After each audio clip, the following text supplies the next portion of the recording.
All right. Howdy, howdy. Are we live? Yep. Okay, cool. Let's just get this all set up. Get the BGM going. Hey guys, sorry I delayed it by about 15 minutes. I am not good at getting up when I want to. But we're up. We're ready to paint. And, yeah, we've got these Dark Angels here that we did the decals for last time. So I'm keen just to see if we can maybe get them finished off today. Probably pretty ambitious because I can never stick to a deadline, but we'll see how we go.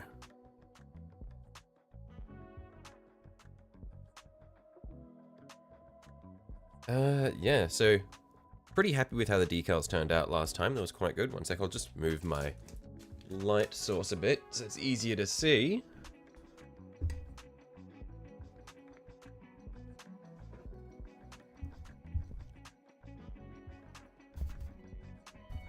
And then just get my chair set to the right height. You thought Cypher found me? No, I'm hanging on, still here. But okay. What is our plan for today? What's left to be done on these dudes is, let's just zoom this in. Because so far what we've done, we've got our main base coat down. We've done some of the, like the base coats for the leather. We've got our decals on. We've got this shoulder pad mostly done. What we need to do to finish them off is we're going to need to do the metallics on the guns. Do the, pretty much just the metallics everywhere. So on the guns, on the trims. The power pack. All those little bits. And then...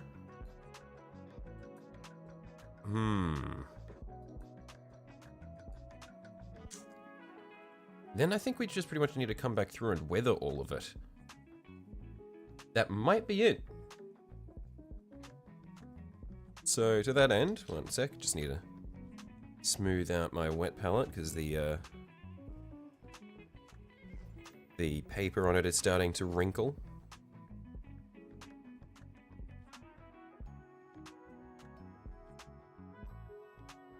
Let's just get right to it.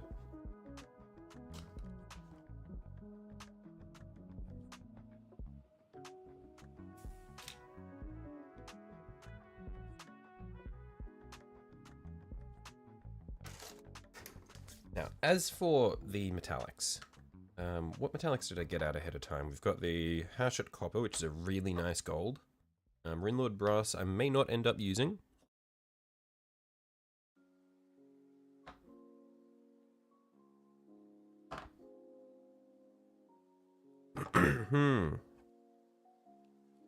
And we might actually use,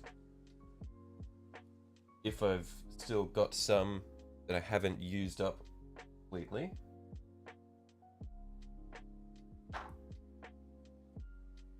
Some lead belcher, and then go over it with a contrast black, just to get a little bit of a shiny black metallic for the edges. We've got our Black Templar contrast, which we'll use.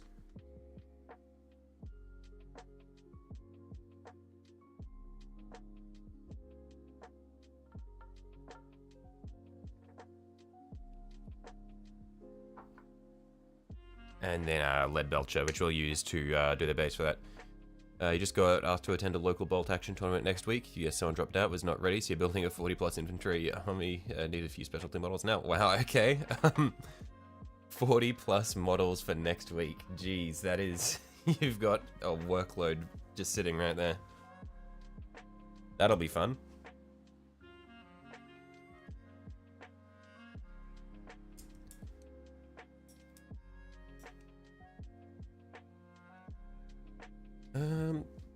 But I guess to get started off,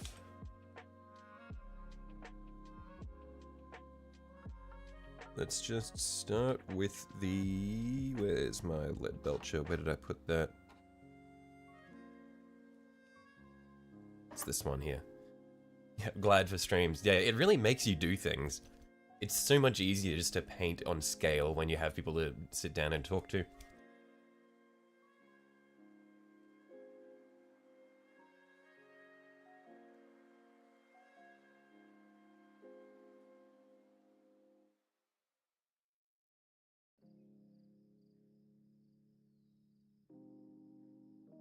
My Dark Angels are coming along really, really well. Yeah, thank you. I'm hoping that when I come through and do the weathering, I'll be able to sort of darken them up a bit so that they aren't as bright green. Yeah, because if I can do that without just ruining the finish, then I think that'll be really nice.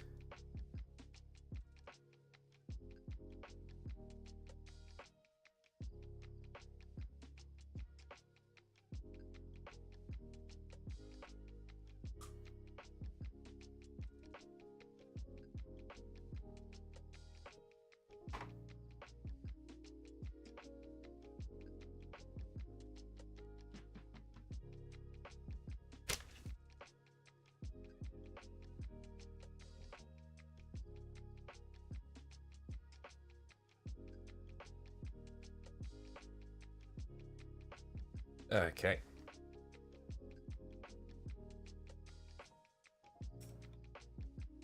And we'll use our finer brush for this, because I'm not gonna be doing the guns just yet. I'm gonna start just with the little details. So like the trims and all that. I'll just thin out some lead belcher.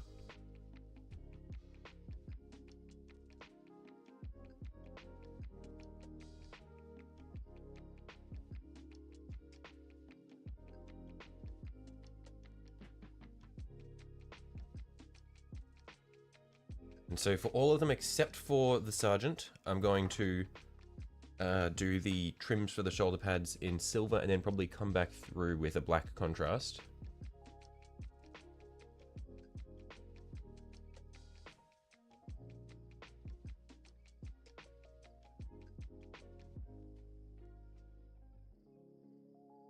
Ah, shit.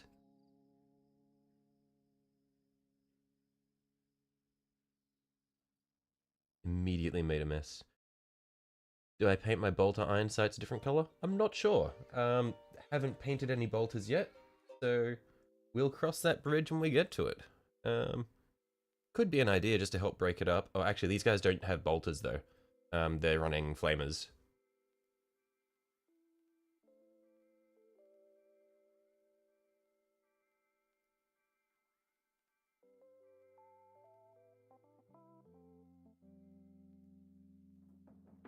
Oh man, I am getting paint all over my fingers. I need to clean this up or I'm gonna get paint all over the models.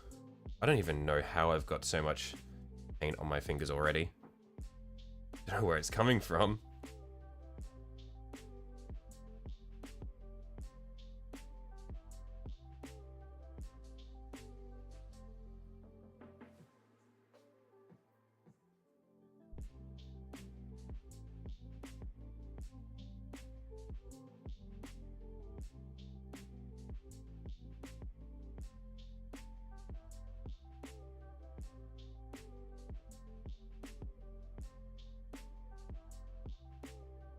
Okay.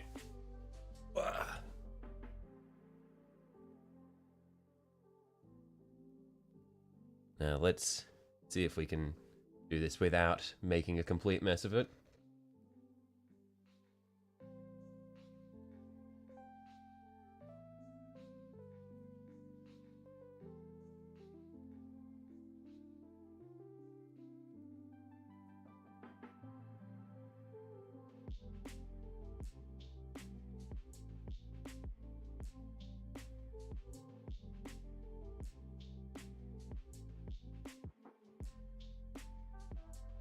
Oh my goodness, right as I said, let's do this without making a complete mess of it.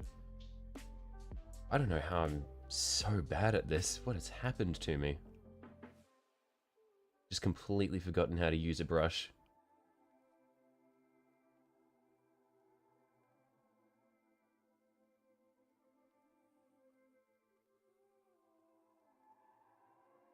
Probably be easier if I brush from this angle so that I'm less likely to get it on the shoulder pad.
You've got this Leviathan Dreadnought almost done. You put a lot of milliput in sculpting it. You made 4 candles for it, 3 scrolls, tassel ropes, and crotch capes, purity skills. Oh, purity seals just about finished. Wow, okay, you've gone all out on that. Yeah, I've got a bunch of, well, I've just gotten some milliput and green stuff, so I am really interested in experimenting with that, playing around to make stuff to help convert my Leviathan Space Marines into some more, I guess, faithful Dark Angels. Make a bunch of tabards and that sort of thing for them. That'd be really fun.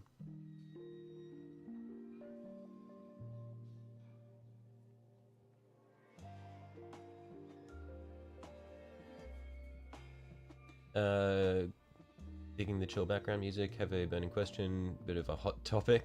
Okay, bit of a hot topic to do with the flamers. So I went with all flamers because this is just one of the squads that was included in the Leviathan box set. It's just an Infernus squad. Because I believe, I'm pretty sure the only squad in the Leviathan box set that was regular Marines was an Infernus squad, and all the other Marines were either unique units or Terminators, I believe. I could be wrong, but I'm pretty sure the 10-man squad of Infernus Marines was all that the Leviathan set had in the way of regular Space Marines.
After you finish your Dreadnought, you're going to be working on your Death Corps and Elysian Guard. Yeah, they are... I think we were talking about this last time, but I do not envy you for painting regular-sized humans.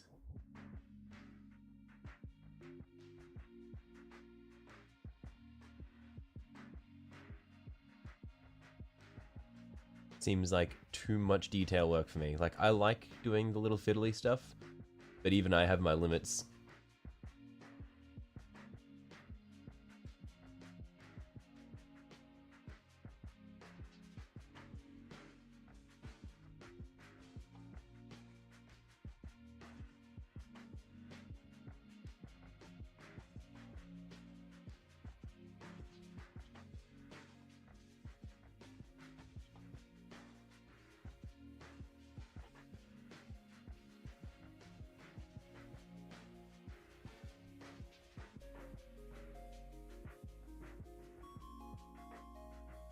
Yo, hey Francois, how you going?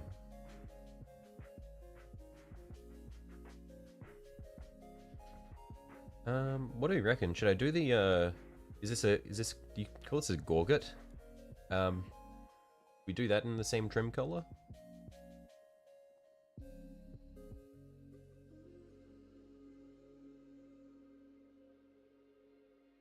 I'll let him dry and I'll do the other bits while I think about it.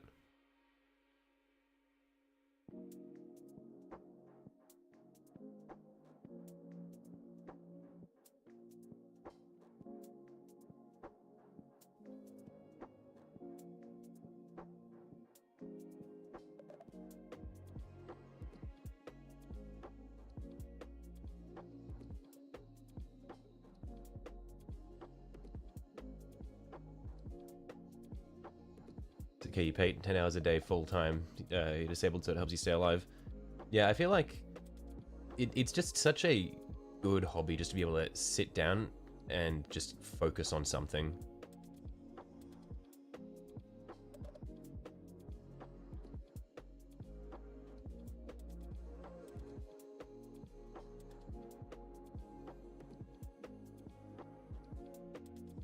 So yeah, I decided not to dry brush bone before decals. Yeah, I'm thinking of, because what I'm going to do, Francois, is I'm going to come back after I've got all of the, like, I'm going to do weathering over the top of the decals, just so that they sort of, that I can tie them into the weathering a bit better. I reckon that's what I'm going to try to do.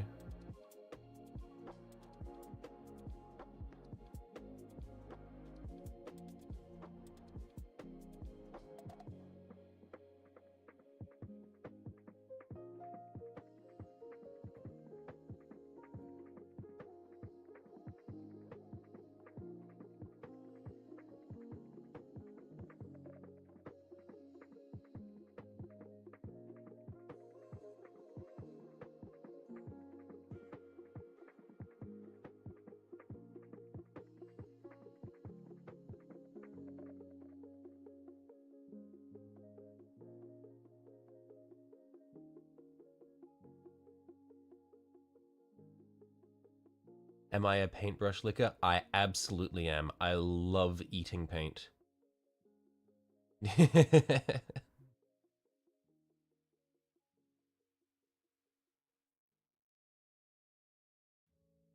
Null oil is tasty.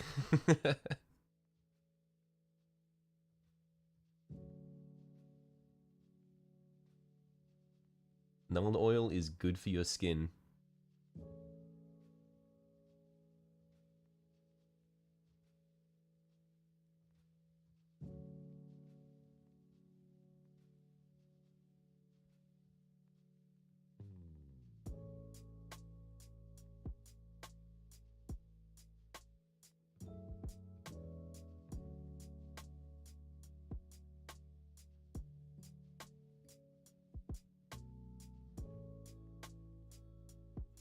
Not doing that silver over black, huh?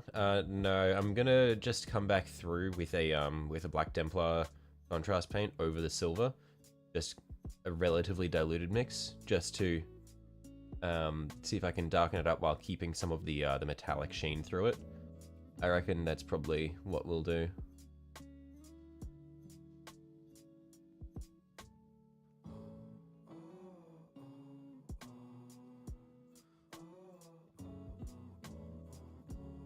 is I feel like the silver has enough white pigment in it to what is it? Enough white pigment in it to sort of block out the underlying color, so I don't need to worry too much about a foundation.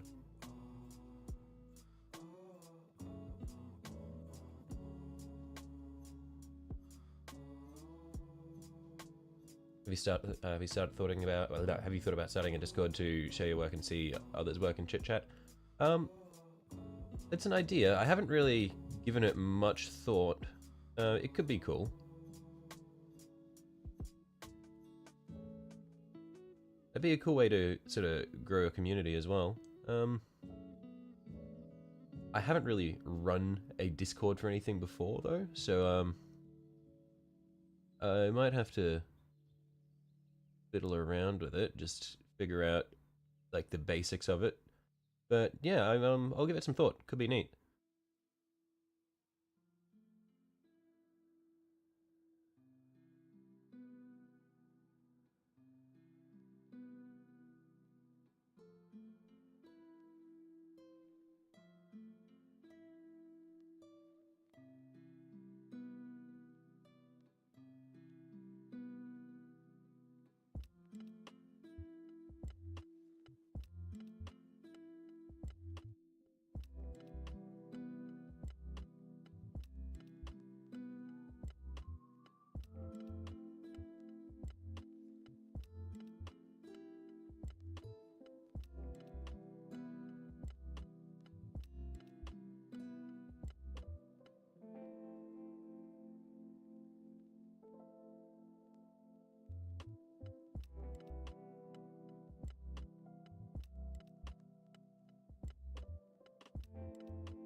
Personally, you don't use software that spies on you through a microphone. Yeah, I can, like, that's what I mean. Like, it's a cool idea. Like, I do use Discord, but for the most part, I only really use it to talk to my friends. I use it as a substitute for Skype, because that was like through school and that sort of thing. I mainly just spoke to my friends on Skype and that sort of thing. But then they just started using Discord, and so I just moved over. But yeah, I don't really do a whole lot in the way of joining communities and that sort of thing.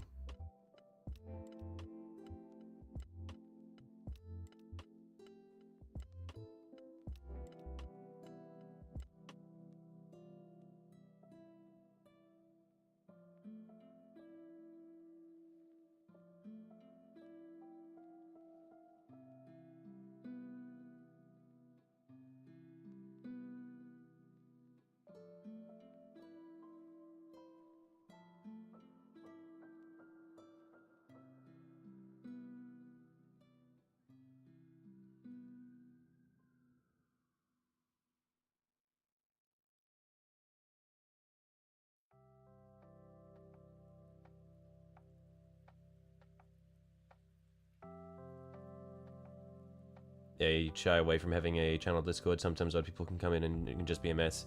Yeah, that's like the main barrier to making a Discord for me would just be it'd be such high maintenance just to keep it functional. I'm sure it'd be fun at first, but like people can just start slipping in, and then it's like every day on top of all my other stuff I need to just make sure that nothing weird is happening in the Discord. Just a can of worms that I don't think I want to have to deal with at the moment.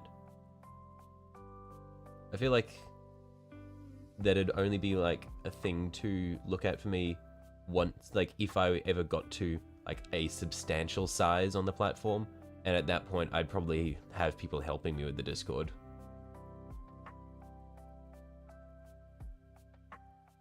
Yeah, not really on my radar at the moment.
I got a bit of metallic on the shoulder pad there, so when I come through and do the weathering, I'll probably just go over that. I'll just sponge a bit of brown over that, hide it.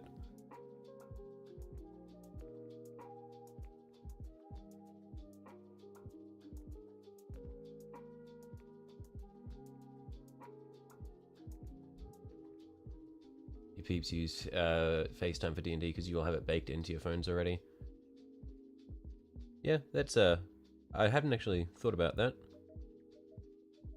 For me, it's all over Discord because that's just how I talk to my friends, and the people that I play D&D with are friends of friends, and so it was kind of like I met them through my friends, and so they're in the Netherlands, so we don't really have like our contact details or anything like that, so it's easier just to do it through Discord.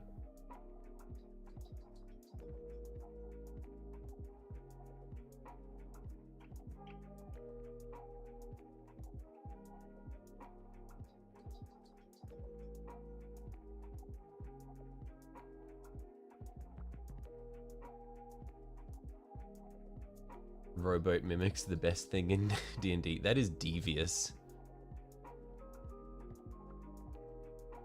It like doesn't activate until you're already out on the water.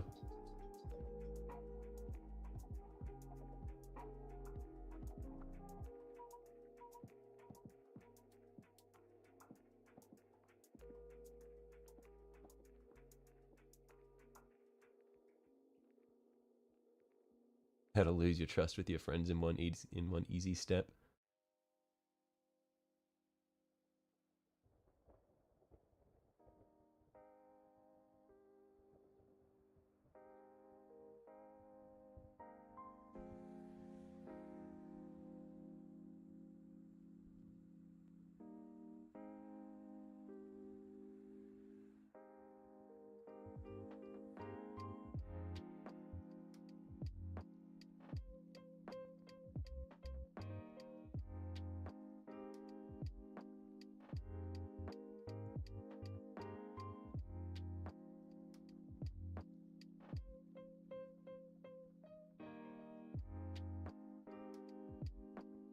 They took 2 rowboats out to a half-sunken ship to loot it. When they came back on deck from below, there were 3 rowboats. They never questioned it. Jeez. Okay, the thing is, my players are so unbelievably paranoid about everything. I don't know why, but I feel like when I ran our first game, it was like, since none of us had played D&D before, but we were all interested, I decided to DM, and maybe I was just too into describing all of the, describing the, like everything as being really scary. This is like back in late high school, maybe it's after high school had finished, but we were like, this was in person, and I don't know, it's like every enemy that they encountered, they would be absolutely terrified of them, even though it's like, it'd be like a party of 6 third level adventurers and they'd be getting scared of a shadow demon, which is like, I think they're like CR 2 or 3. Actually, maybe I think they might be CR 5 at most, but they had, they just had the overwhelming advantage, but they were just terrified of everything. And yeah, so it's just gotten to the point where if I describe anything, they are absolutely paranoid. So the 3 rowboats shit, that would have they would have swam back. You're the DM, but you moved across the state and then moved across the country, but they still meet in person and you use a conference call, speaker mic, decide for boardrooms. Oh, okay, cool. Stealing the rowboat mimic. Yeah, the rowboat mimic is fucked up.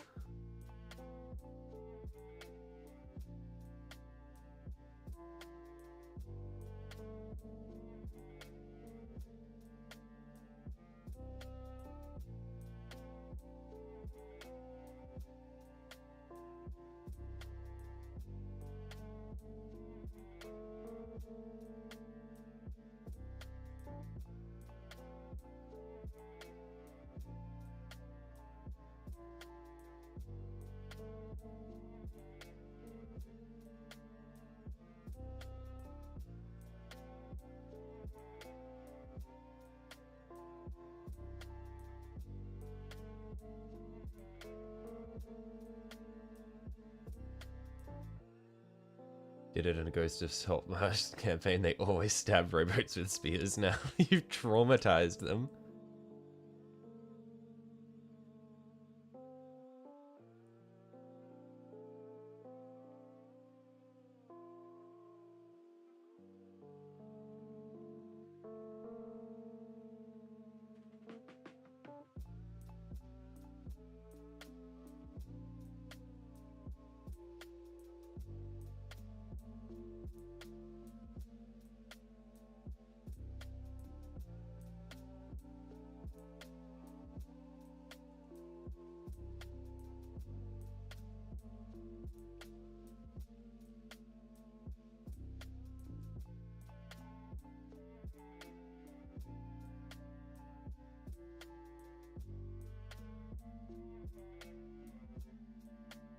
Yeah, I feel like if they're stabbing rowboats with spears constantly now, at some point in the future, you should just retroactively make one of the, like just make one of the rowboats a spear, like a mimic. Like if it wasn't before, just make it so when they stab it, it's another mimic, just to reinforce the trauma. So they stab it and it actually reacts. They will hate you for it.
Sent a rowboat with dead pirates and a treasure chest as a random encounter on the high seas. Once they didn't even hesitate, they burnt it to the waterline. No trust there. Big fan of carnivorous trees. That's a good one. Like, have them going through the woods and it's like eerie and spooky and they're looking for creatures in the trees, but it turns out that the trees are the actual threat.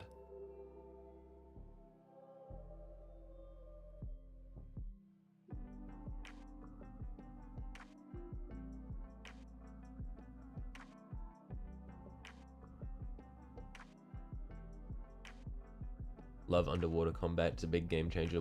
Takes away the usefulness of heavy armor and fireballs. Yeah, I can see that. I haven't actually had an opportunity to run underwater combat yet.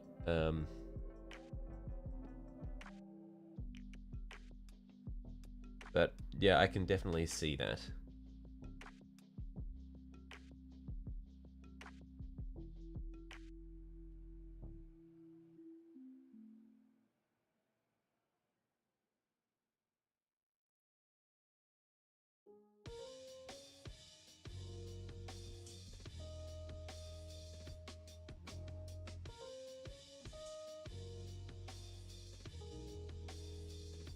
Yeah, like for the most part for me, I've started kind of moving a little bit away from D&D as a TTRPG, just because I feel like it's a lot of, it's a very high maintenance, or not high maintenance, but a very high effort system to run. And so my group, we've started like playing around with other tabletop systems, which are more freeform, and been having a lot of fun with them.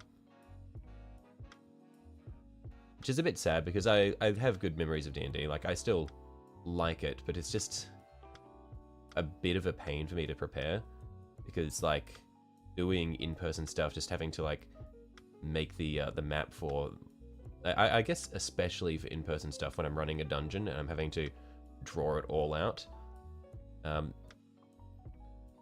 Just because D&D is, at its core, it's a war game, so there are a lot of very baked in mechanical things about distance and that sort of thing, so it makes it a bit tedious to do theater of the mind for dungeon crawls and that sort of thing.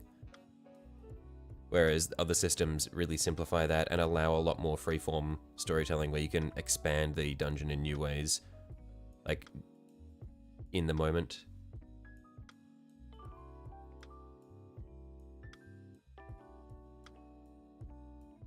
You let fireballs go underwater, it's the lightning bolt you fuck people up with underwater, just hits everything, including the caster in a 60-foot radius. That is deeply fucked up. You like Savage Worlds a lot for a more cinematic pulp feel, get great for theater of the mind. I haven't actually looked into Savage Worlds, I might check that one out.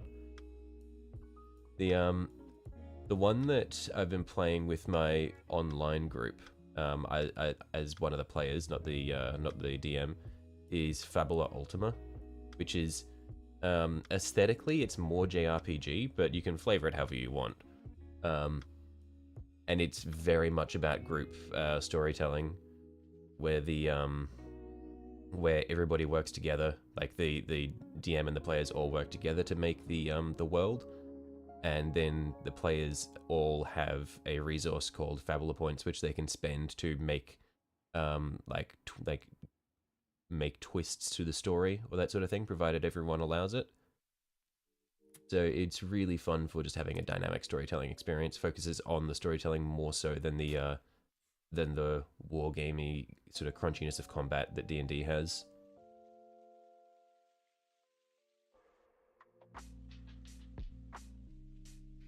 Yo, missed a couple of streams. Who's this fella? Hey Reese, how you going? Haven't seen you in a bit.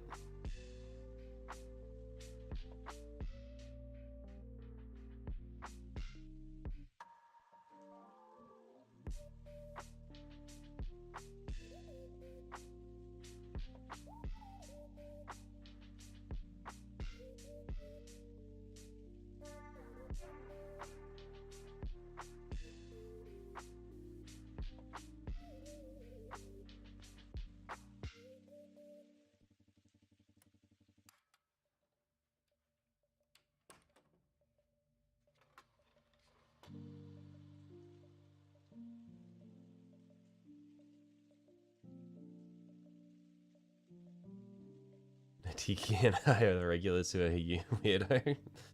Hey, Reese is an OG. He's been here since the start. He's just a bit intermittent. This one's chill, boys.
Are you just lurking in chat and painting your dreadnought?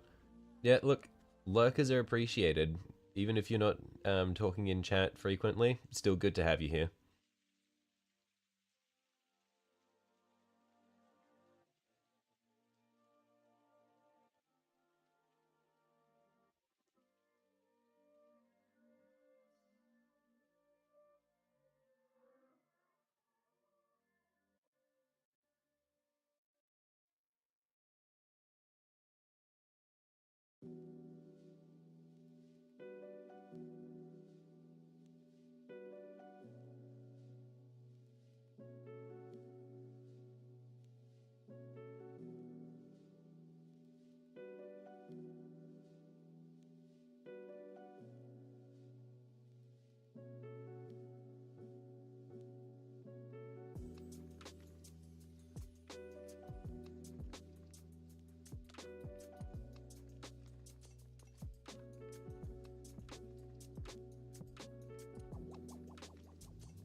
Super limiting to the imaginary cinematics. What's this about, sorry?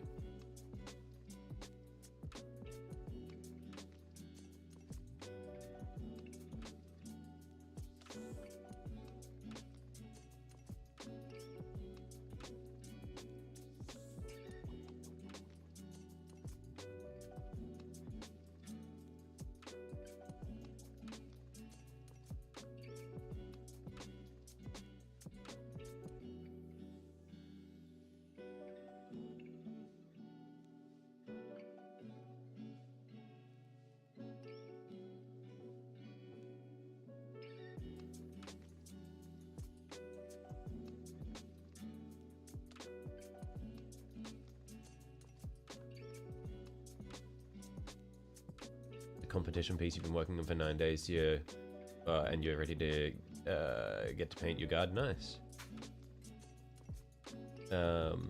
It's much more work for you as the DM too, using models in D&D. Yeah.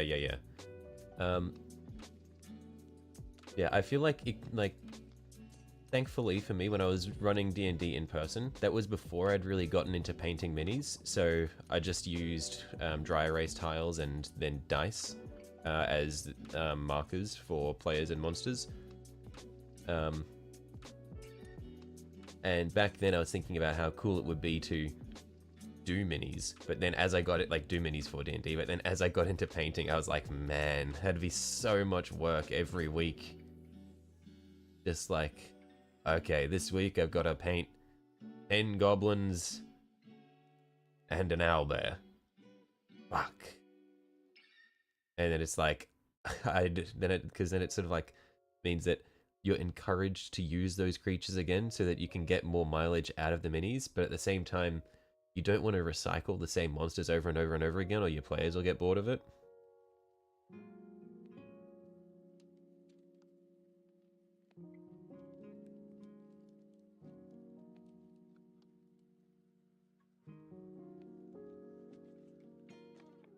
And I feel like some of the most fun combats that I've done in D&D have been Theater of the Mind, because that's when you can really yes and all of your players' ideas. You can lean into it because then, like, you open the door to them asking, "Hey, is there a door nearby that I might be able to go through?" or any of that sort of things. Whereas, like, if you have the battle map set out in front of them, they can clearly see that no, there isn't a door near them, so that whatever idea they're thinking of won't work.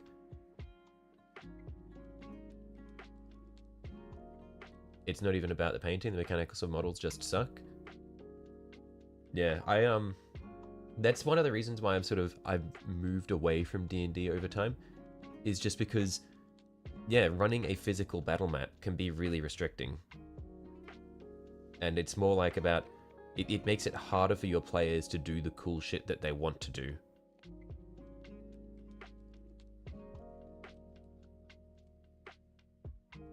And like for me, it's all about having the players. It's about like having ideas and sort of working together to tell a really cool story. That's the main thing for me. So that's why I like Theater of the Mind a bit more. And it's just sad that a lot of D&D combat is very heavily based around hard and fast numbers of range and all that sort of thing.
there's a little something there. I don't know what it is. One sec, just need to dig that out. Don't want to get paint on whatever this is.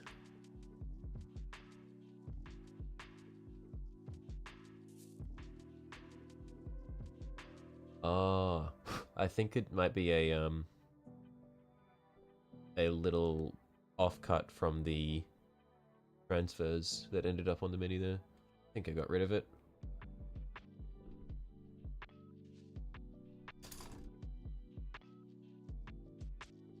Well, you also started playing in 91, and with A&D and D1 models were just not a thing. 3E is your favorite, though.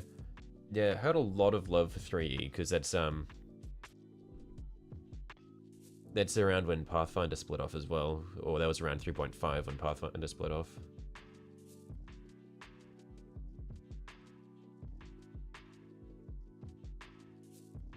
Building so many Japanese riflemen, batch painting is going to be rough. Yep, I don't envy you. I'm doing 10 Marines here, and that's enough for me.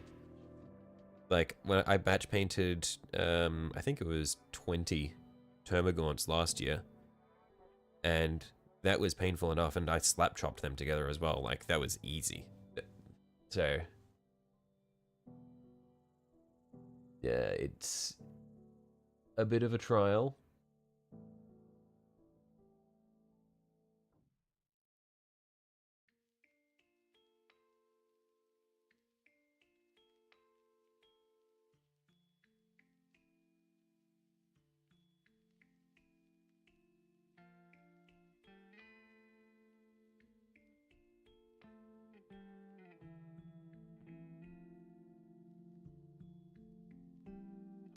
Going to slap chop, yeah.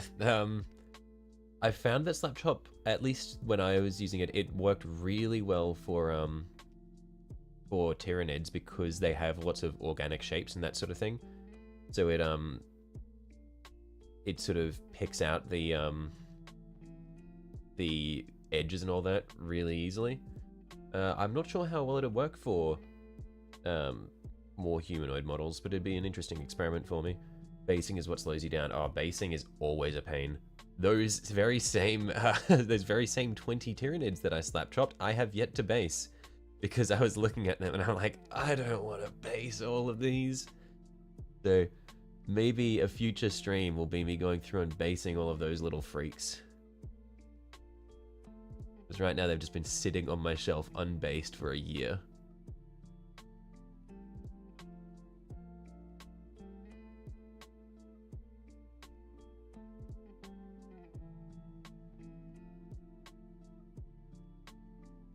Maybe once I come back through and start doing all the other Tyranids from Leviathan.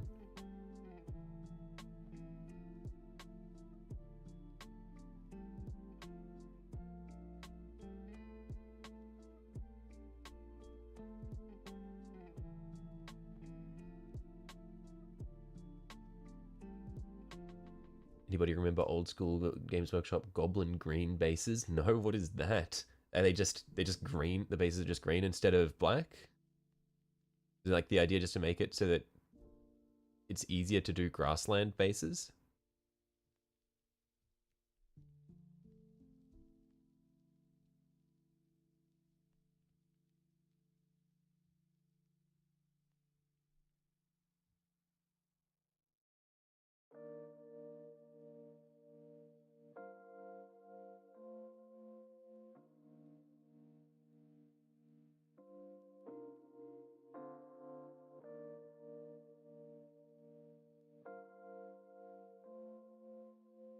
All models in White Dwarf are painted in Goblin Green on their bases.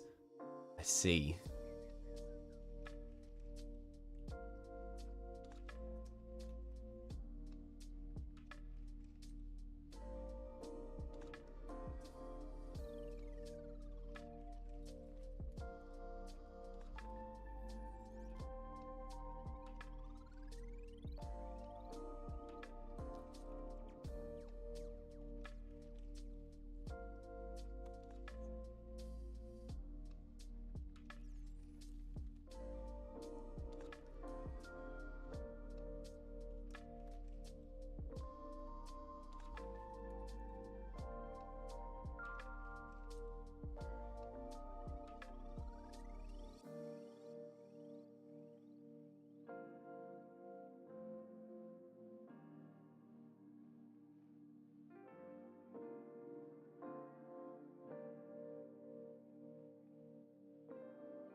Yeah, this is going to be a long stream, I reckon. Batch painting is just a slow process.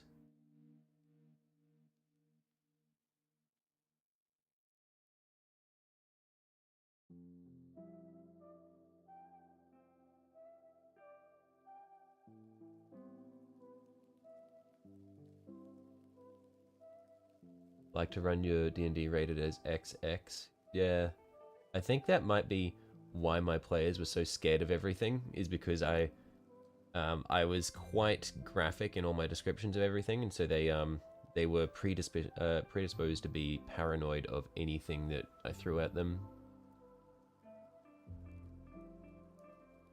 Hey, what colors did I use for the bone shoulder pad? You've never seen anyone do a bone shoulder pad for Greenwing before. So I started off with Rhinoxhide, then went over with Shabti Bone, then went back with Agrax Earthshade.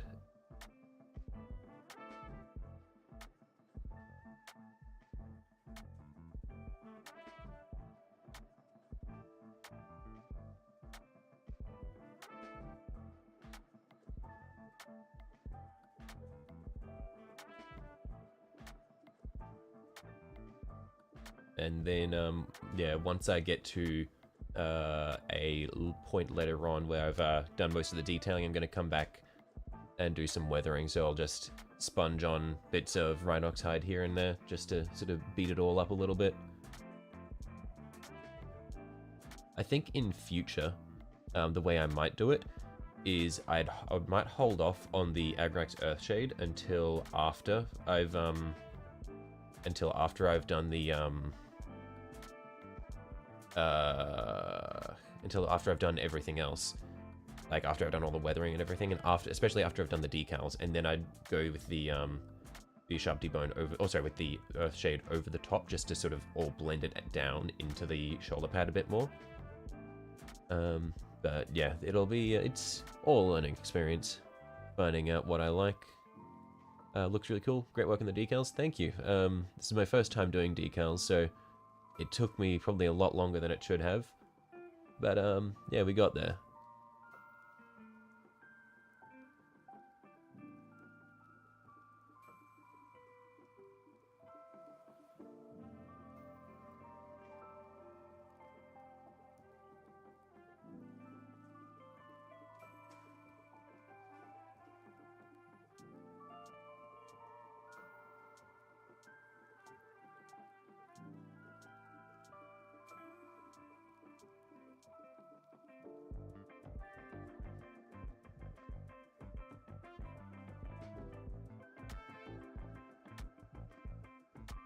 You try the same with putting the number on the effect. Couldn't for the life of you.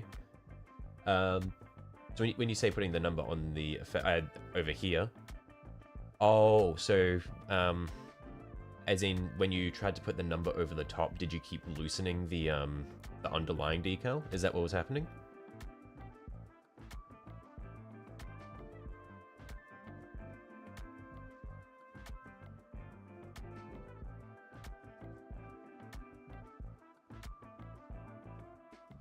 Is the way that I did it to avoid that, because I knew that if I tried to do that, the number would loosen the blast symbol underneath. Basically, what I did was I batch did the blast symbol on all of them, and then I came back through and batch applied a matte varnish over them to seal that in, and then I came back again and then batch applied the number over the top of the matte varnish, and then I varnished it all again. So it was an absolute pain.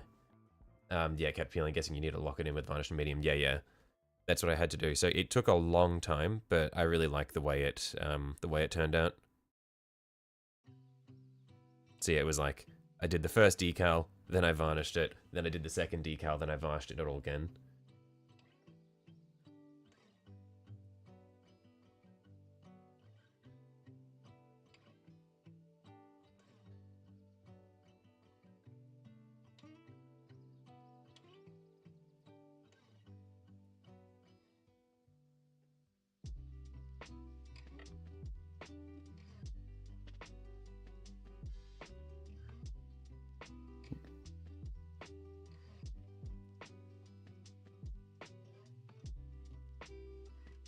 But yeah, that was like, I feel like doing decals was a real test for my patience because I kept accidentally bumping it just slightly out of the perfect position, and then just it was an experience.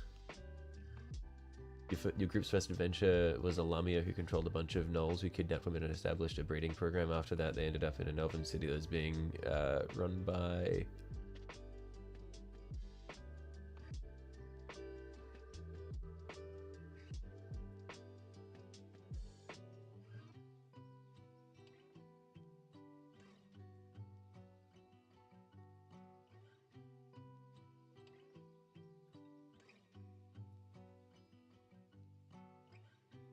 Not sure if you hit the character limit there or not, but your message got cut.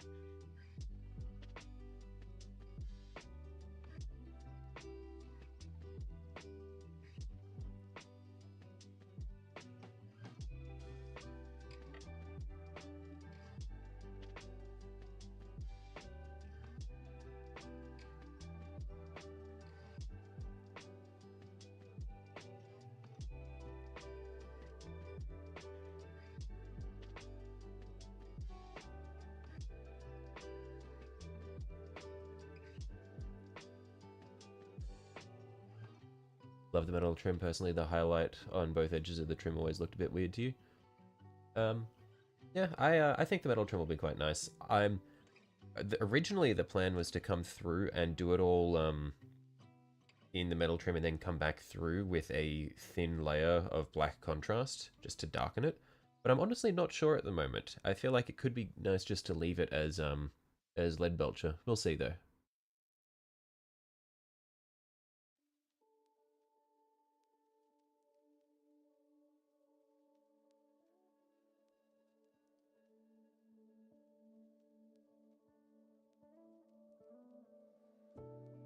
Your labor, you mean our labor?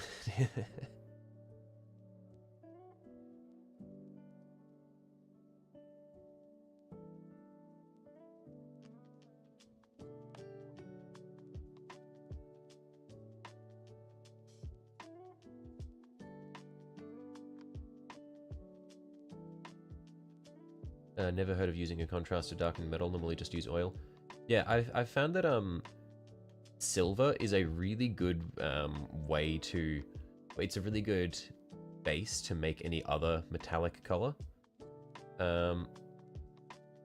Another thing that I have done in the past is just mix lead belcher with regular acrylics to get the metallic tint in the middle of a different color. Like I've done that with purple a bit, and it's worked out pretty well.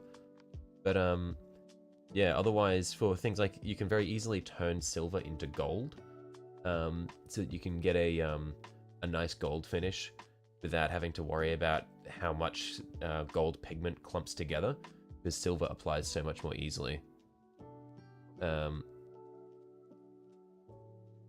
But yeah, just because silver has a really nice solid base because of how much white pigment it has in it, you can use it as the foundation and then just tint it to whatever color you want it to be.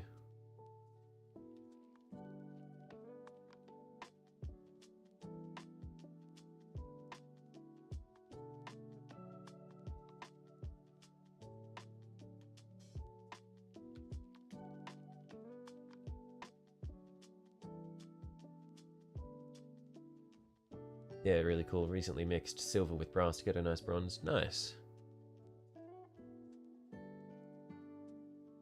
Yeah, I really enjoy working with metallics. They're just so easy for the quality of the finish you get from them. Like, I'm sure that learning how to do non-metallic metals would be an awesome skill, but it's just like, I feel like the amount of effort that you have to invest to get good at it at least at the moment, isn't worth it for me. When I can just slap on some metallic paints that I already have and get a really nice finish anyway. You do gold over brown. Oh, to get a more even finish. I can see that because brown's got a it's got a similar sort of warmth to it, so you can afford to go a bit thinner.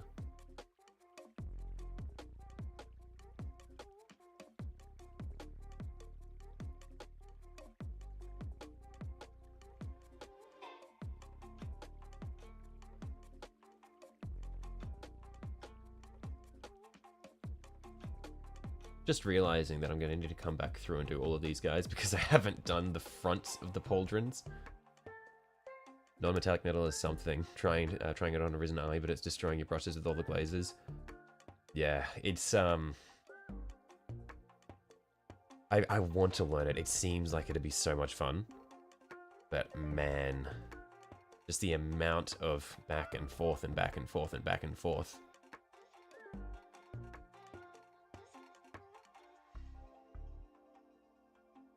But like, maybe when I'm doing my Magnus model, I'll get like, I'll get really interested in doing glazes when I'm working on the wings. Maybe that'll be my gateway into non-metallic metals. Will be doing the wings of Magnus. I'm excited to see how I paint the flamer tanks. 15 hours for a 20-point model is painful. Yeah, I'm no idea what I'm going to do for the flamer tanks.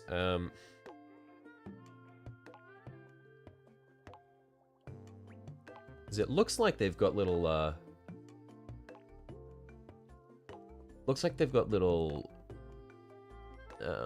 pipes going around the edges, so that could be cool to put some kind of orange glow in there. I'm really bad at OSL though, so I might not do any OSL with it.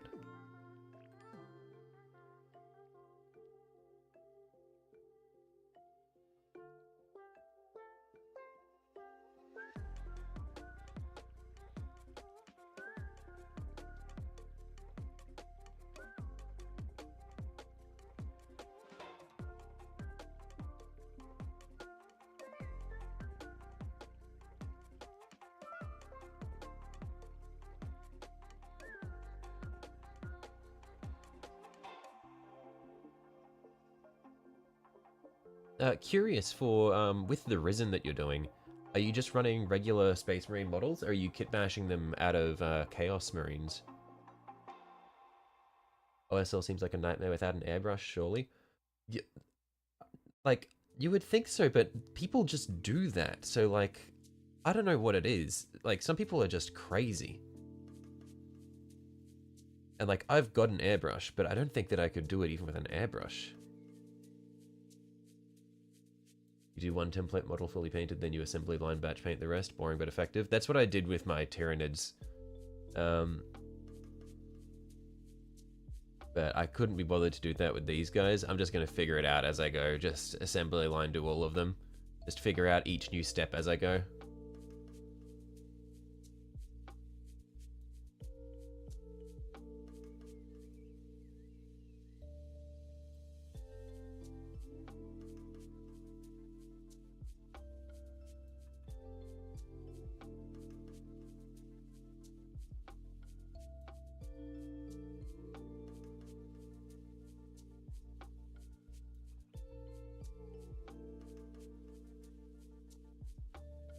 Catch up on old shows like MASH.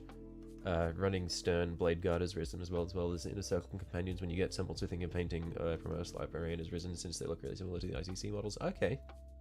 Yeah, interesting. I feel like surely you could like get some parts from possessed models and run them as risen as well.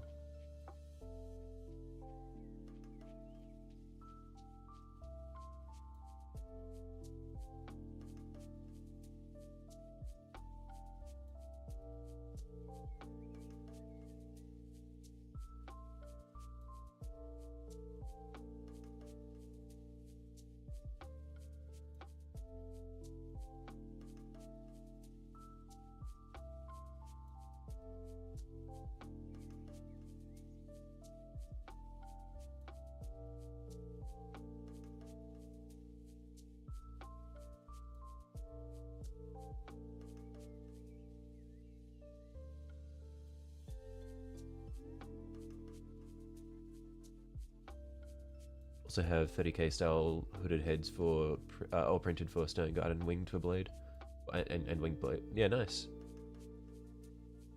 I'm not sure if I'm at the point where I should get a 3D printer or not yet. Okay. No, this is the same issue that I always run into. I don't need more minis. I have enough plastic as it is. I just need to use what I have.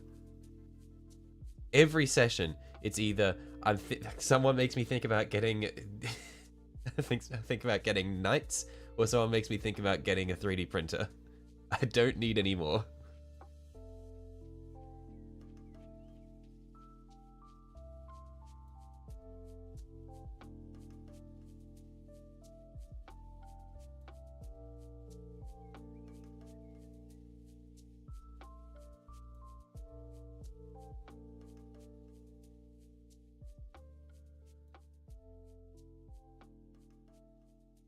Bought the prints, haven't jumped into 3D printing yourself just yet. Yeah, I think, what did I order? Oh no, I was looking at buying some 3D printed heads for Dark Angels and that sort of thing. Kit Bash for the Kit Bash knights are like really cool. They are. I want knights. It makes you use your old model kits and makes you feel good about the money you've spent. Yeah, that's what I'm doing. Like, as I'm going through, I'm keeping all of the extra parts that I haven't used from all of the models, because then I can build some cool shit.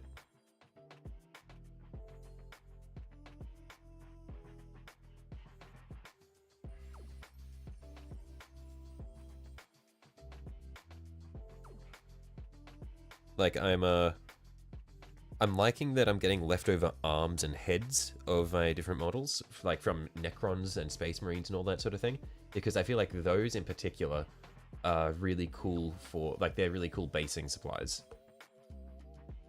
Bought a kit of armigers just because it looks so cool, not even themed around Dark Angels.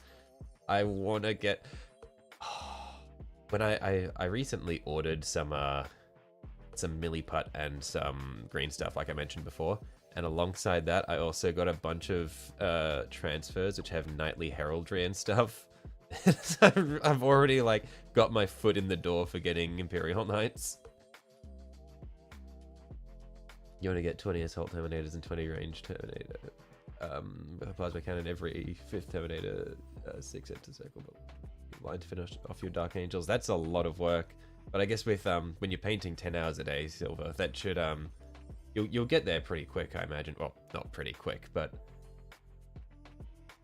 that'd be very cool when it's all finished. I also want to get the lion and paint him up. Frostgrave model kits always have amazing bits for fantasy or 40k. Okay, I will keep an eye out for those when I have gotten through most of the minis that I already have, because everyone say it with me, I don't need more minis. I don't need more minis. Yeah, wait, and like once I get through most of the minis that I already have, then I'll start thinking about what other kits to crack into.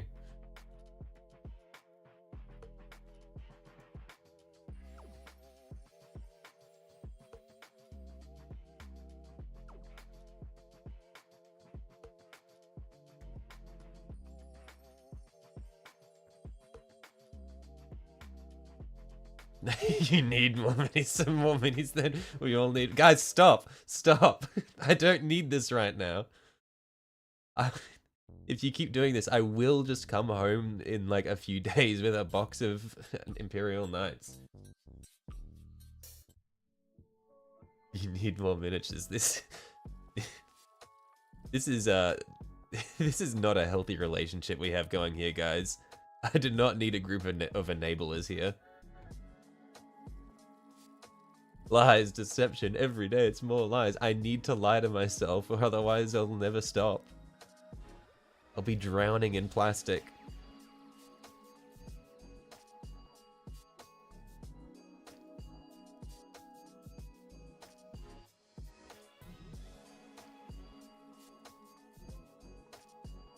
be fair, once you're done with your Phobos, you'll barely have a pile of shame. I have to, I will not be done with my pile of shame anytime soon. Knights are so cool. They are. Stop. They are. I know. You don't need to tell me. Knight Lancer is calling me. Stop it. Wait, you zoned out. Did you say you're getting more minis? You think that's a good idea? Shut up, Race.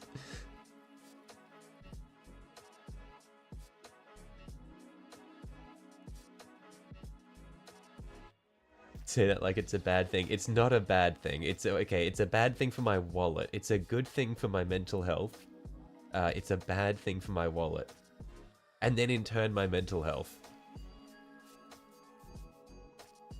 But you guys are right. Knights are really, really cool. I do want knights.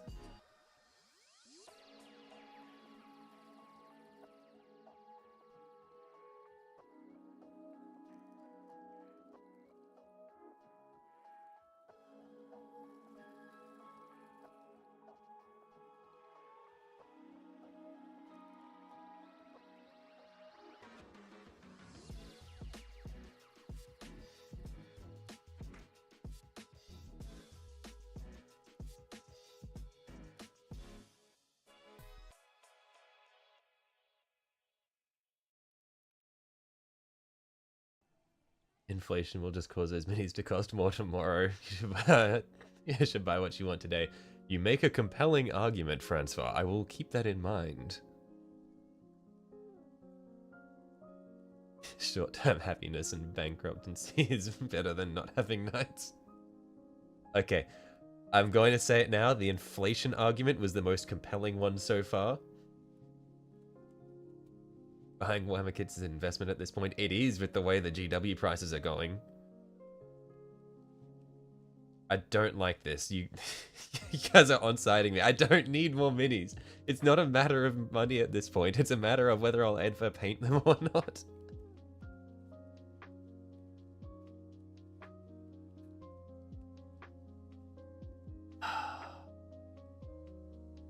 Alright. How about this? This is a trade offer.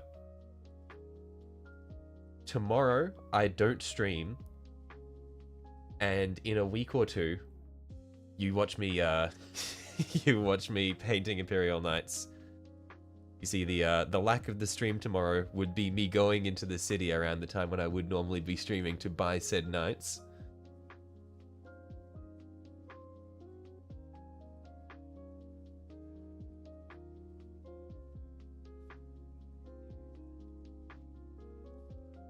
By the way, do I ever have problems with rubbing off paint when handling models whilst you paint? When I started out, I did, but that's because when I started out, I was often just painting the one mini, and so I'd be spinning it around constantly. But since what I'm doing here is I'm batch painting, after I do all the little bits, I just set it down and let it dry, and by the time I come back to it, the bits that I was working on have dried, so I don't really need to worry about rubbing it off. All the ones where I did have, where I did have issues with rubbing the paint off, what I did was actually, I'll see if I have it here.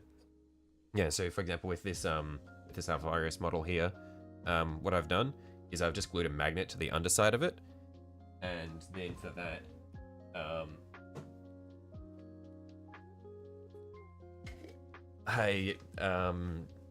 just so that I don't have to worry about it, I just stick it onto the lid of a jar, and then I can just spin it around like that, and it's a bit more comfortable than sort of like claw handing on the base. And yeah, it's a bit easier to work with like that, and that way when I'm working on one small mini, I don't need to worry about rubbing off any wet paint.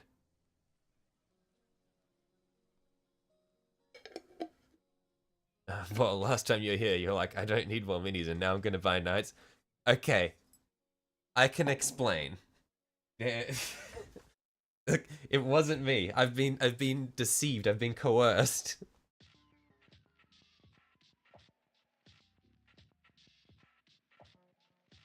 You don't have a pile of shame. You have a collection of inflation and deflection and poverty suppression. It's an investment for the future generations.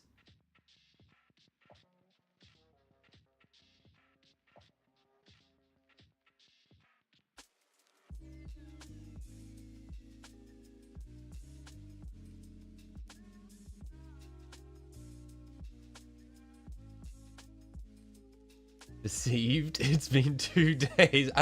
I'm weak of will, I'm sorry.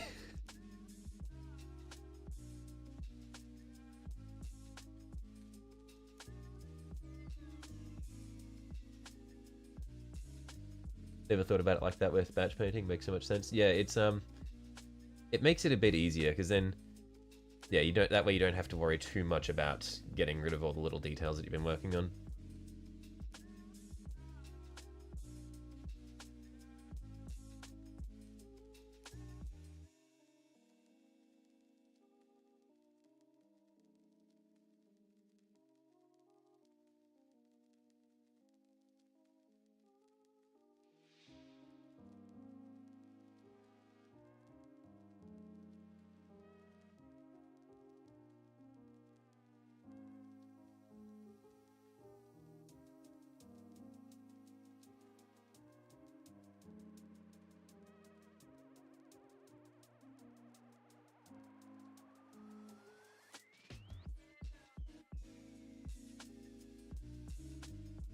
You've got an Achilles, a Galatus, well, an Galatus Dreadnought, and a Telamon in, you're waiting to come in the mail. Nice. That'll be a lot of fun to work on. I've still got the Dreadnought from the Leviathan kit in my, in the box waiting to be assembled. I'm not sure what kind of Dreadnought that is, but, that could also be fun to do up.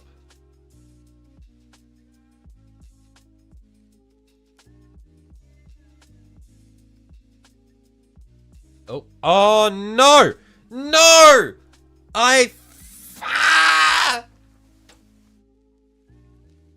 Every time! I forgot to plug it in again. Damn it! Oh my god. It's all over. I'm...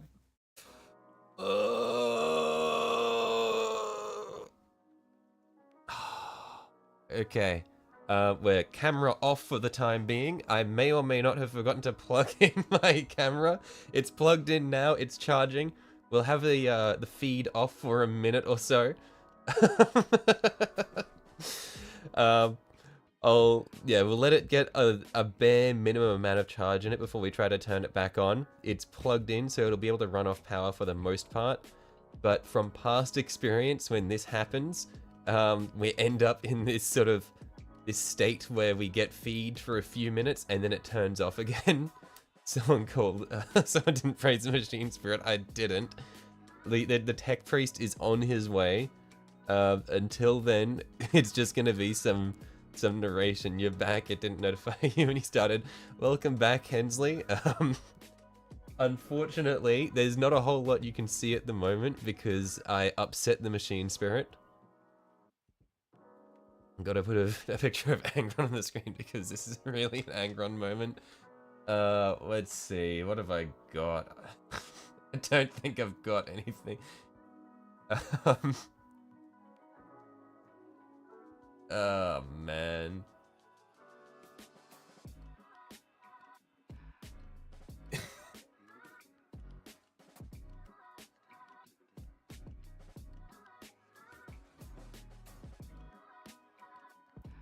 You like the shade of black that I'm using? Thank you very much.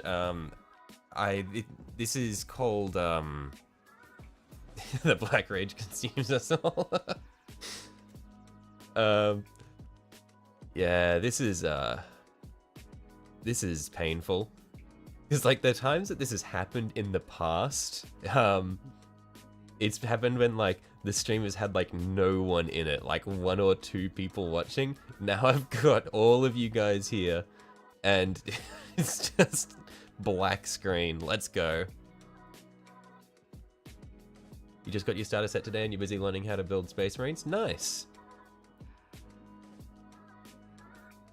Yeah, I feel like Space Marines are probably one of the easier ones to start on, just because the models are chunky enough to sort of see how it all fits together, and the new ones are push fit, which is really nice. Just talk us through the painting like Bob Ross. I don't know if I can. This is what I get for being popular and a good streamer. I thank you for the glazing. I'm not sure how how popular I am, but I appreciate it nonetheless. Thanks. Also started reading The Siege of Rax. Absolutely great book. I haven't read any of the Warhammer books yet. That's one of the things. Is tomorrow, when I go to the city to not buy some Imperial Knights at all, if it's there, because last time I was in there, at the game store, there was the in the Black Library, the omnibus of the Ahriman books, and I would really like to get that and read them, because I am a Thousand Suns enthusiast. All right, let's see if we can get the camera back on. Looks like I'll need some minis. Quiet now, Tiki. We'll see how. We'll see what happens. I'm making no promises one way or the other. Hey, 2k points of knights is cheap compared to some others. That I've already heard that argument.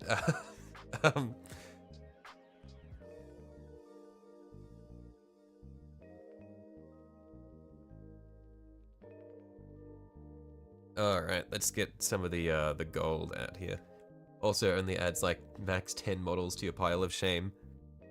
True. Also, hang on. No, never mind. It was West who was still trying to keep me from getting more minis. For a second, I thought that West had joined in on it as well. No. Look. It doesn't matter if it's only like 10 models. That's 10 models to my pile of shame. Each one of those would take like minimum 10 hours to do nicely. Battlefleet Gothic novels and Gaunt's Ghost novels sucked you into Warhammer 40k. Righto. Yeah, my gateway was the Dawn of War games. Armages in the UK are about 6-ish points per pound. That's such a weird way of measuring it. Points per pound. Is this a common thing in Warhammer? People measure the points of their minis by how much they weigh.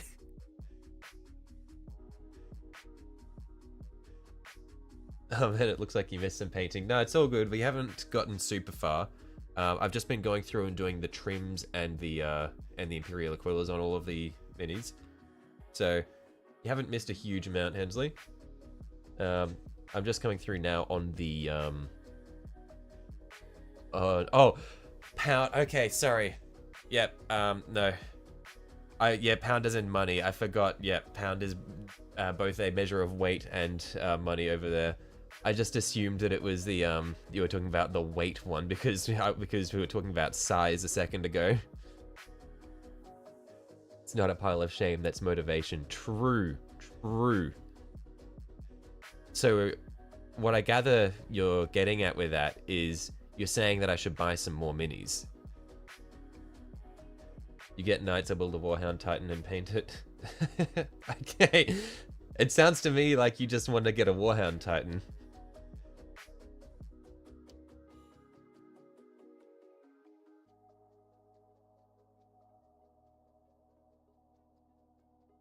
Pounds is in weight for knights makes sense too. That's what I'm saying. That's why I assumed that's what you were saying. I thought it was just like a really strange way of talking about how efficient they are.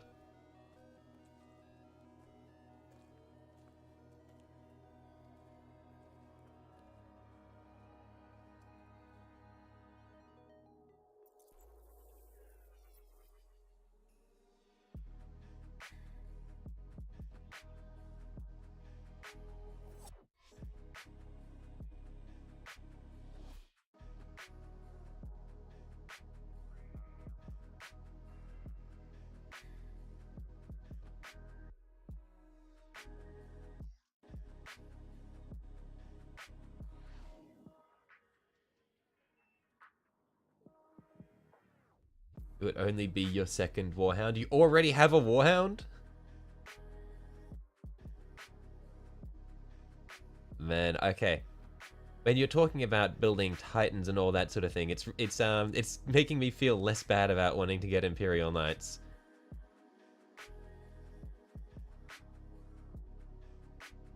Gold guy sergeant. Yeah, the gold guy's the sergeant. Yeah, he's also got a little skull on his forehead, on his forehead there to help pick him out a little bit. It's a bit bright though, so I will sort of pull that back a bit when I come through for the weathering, because I'm not sure how much of a fan I am of the bright red skull on the green.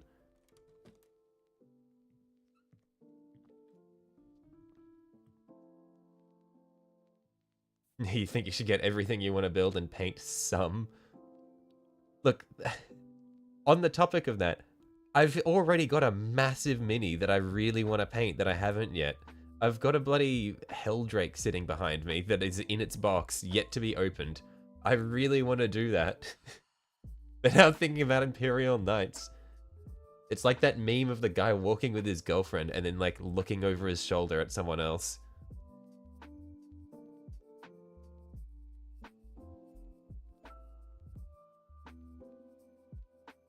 The Siege of Rax is about the Death Corps, which they're starting to sound really cool up until they start describing the brutal carnage that the Blood Angels administer.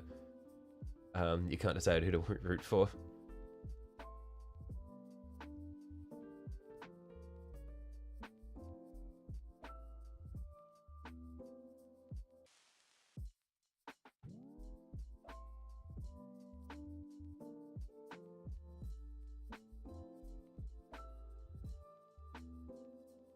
You have a Warlord too, you need to get a Reaver.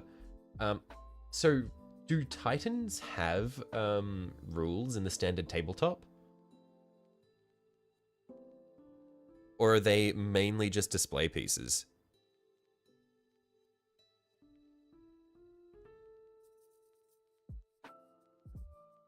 Happy gas mask noises, shovel intensifies.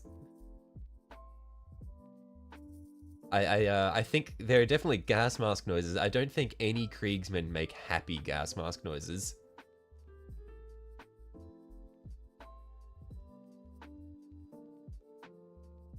Yeah, but only the Warhammer, or also only the Warhound is playable in 2K games. I see.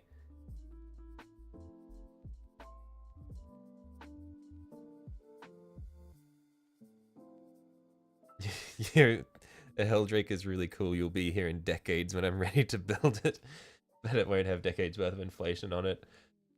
Oh, I will build it. I will build the Helldrake soon, within the year. Hang on, that might actually be a bit too soon. We don't know how this will happen.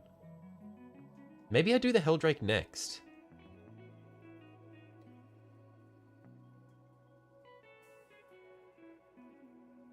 There's rules for them, but a Warlord is but a Warhound is 2k points. Wait. So the Titan on its own is 2k points? Holy shit.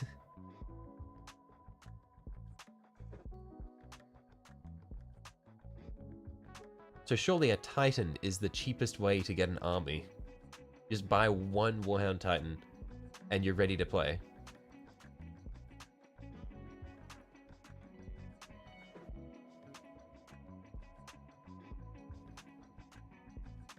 A Warlord Titan. Warlord Titan alone is 3,500 points now. Reaver is 2,200 and Warhound is 1,100. Holy shit. That's crazy.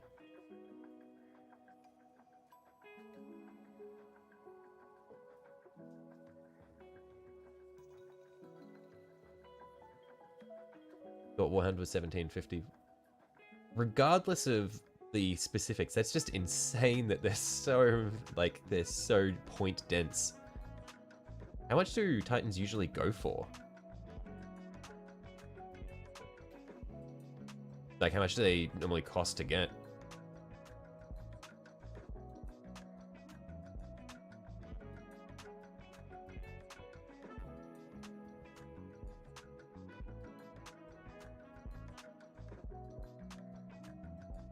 Well, you think Warlord Titan works out as something less than 2 points per dollar? It's actually a really expensive army. Oh, okay, wow.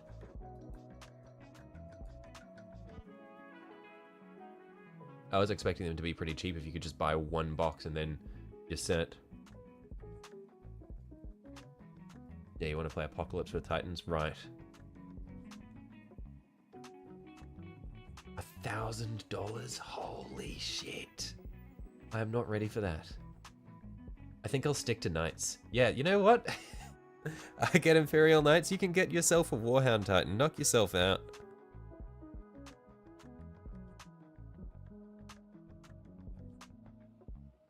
In the UK, a Warhound Titan is about £550. That's quite a lot.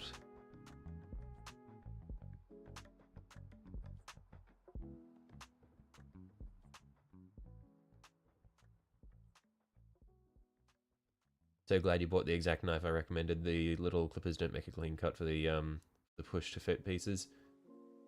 Yeah, it is really nice just having a good quality hobby knife just to clean up all the edges. Another thing I would recommend is when you do your initial cut with the clippers, don't have the flat edge of the clippers pressed up against your model, because otherwise you can pinch the plastic. So usually what you want to do is have the flat edge away from your model. So yeah, you don't pinch up a section of the plastic on the Mini, and then you can clean up the little lump with your knife.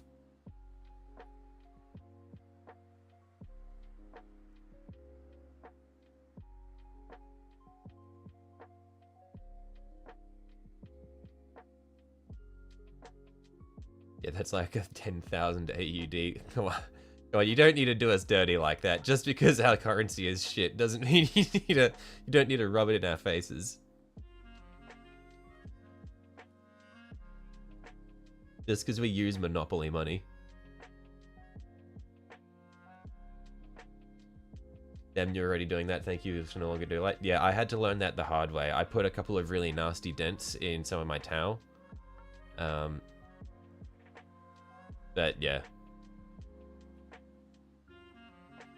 Because you want to put the clippers as close to the model as possible to get the cleanest cut, but it's because they're not exactly sharp. They just they just pinch and snap, so you can end up with some really gross edges.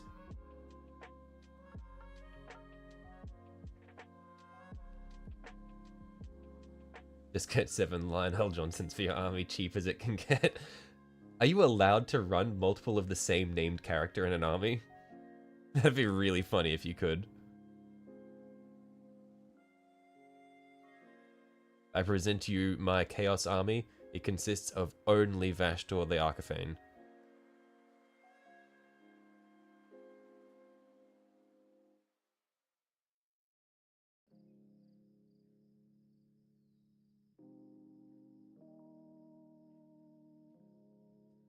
No, you're not. Damn it.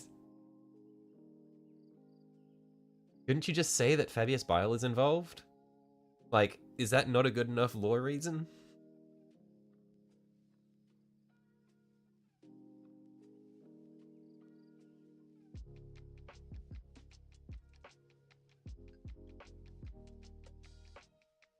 Your power packs have some flat lines on the ball parts because they thought it would be smart to connect the sprue to the roundest part. Yep. I had a few of them on the pauldrons. The pauldrons were fucked up. No, Epic Heroes are one and done, but would be funny to see. Yeah, no.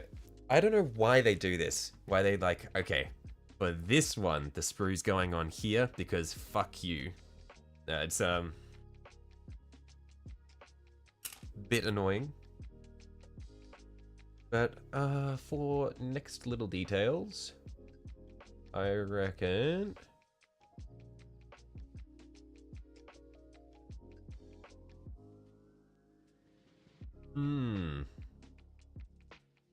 I reckon what we'll do is we'll work our way up from the feet.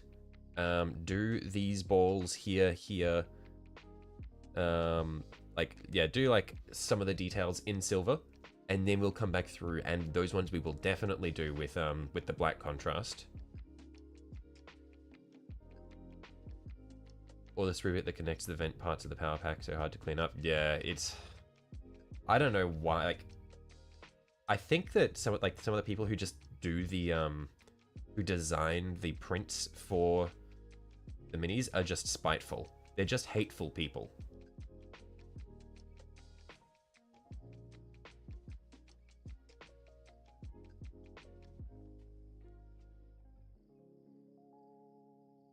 Like, I think that the people at GW who designed these prints were hurt by someone in the community, and they've just made it their goal just to upset people.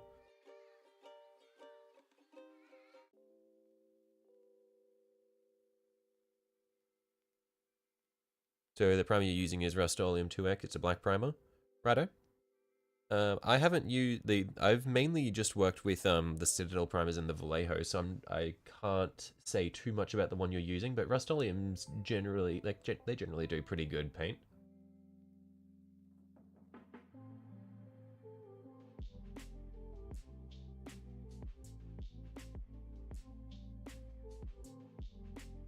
It's all done by AI these days. Oh, don't get me started on AI. Not a fan.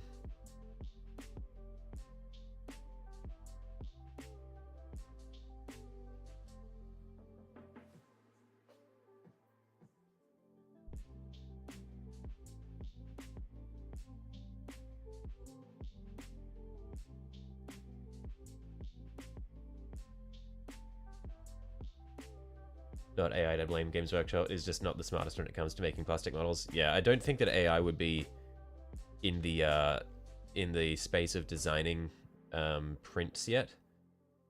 But I'm definitely not a fan of what AI has done in like all of the creative industries. It's like everyone's saying that the creative industries will be the last thing to be replaced by robots, and it's ended up being like the first.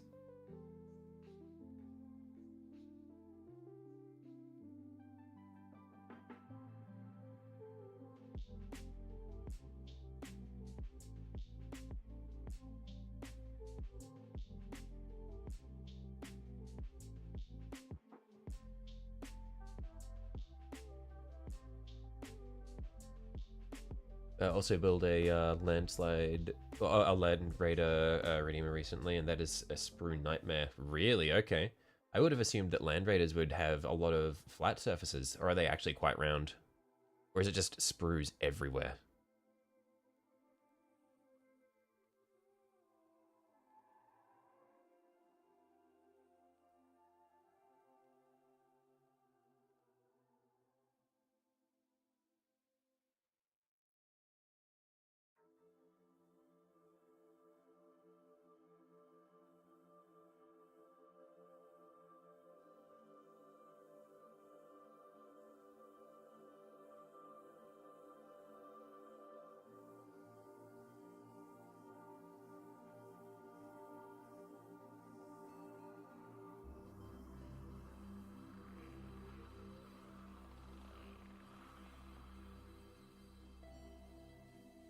Old kit, so if you put together and came with a few flat panels that are warped. Oh, yuck. I can't remember what it was I was building, but I had something where they had some warped panels, and it was an absolute pain just to get it all to fit together.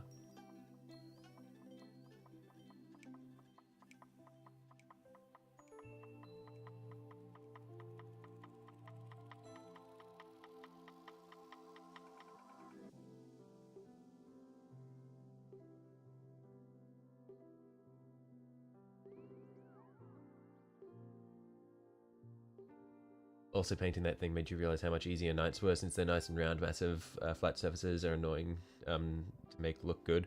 Oh, actually, yes, I 100% agree. That's my experience with... I'm not sure how many of you guys were here for it, but when I was doing my... the Necron Night Scythe that I was working on for several streams in a row, that thing, I was really happy with it. But then I got to the point where I was actually doing all the flat paneling at the end, and it's just a nightmare. Like, I still haven't finished that thing. I've just got it sitting in the back burner. I don't want to go anywhere near it. It's traumatized me.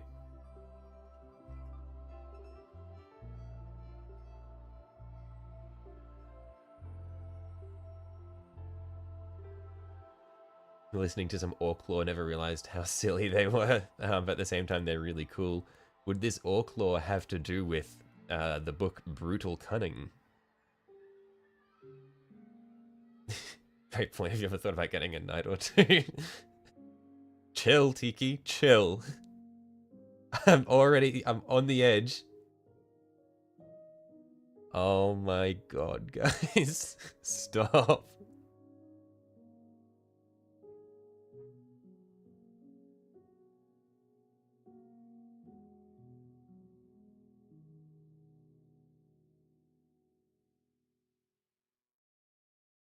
Hawks are so silly from their point of view. From anyone else, they're ruthless. Yeah, that's what's so good about them. Is like everyone else's point of view, they're shit scared of them. They're like these barbaric monsters that are just rampaging through everything. And then you go at the orc point of view, and they're just like, they're just having a great time.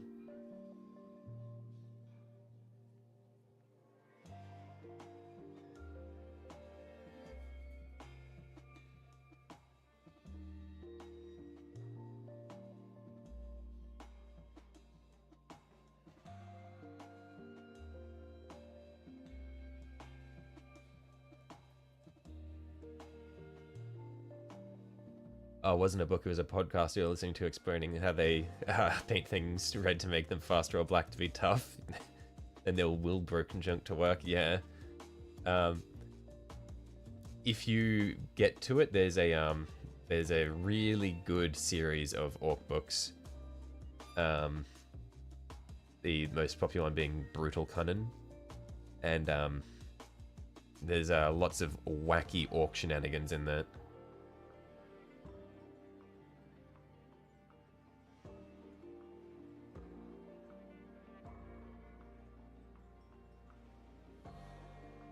Whatever they believe can, or whatever they believe, they can will it to be true.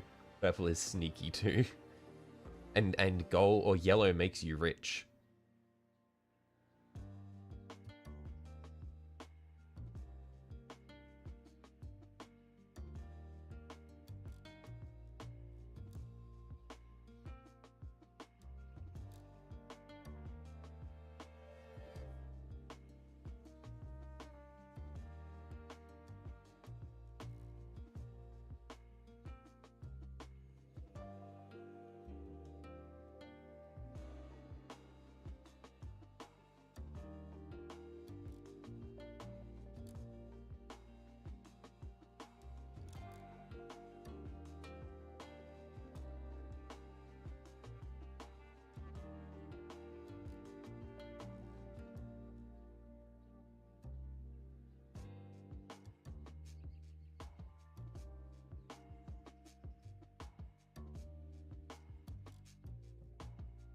Can't waste time reading.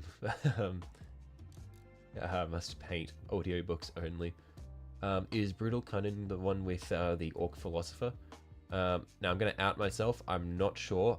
All I've watched is people talking about Brutal Cunning and recapping all of the crazy shit that's happening in it. So I'm not 100%. I know that from the parts that I know about it, it has like a pair of orcs. Who actually, I guess I won't say too much because I don't want to spoil any of the stuff in it. But it's like 2 orcs and their pet squig. So happy for contrast paint and spray primer. Makes your life easier. Yeah, it definitely does just speed things up so much. Because how many Japanese minis have you got to do, Tiki? Because you said you have a lot. How many is a lot?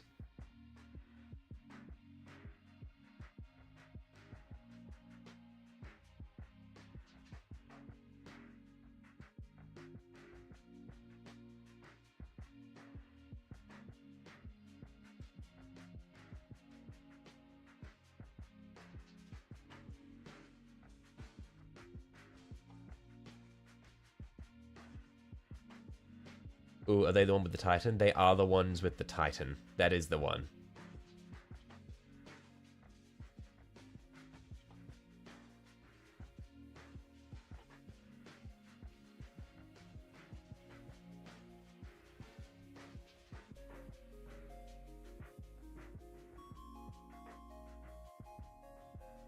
Need to do 45 riflemen, plus some special troops like mortars. Holy.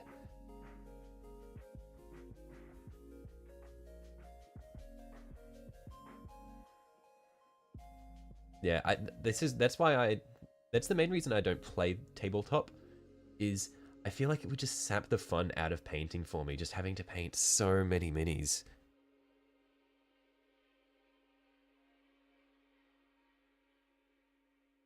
Orcs is best because Orcs is never beaten. True. Spoken like a true Orc. Orcs is the biggest and the strongest.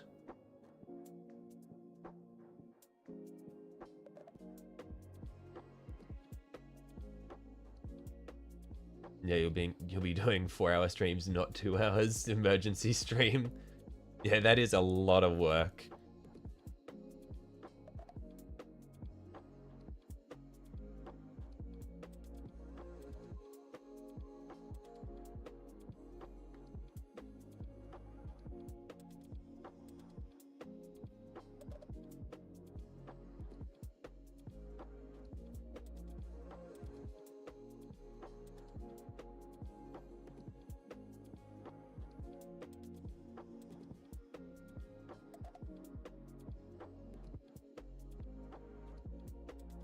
You've got a week. Just make sure you get enough sleep, mate.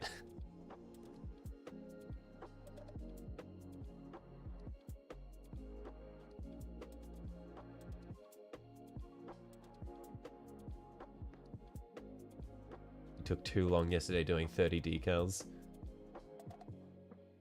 You've got about 6 built watching the stream. Okay, you're making good time. Oh, built or painted?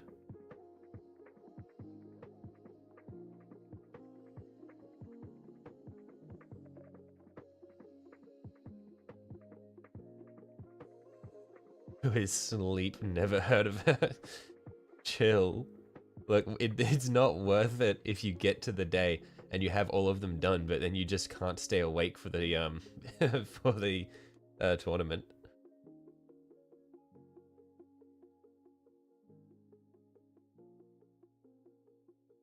Oh, built. Okay.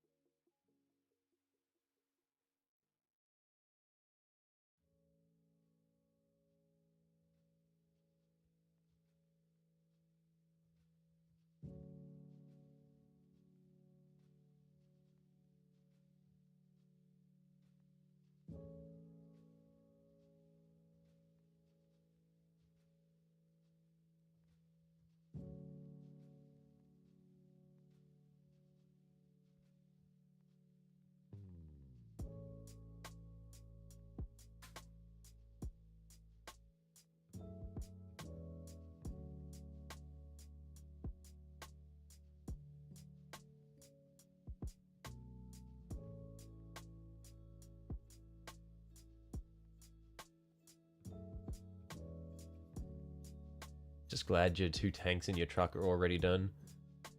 Yeah, the big minis can take surprisingly long. Like, I had this misconception for a while that I was like, okay, the bigger ones, less details. It's all bigger, it's easier to paint.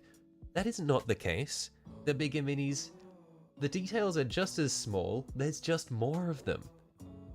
Like, if do not trick yourself into thinking that a bigger mini will be easier to paint because it'll be easier to see the things that you're trying to paint, because that's not the case.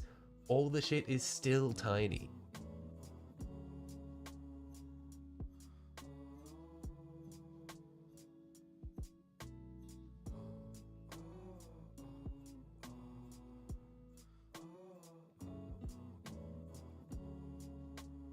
Six built, you got like a third of the way in. Yeah, welcome to the club, Hensley. It's a long process.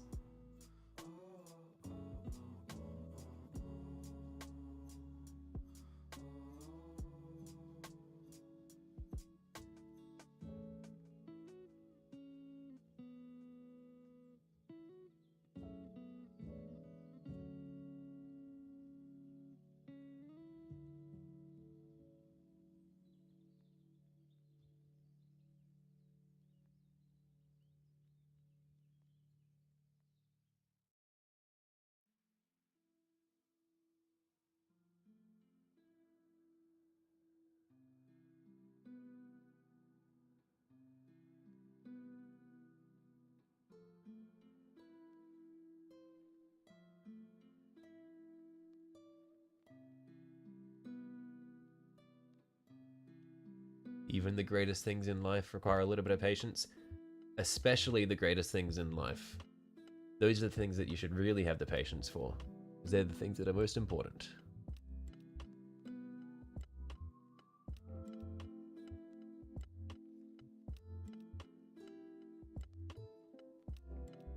You do a very unique camo scheme there, khaki, then with green stripes like a vineyard camo, good for tropical and Mediterranean use. Oh, with thin stripes. Like knights. Yes, Tiki, like knights. They are important. I will get them tomorrow. My will is broken at this point. You guys win. I lose.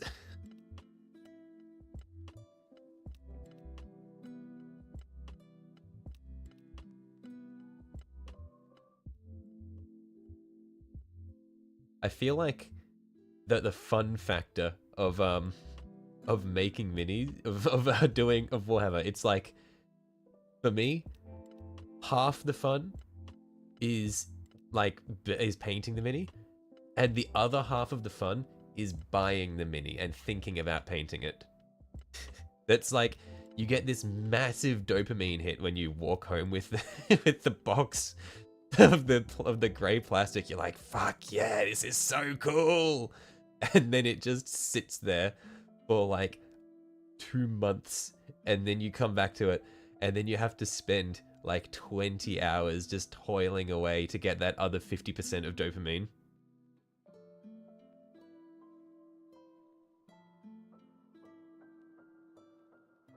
Games Workshop pays you every time you say knights. It's blood money. I swear, like, holy, I've had so many paid shills of of Games Workshop coming through my stream chat in the past couple of weeks. It is fucked up. I am being specifically targeted. They're gonna win against inflation. That's true! Look, this is a financial decision. I am investing. I'm investing. It's just that simple. For me, half the fun is building, kit bashing, and list building. The other half is playing. Painting is the tax. Yeah, I can see that. Yeah, like I said, for me, because I don't play, I don't have to paint so many minis. Because if I had to paint as many as you're painting, I feel like the fun would instantly be sucked out of the painting.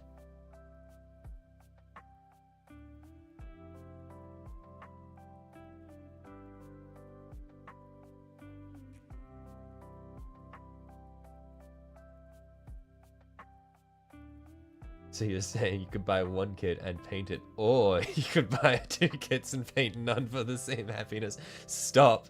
Stop. I don't need to hear this. This is very dangerous. This is a very dangerous line of thinking.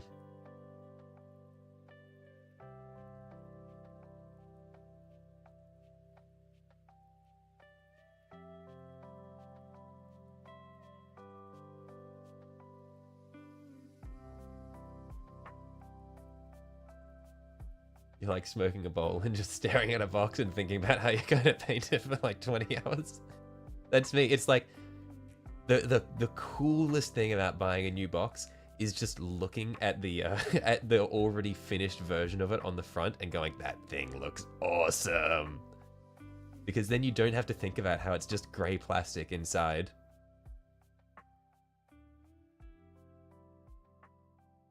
It's worth it when they're all done, to be fair. Yeah, and I guess especially for you, Tiki, because once you have them all done, then it's just like, you can finally get them on the table. And you get like the big payoff of it's ready. Once you get that third color on them, they start looking like models and not grey minis. It's a great feel. That's the really big thing for me. When I did my very first minis, just Tau Stealth Battlesuits, I was doing them in Farsight Enclave colors. And I was so scared that it was going to look horrible. And then the second I just started layering them with red, it was so nice. It's just really cool just getting the paint on them and just watching them change. Not gonna lie, Land Raider stressed you out when you started thinking about how to paint it. Really is hard not to make it bland. Yeah, that's like I'm kind of having that right now with these Dark Angels, where I'm really thinking about like what I can do just to help break up all the green.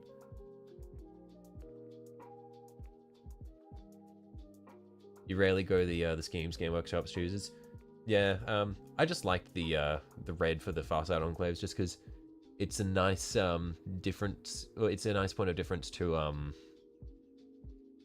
what the standard Tau colors are of just like white or beige. And like mine weren't true Farsight Enclaves. I just did them red and said that they're Farsight. I'm sure there are probably some differences that I made.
Yeah, I reckon I definitely will come back through with the black contrast on a lot of this silver, because while it looks cool, I think it's getting a bit too bright.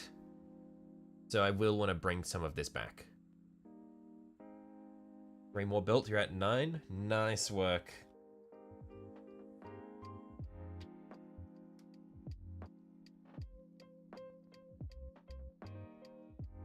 Yeah, the more you do, the faster it gets, which is always a nice feeling. Like it starts off slow, but then as you get into the rhythm.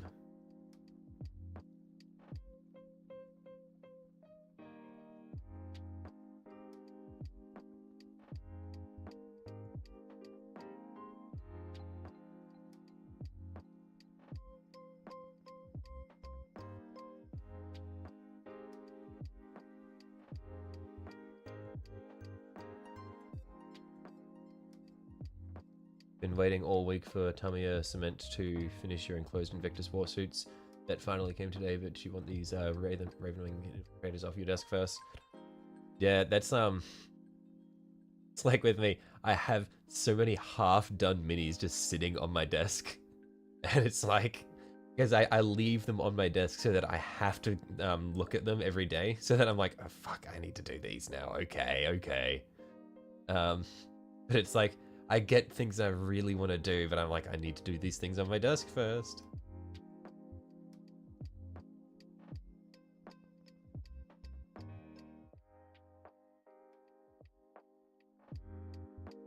Marines are easier than Tyranids. Yeah, I would say that for doing a, or just trying to focus on doing a clean paint job, Marines are definitely easier just for you to focus on, just like filling in the blanks, because that's really what mini painting is. It's just it's like 3D coloring in book. You just put it all together and you just put the color where you want it to be. So Marines are really good for just picking out the different bots and just filling in the blanks, just getting used to it. Tyranids are really fun because they give you the freedom to be messy. Like you can just go for it. You can afford to sort of you don't need to worry about getting super smooth finishes. You can really dirty them up because they're just big bug boys. But yeah, I would say definitely just for getting started out and just getting used to using a brush, Marines are great.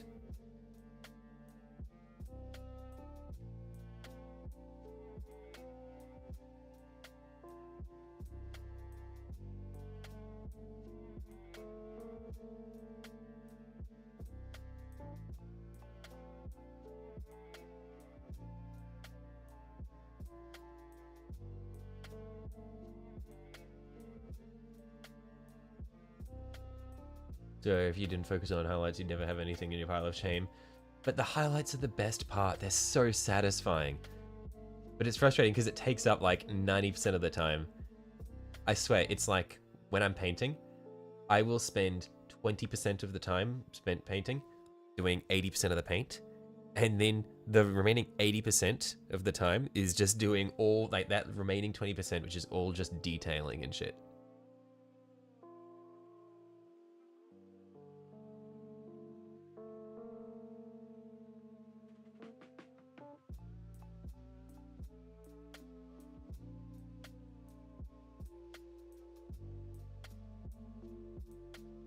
But it's those details that really make it worth it.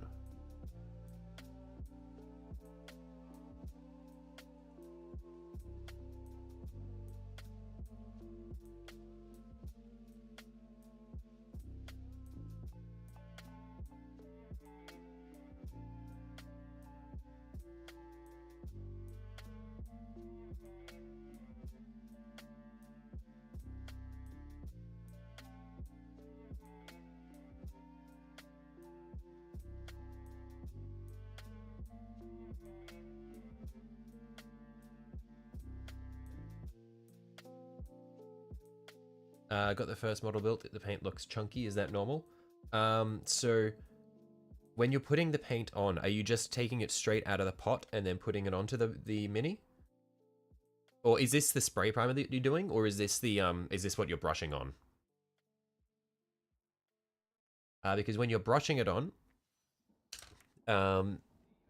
you want to make sure for brushing, before you use it, you give your paint a really good shake, so that it's all mixed through well.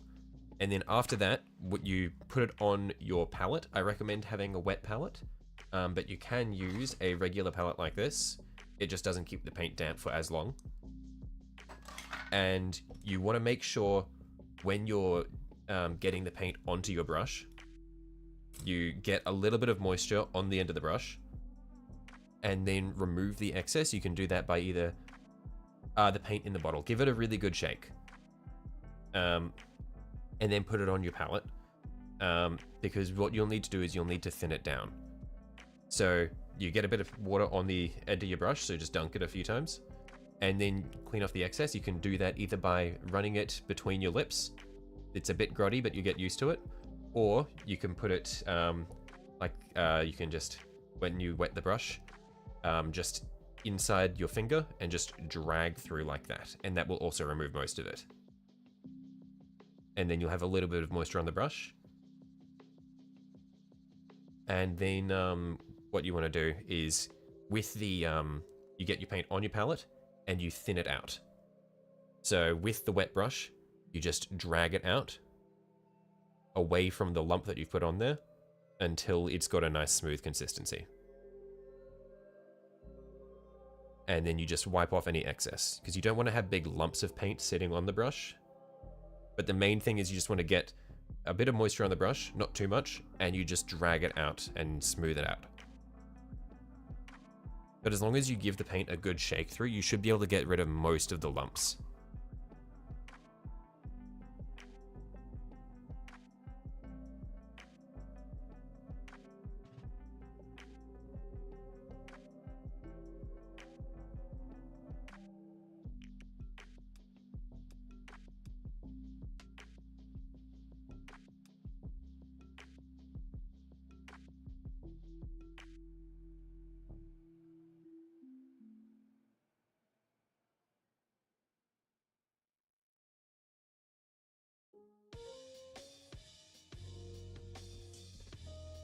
Appreciate the help. You'll do just that. Yeah, let us know how you go.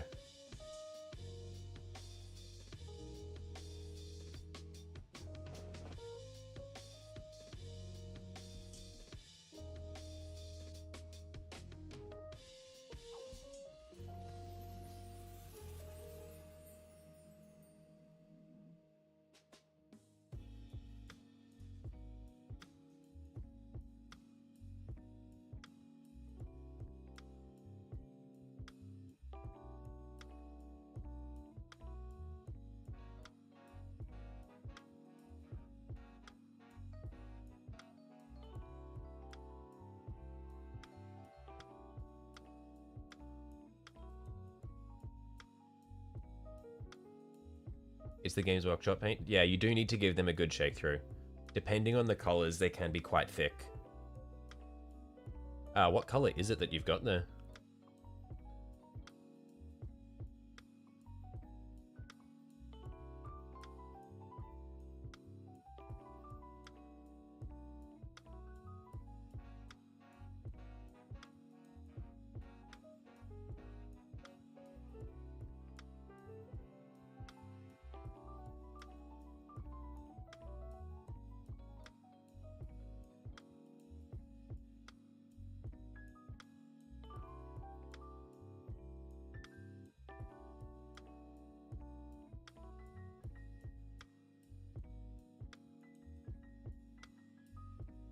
McCrame. I'm not. I haven't had that one before, so I can't say.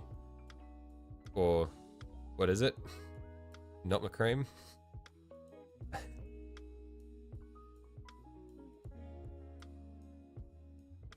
Oh, McCrag Blue. Okay. That's not a contrast, is it?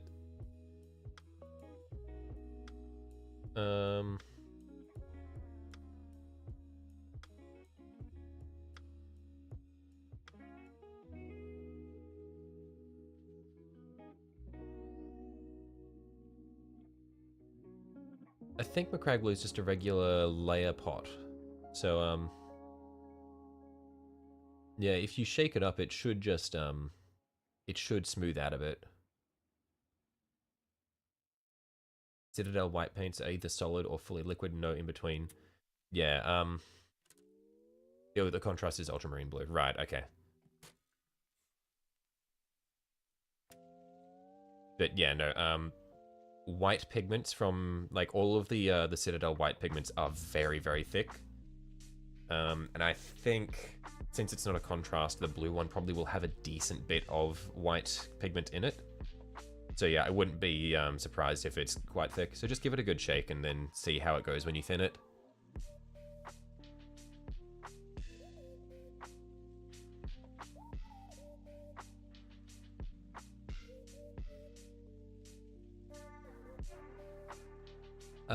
And Hensley, do you have a wet palette or something similar to a wet palette? Because that'll also make your life a lot easier.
And you got two surfaces in which to mix the water and paint and just have the paint.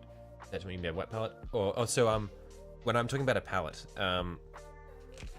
so you can either have something like this, just standard dish, and just put the paint in there, and then you can just have like little bits of water off to the side so you can just blend it together. That's one way you can do it. But otherwise, a really good, useful way for, especially when you're sitting down and painting for a while, is to have a wet palette, which is just a large flat dish. This is a purpose-made wet palette, but you can easily make one manually. So what it is it's a bit of greaseproof paper on top. So you can use something like baking paper. And underneath there's a sponge, which is just damp with water. And so what you do, you can replace the sponge with just some paper towel.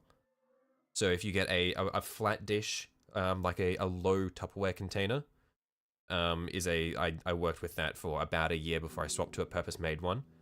But basically, if you just get a Tupperware container or something like that, and get a bit of paper towel, soak it, and lay it flat on the bottom, and then drain out any excess water, and then just put a bit of baking paper over the top. Then what you can do is you can put your paint on top of the baking paper, and the moisture will will keep seeping up from underneath and keep your paints wet so that they don't dry while you're working with them. It's really, really helpful.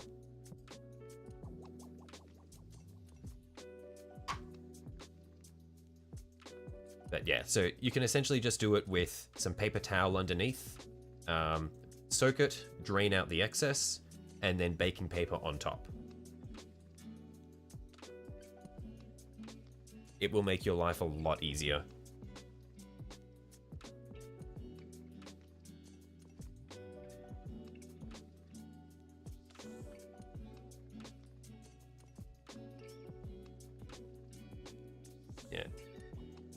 Yeah. Again, you don't need to buy one straight up. You can just make one with anything you have lying around the house. That's what I did for a good year or so.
You paint straight from the pot lid with Games Workshop paint and only use palettes for other brand droppers or mixing colors. Yeah, I can see that. I've had some. Well, I use some Games Workshop paint straight from the lid, but I feel like at least for when I was, especially when I was only just getting started out, it was really handy for me just to work off a wet palette, just because it helped me figure out how to like how much I needed to thin out the different colors. Because some Games Workshop colors can be a nightmare straight out of the bottle. Especially when you don't really have a full grasp of how much moisture you need on the brush when you're pulling it out of the bottle, just to get the right consistency.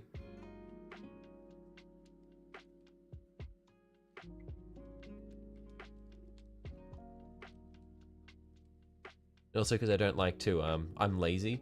And so I like to just get the paint out ahead of time and then not worry about constantly opening and closing the lid. I just want to get the paint out, put it on the wet palette, and close the lid of the bottle so that I don't need to worry about the bottle drying.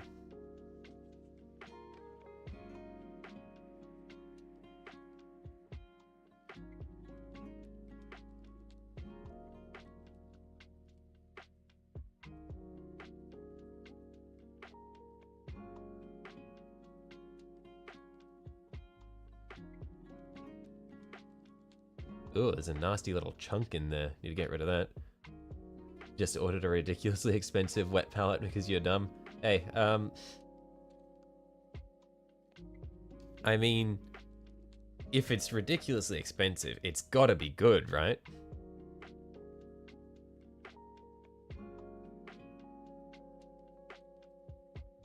And like the wet palette I'm using, I'm now using a purpose-made one. It's nothing crazy, but it does the job.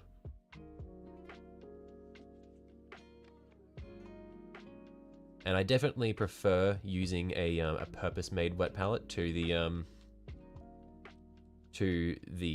little DIY one that I was using for a long time, just because it's easier, just to not constantly have to like cut the baking paper to the right size. I can just pull out the little foam pad and just drop it in and know it'll fit perfectly. Like, anything just to make your life easy is always nice.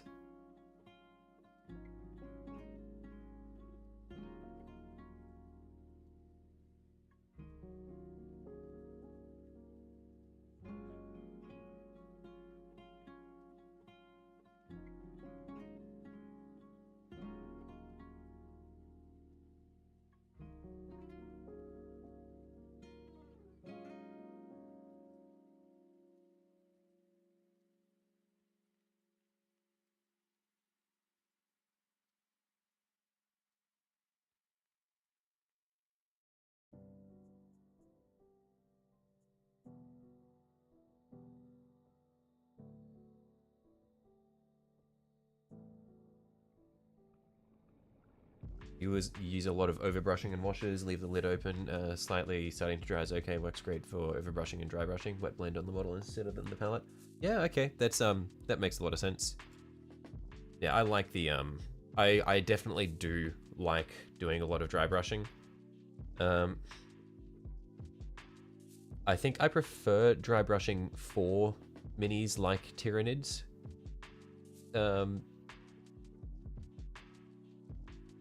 But well, just because I really, well, I guess I'll have to be more selective about where I do big overbrushes and that sort of thing, at least for laying down foundation layers. Because now I've got a an airbrush. I really like the super smooth finish that you can get with it.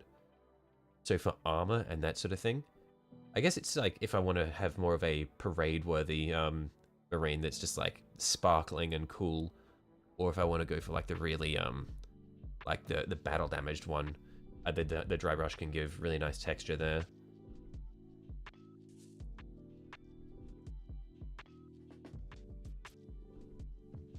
I guess we've just got more options now, which is always nice. But yeah, I do love my dry brushes.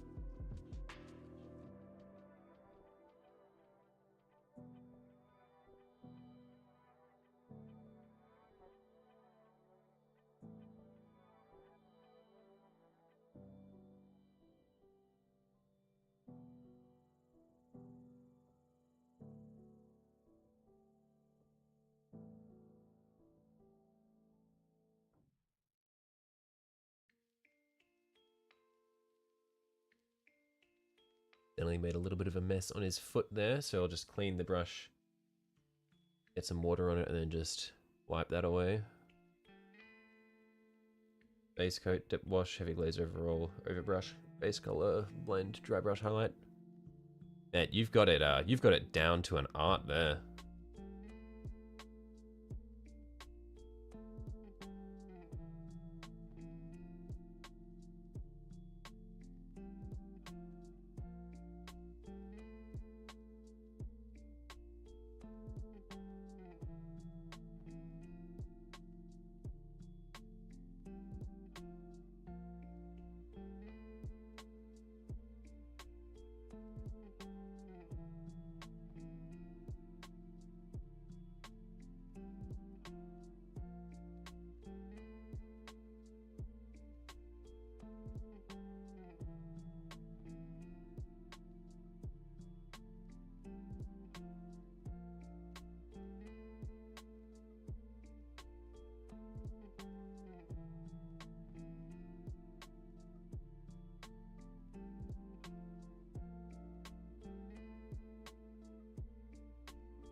Well, trying to get it down for time spent, maxing enjoyment, process, and material cost to produce your hobby.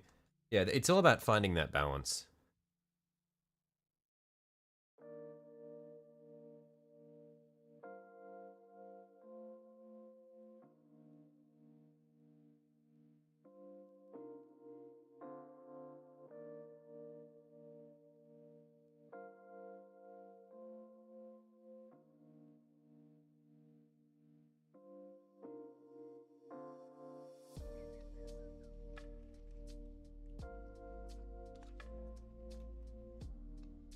Just finally going to glue the cloak if you first eliminated, but your glue dried out since you last used it. No. That's the worst. And there's nothing else in the house?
Oh, actually, I just realized these guys all have these little belt buckles.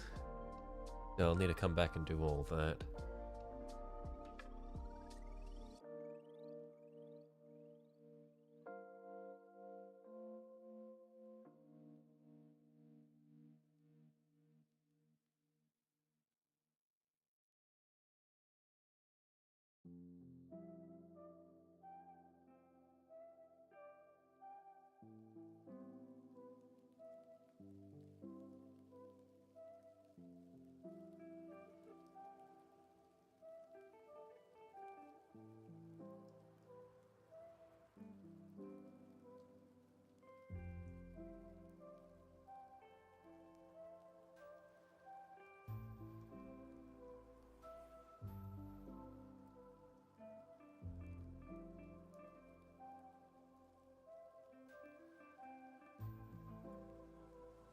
$12 of painting today and your dreadnought is 90% painted. You just have to do the weapons and the base. Woohoo. Nice. 12 hours is a solid effort.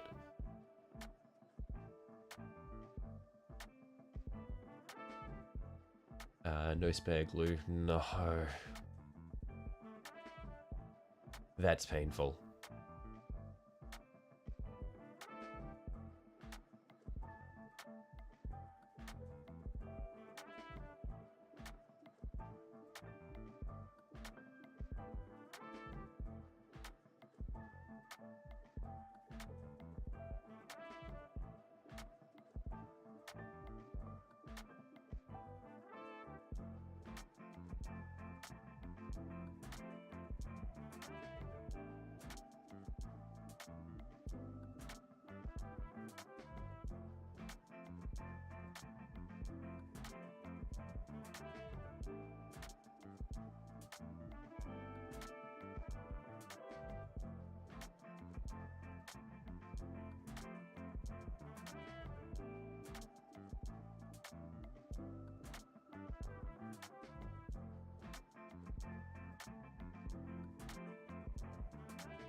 Leviathan Dreadnought for your Dark Angels. Yeah, you mentioned earlier you made a bunch of candles and robes and all that sort of thing for it, didn't you, with Milliput?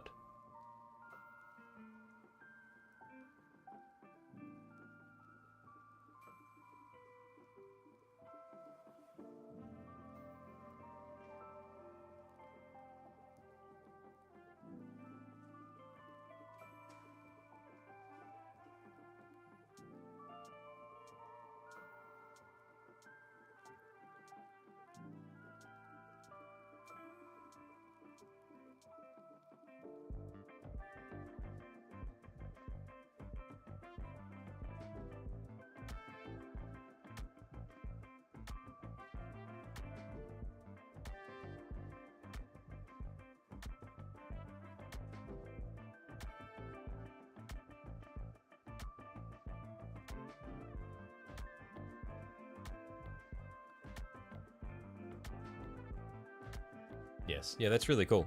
I've just gotten, yeah, I got some milliput delivered just yesterday, and so I'm keen to try it out. I haven't really looked up a whole lot on how to use it, but from what I've seen, it's a 2-part epoxy putty. Any suggestions or recommend, like, any tips for using it? Like, how long does it generally stay, how long does it stay pliable before it sets?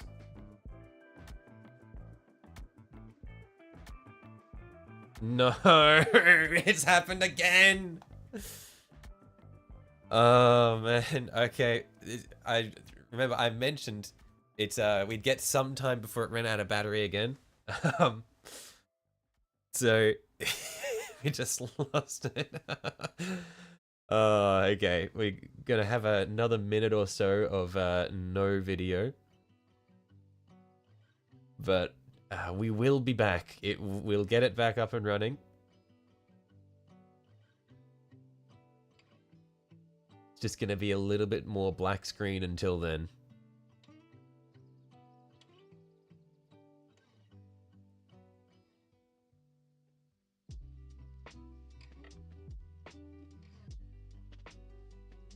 And actually, I'm going to be right back. I'm just going to quickly go and get a glass of water. So I'll probably be a minute or so. I'll just quickly finish up this one little detail that I'm doing. Green stuff is usually easier to start with. It has more substance. Okay, well, I did get some green stuff as well, so I might start with that. It does also seem to be, it's the same sort of 2-part epoxy putty. So I'll start off with that one in that case.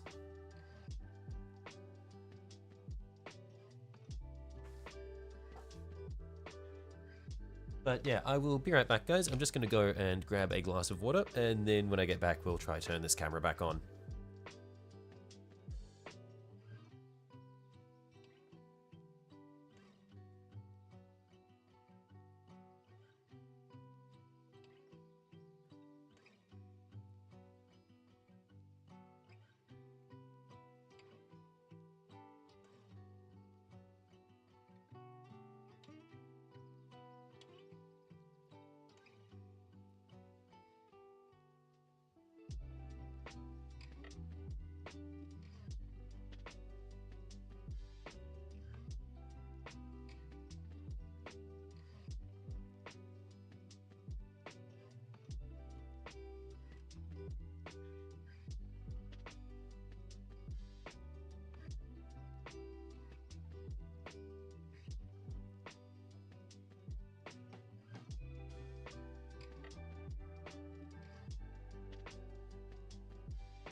Okay.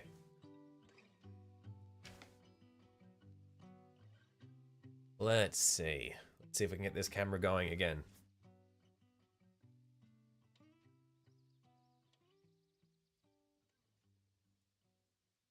There we are. Cool. We're back up and running. Some technical difficulties, but we're here.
Oh, whoops, forgot to zoom this in. I forgot that when I turn the camera back on, it starts out zoomed out. Sorry about that.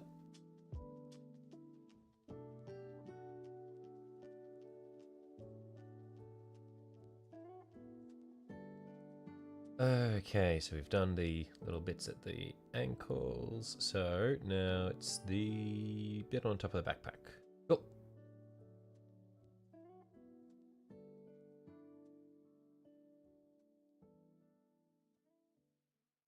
Why is it focusing on my hands and not the mini?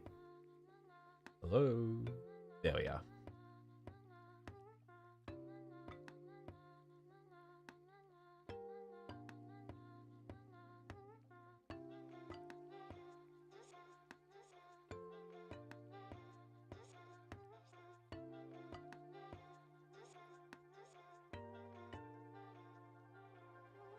Doing it again, isn't it? It is. Stop focusing on my hands. I'm too white. There we are.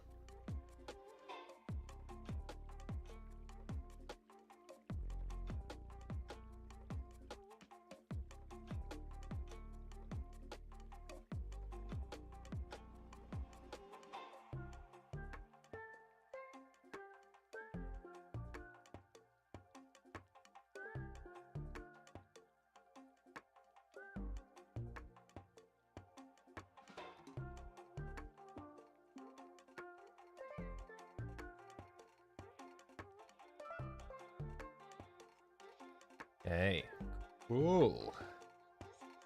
So I think for the most part, do we reckon we should do the knee pads as well? I think the knee pads might be worth doing just to break it up, because then we'll come back through with the black contrast.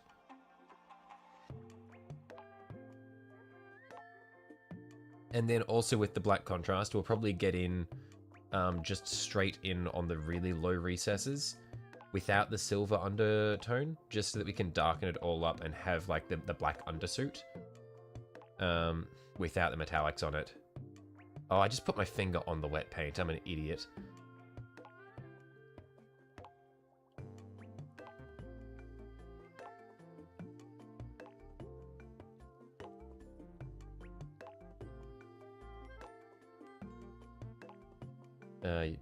You got the Dark Angels upgrade version of Leviathan. If they only sell the generic Leviathan in plastic, they do there's a Dark Angels version of Leviathan.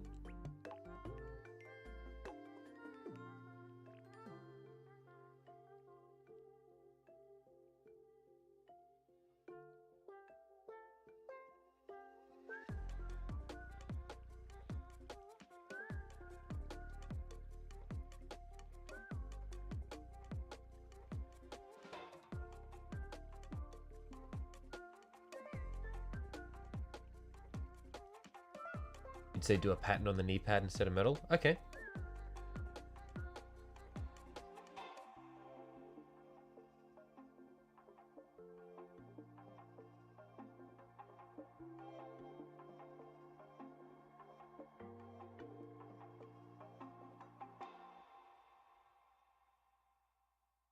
What country is this in? I imagine this is in the UK. Is it input?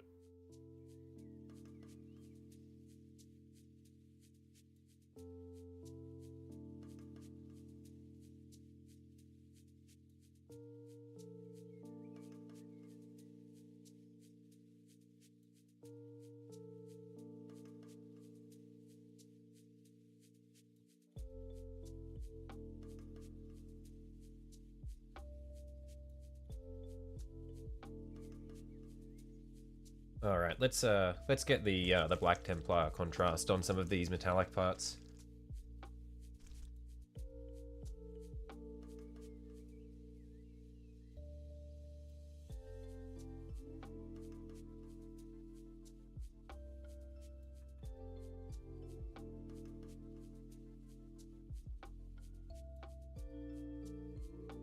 Oh, Dark Angels Leviathan Dread is what you mean. Okay, I thought you meant like the whole Leviathan kit. There's just a Dark Angels version of it.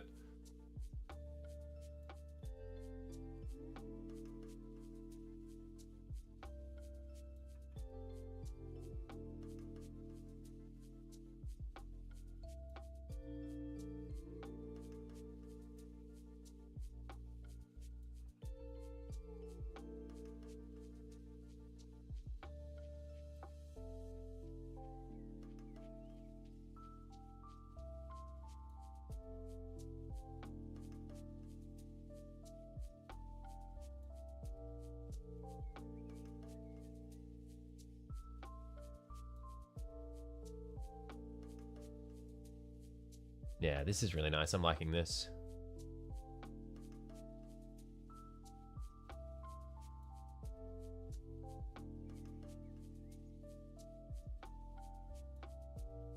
Yeah, this is going to be good.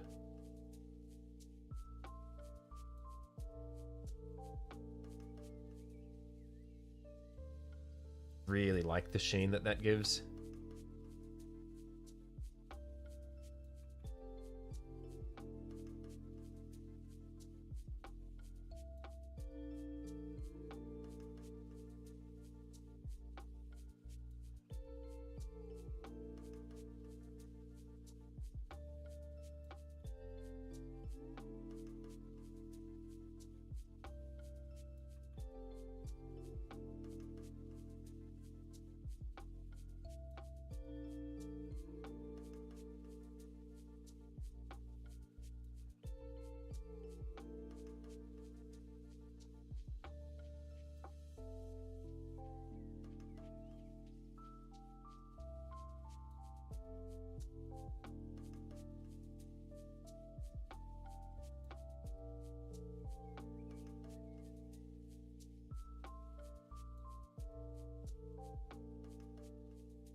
Just need to make sure I drag any pools down to the underside. I don't want to have any blobbiness in the middle of it.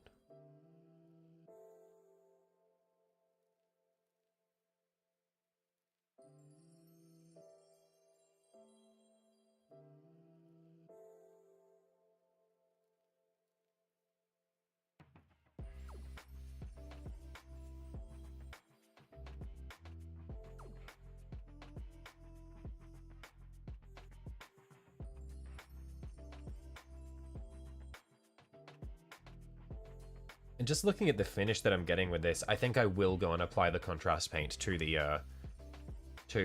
shoulder trims for all of them except for the sergeant.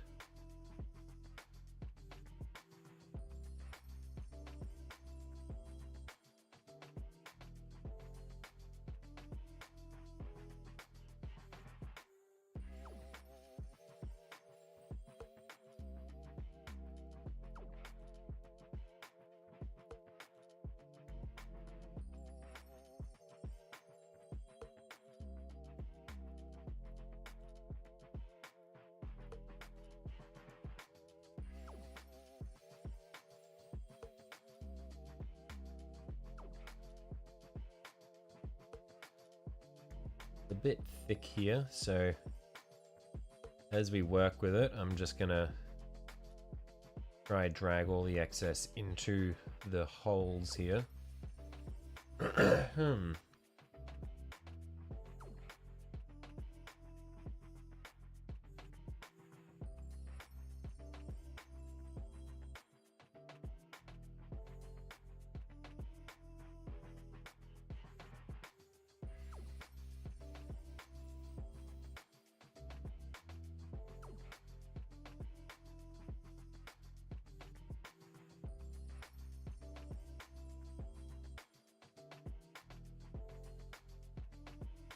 You're out. It's been fun. See you later. Yep. See you later, Silver. Thanks for dropping by, and well done with the 12-hour marathon of doing that that dreadnought.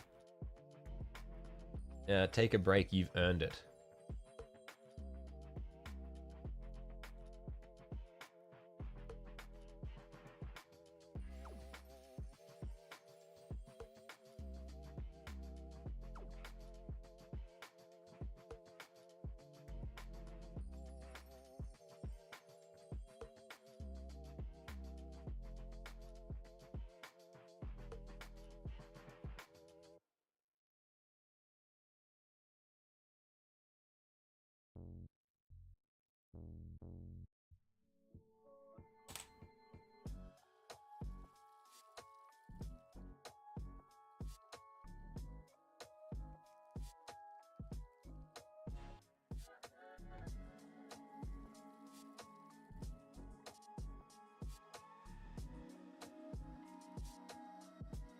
I feel like this would be a really cool way to do Black Templars. Would be to base coat them with lead belcher, and then contrast over the top of that. Just really give their armor that metallic sheen.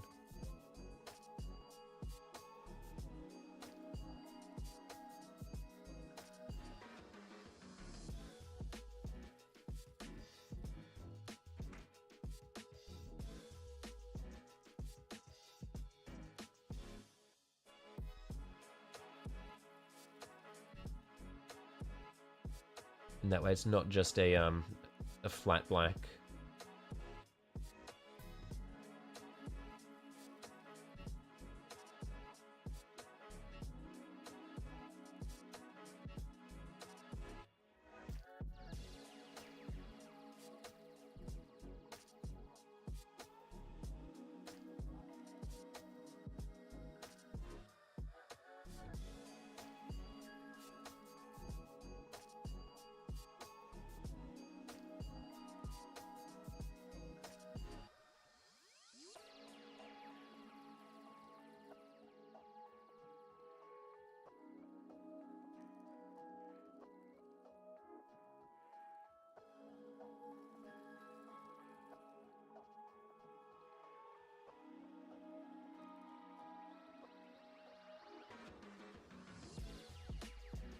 Yeah, I reckon this is definitely having them look more like Dark Angels, like this. Although what I've forgotten is I was going to do the underside of all the pauldrons. So I need to actually, before I go any further, I need to do the underside edge of the pauldrons in silver. So just crack the lid back on that so it doesn't dry out.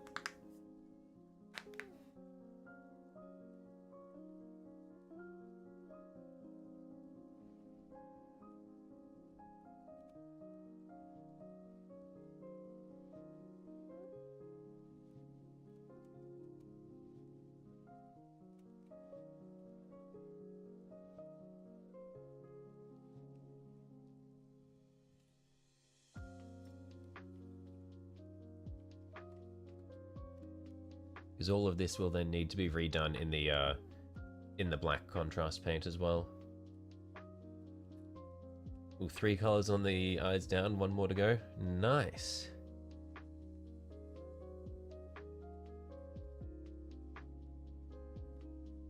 Yeah, I feel like I am the slowest painter here. Everyone else is just powering away. And I'm just fiddling around with these tiny little details forever.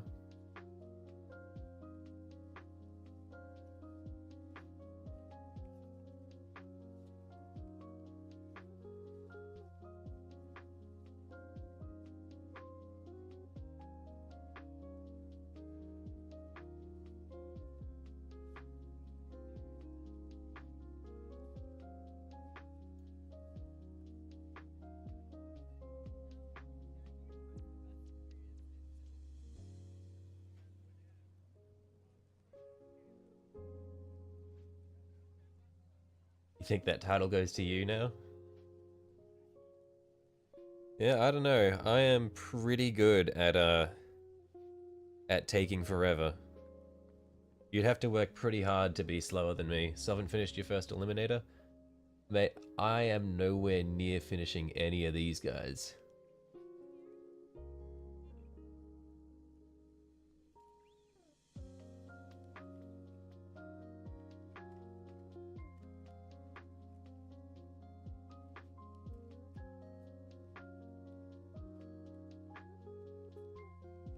Doing 10 black space marines not too tough.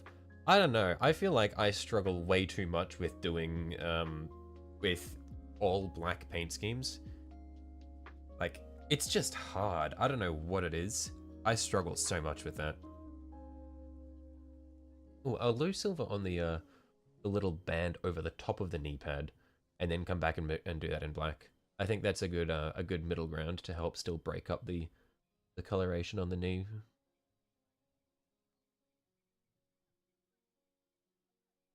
And then we can still get a pattern on the knee. And we also have something breaking up the leg.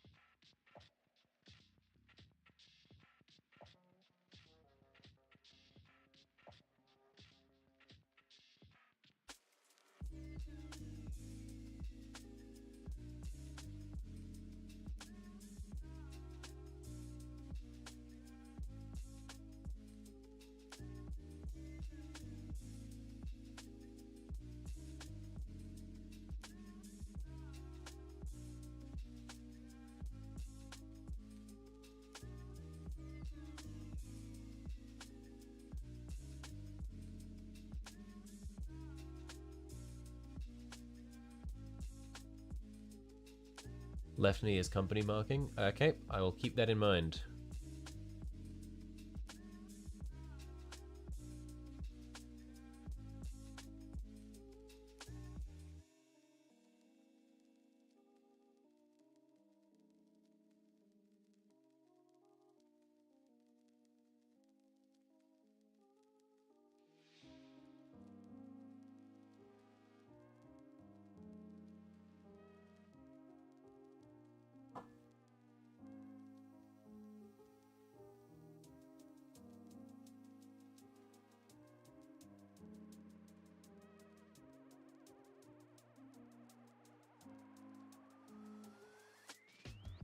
Hello there. Hey Pure, how you going?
I reckon these guys are definitely coming together pretty well now. Doing good. Keep seeing my content recommended to you on YouTube, but never actually caught a stream live until now. Hope all is well with yourself. Yeah, I'm going pretty well. Thanks for dropping by the way. Good to know that the algorithm is working. But yeah, I have just been plugging away at these guys for a while now. Usually stream a few times a week. Depends on what my schedule looks like. But I always stream it, like, whenever I stream, it's always around about this time slot.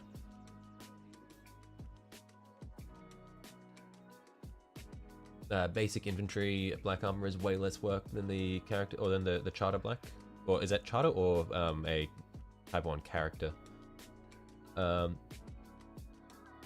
Nonetheless, I imagine, yeah, just for doing bulk infantry stuff where you don't need to worry too much about making it pop, it'd be pretty straightforward.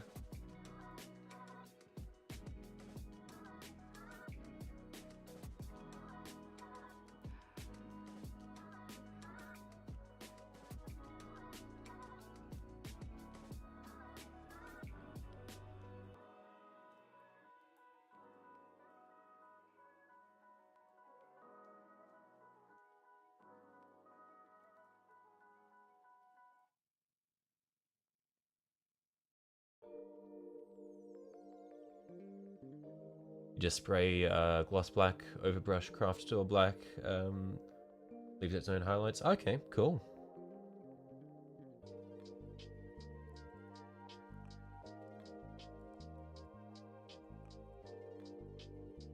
Nice, quick and easy way to get them all done up, I guess.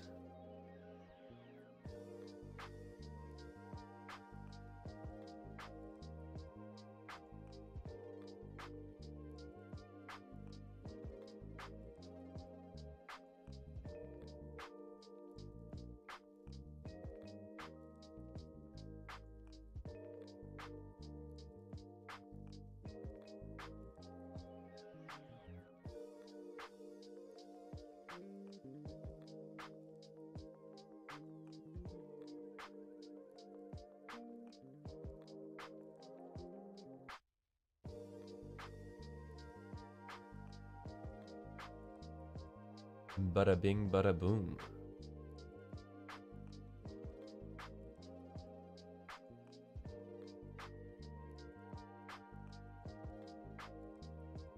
I think that's all the bits for this guy. Oh no, haven't done this surface yet.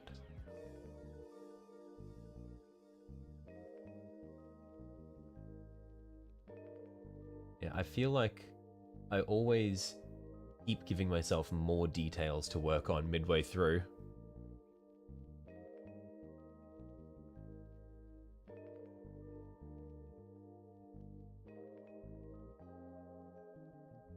The curse of the mini is never done till I say it's done.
White decals, pouches and grenades, paint weapons and eyes on a white sector Imperialis base. Okay, yeah, just get that really good contrast between the bright whites and the dark black armor.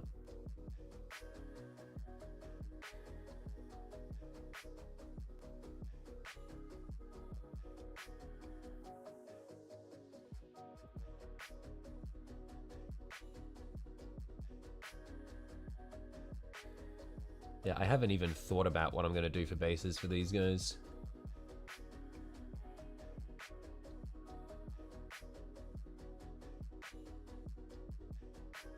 Maybe I'll just use some Tyranids to make their bases. Sector Mechanicus bases, right, okay.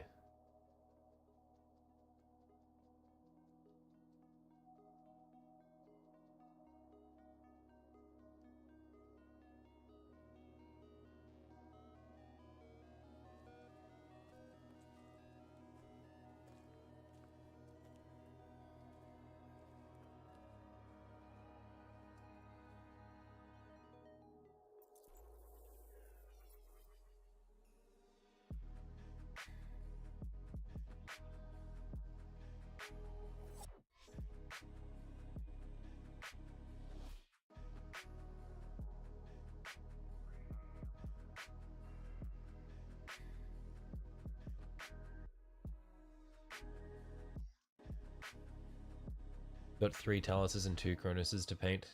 You take absolutely forever to get the skin looking decent. Yeah, I am avoiding models where I have to paint skin like the plague. I do not want to deal with that for as long as I can. Yeah, it's like I've been sticking to Xenos and now Space Marines because, like, I just cannot bring myself to try to give something a nice looking skin texture.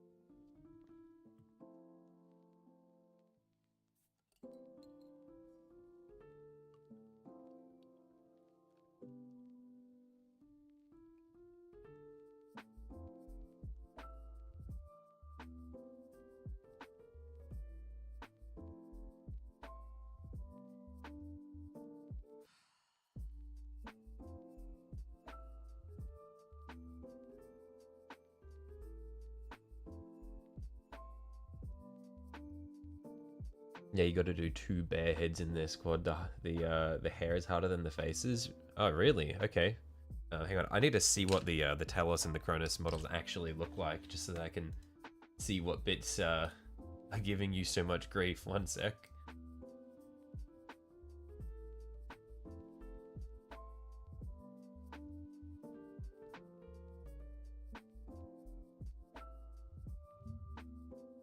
Uh,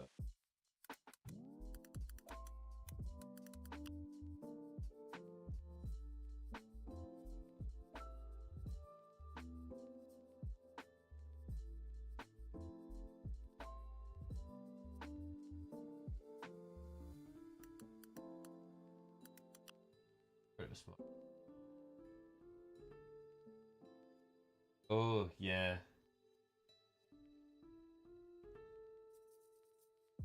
It is a lot of exposed skin to work on. I do not envy you.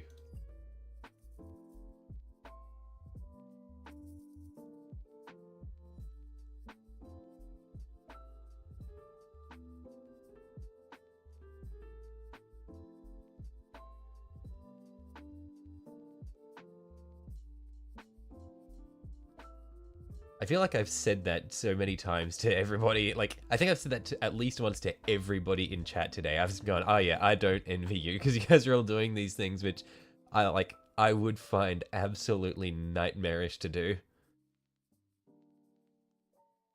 And happily report that 1 of 3 geometric camo capes are done for your eliminators. Nice work. How long did that take you?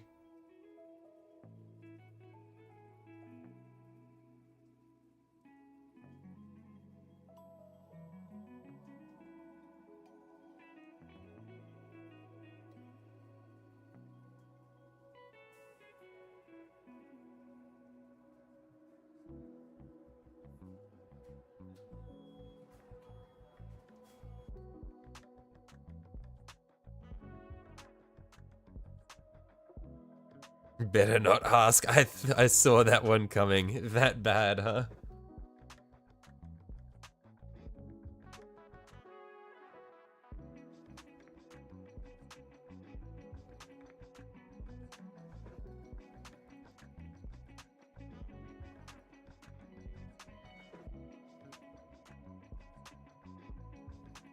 To be honest, you don't know. Actually, maybe a couple of hours. Spent a lot of time doing the armor and details today too. Yeah, there's just always more work to do, more details. Time just gets away from you.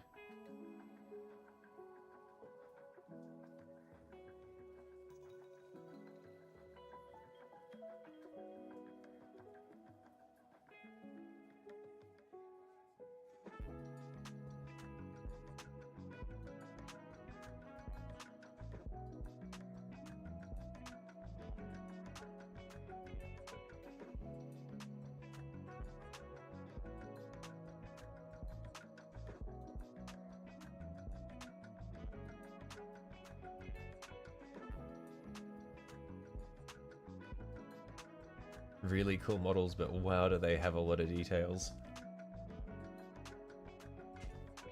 One sec.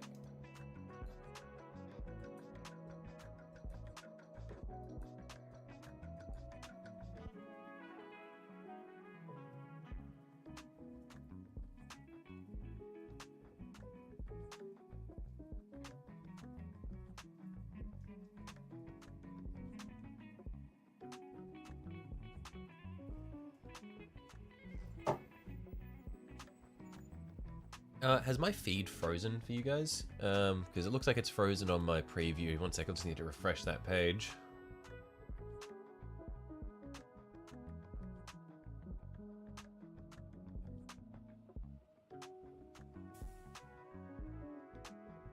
Okay, no, it's not frozen. It was just on my end. Cool. That's all good.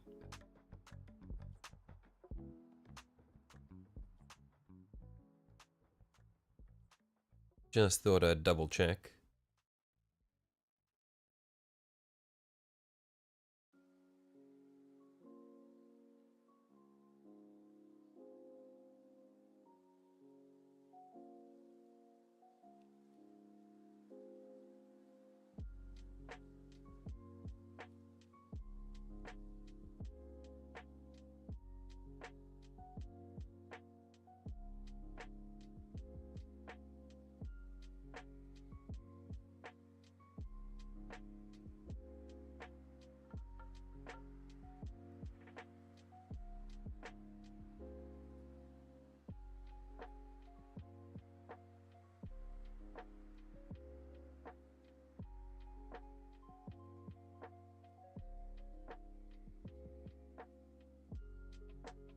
Yeah, I will say, just at the rate that we're going at the moment, I think once again, in true me fashion, we will not be finishing these minis according to the deadline that I've set myself.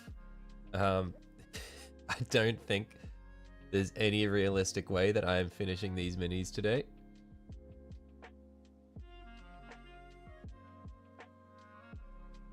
Although, to be fair, in the title of this stream, it's called Let's See. It's not called We're Finishing Them. We're trying. But no! Again! Oh my god. Oh, what's the deadline? I was gonna see if I could finish them within the stream today. This camera is this camera is giving me so much grief.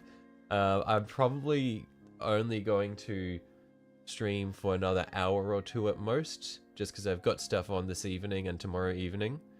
I might be able to stream again tomorrow, depending on how quickly I can get to and then home from the city.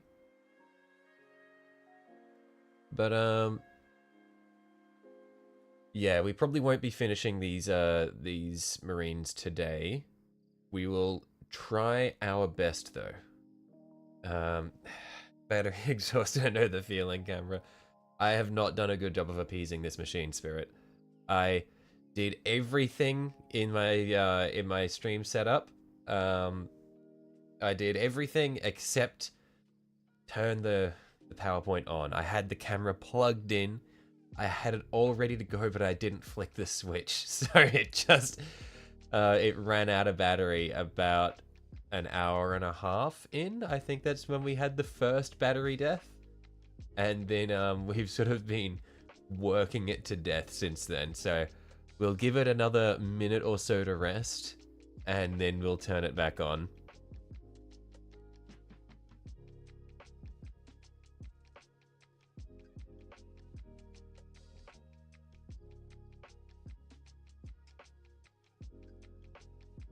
City boy? Yeah, I'm a suburb boy. But yeah, it's an absolute pain to get into the city from where I am. Just all the public transport is a bit of a nightmare. Australian public transport is just terrible. Lived in Japan for a year, and I was spoiled by the train lines. It was just too good over there. Like, I can't not think about it now. Worst part was, apparently, my city used to have a tram system, but then the auto lobby ended up getting them removed so that people would drive, so that people would buy more cars, which is awesome.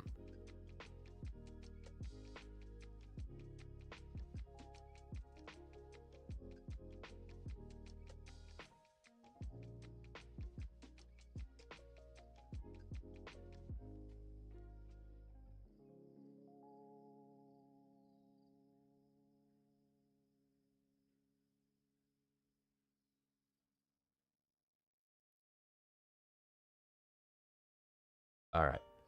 Almost gotten through this this mini. I'll finish the little details on this mini, and then we'll try to turn our camera back on.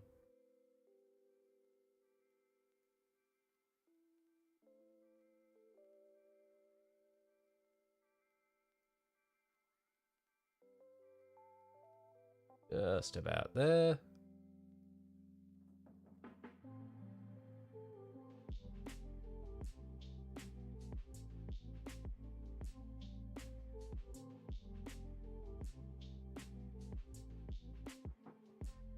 Okay. Let's see if the camera is willing to work. Oh boy, it is quite warm just touching it. I wouldn't be surprised if the next time the camera turns off, it's not because it's out of battery, but because it's overheated. But we're back in business. For now.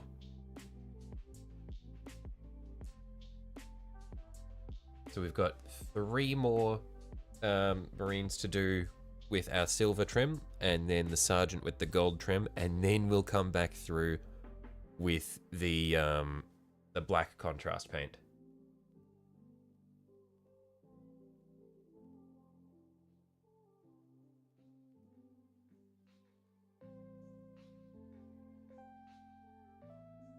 Yeah, well, what can you do about your tyrants and despots now? I mean, you let them take all your guns. Look, I'm happy to walk down the street and not be worried about someone having a gun. I think, look, I am all for not having people just have guns in Australia. I think that's one of the best things we've done. Yeah, I'm not exactly about to go and get a gun and walk into the auto lobby.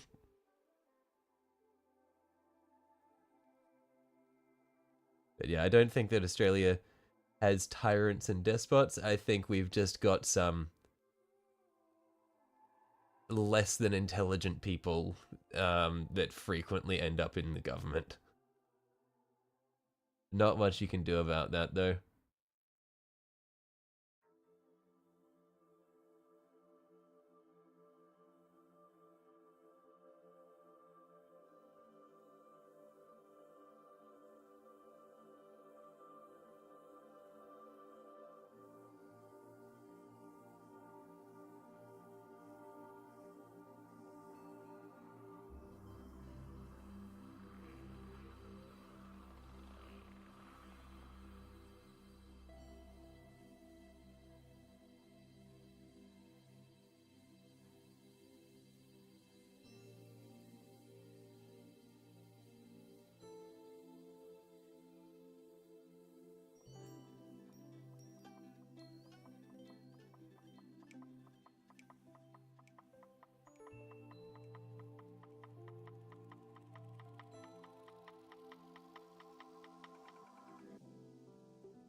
Only demand accountability and benevolent leadership. True. Yeah, not much else we can do.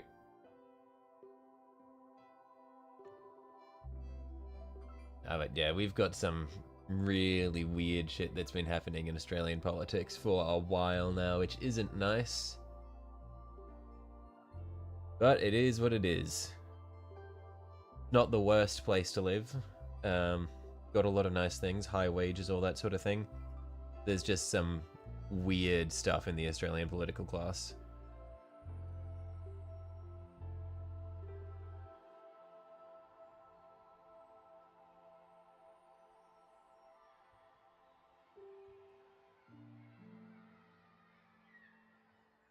But I'm sure that's the case anywhere you go.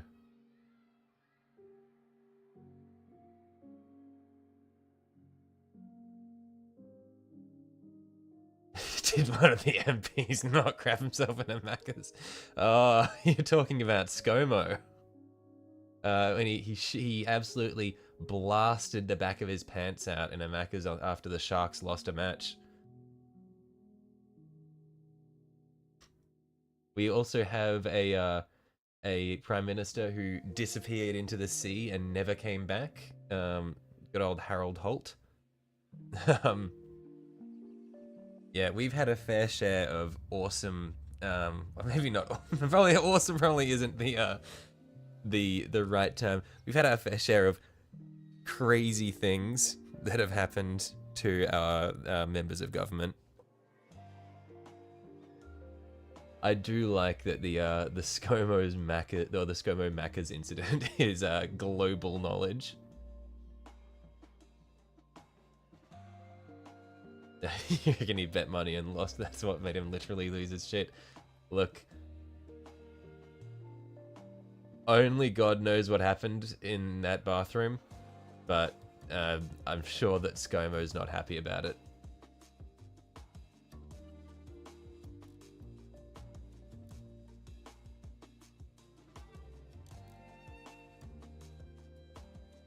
But yeah, this is the same guy who was having a holiday in, it was like Hawaii or Bali or somewhere while the whole country was on fire. Which is very cool. Love it. I mean, like when the whole country was literally on fire, like when half the country was burning down.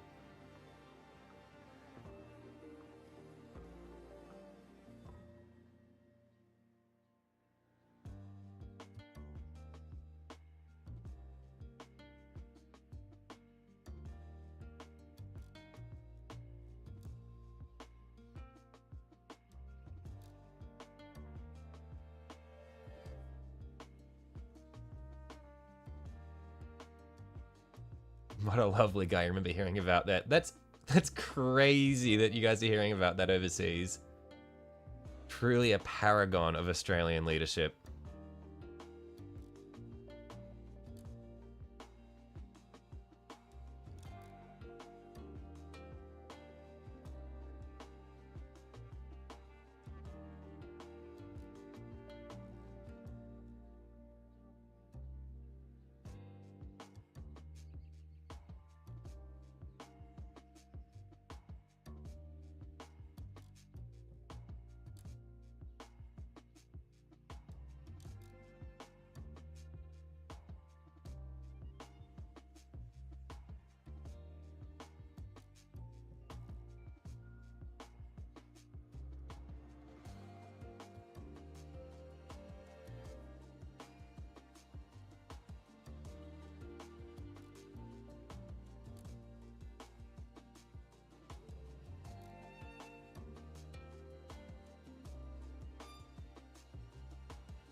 All right, I think just one more marine to do the silver trim on. And then we do the gold trim on the sergeant. And then we can come back with our black contrast paint.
opinion on Erebus, fuck that guy.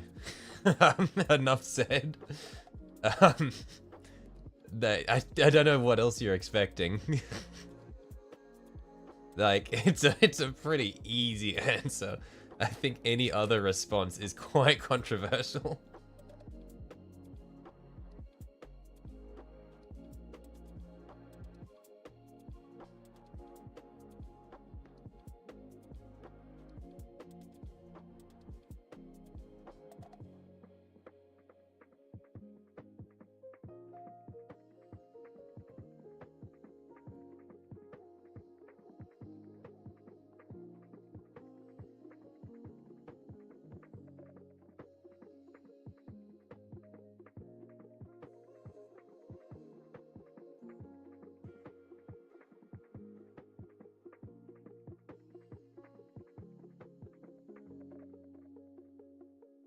Recently read False Gods, such a depressing scene watching Horus fall.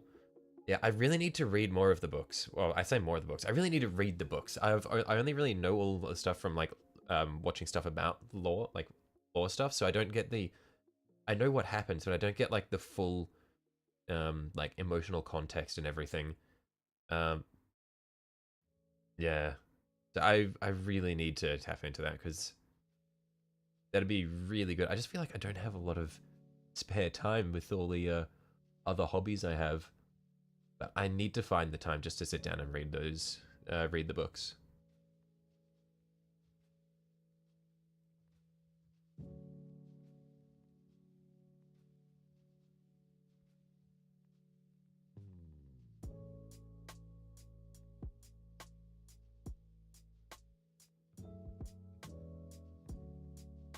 A lot of cool details you notice when reading if you know some lore would recommend. Yeah, definitely. Because, yeah, that's just it, is, like, getting, like, the lore summaries and all that thing is a really cool way to sort of familiarize yourself with the universe. But I feel like there's just so much that you can get just from reading it. Like, so much context and so much more investment just from experiencing the story rather than knowing the story.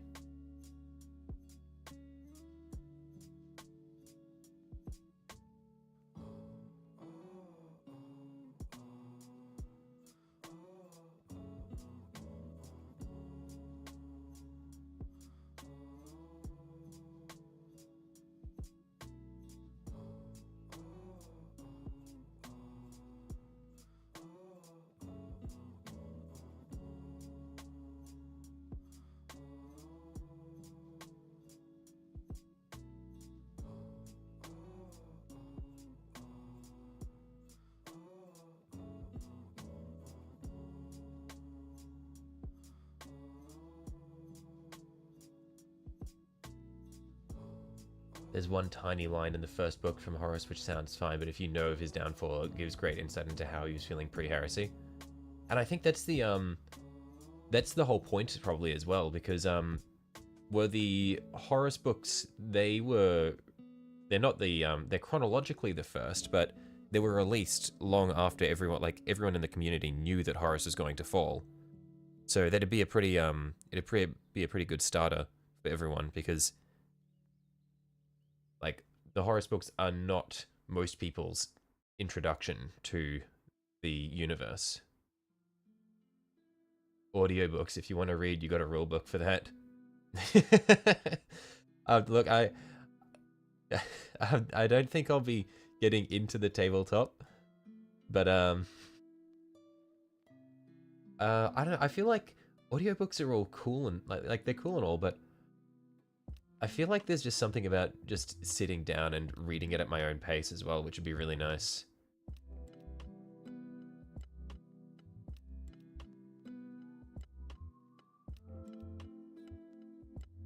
First three are in order. After that, it branches into a bunch of other stories. I have seen, I've seen a clip from a video where two guys are explaining it, and they've got a spreadsheet in front of them with like a flow chart of the chronology. It's so funny.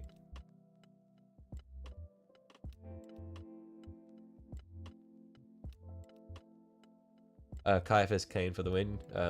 You'd love to read the Night Lord's Omnibus too. I have heard that the Night Lords books are incredible. Yeah, I reckon like the top hit list for me for books to read would be, I really want to check out the number one would be Thousand Suns, so I'd be reading the Ahriman Omnibus. I think the Night Lords would be really cool. And I also really want to read about Farsight, because I really like the Tower, because they're just like, I feel like they're great perspective characters for just showing how fucked up the 40k universe is. Because for the most part, they're just like really regular guys. They're about as close to regular guys as you can get in the universe, aside from like the whole caste system thing. 68 books, including the Soul Award. Jeez. I really need to sit down and read the new Lilith book. Your girlfriend got your signed copy. Wow, okay. Nice. Number 4 as well. Awesome.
Fabius Bile would be a cool trilogy to read as well. Oh, fuck, right. There's Fabius Bile would be really cool. And there's also The Infinite and the Divine. I really want to read that. Trazyn is the coolest guy ever. You cannot change my mind.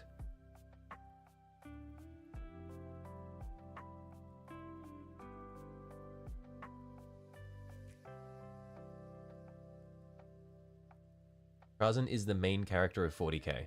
It's just how it is.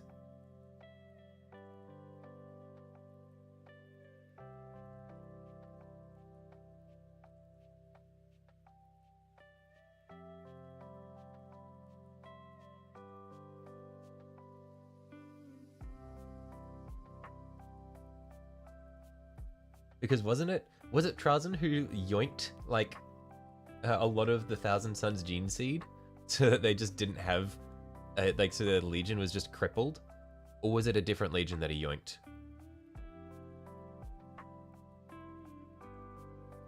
Plague Wars for some rowboat gorilla man action.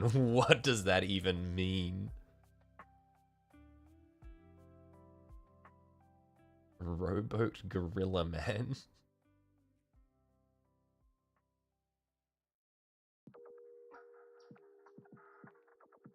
The Lion, Son of the Forest would be great too. Oh my, there's too many books to read.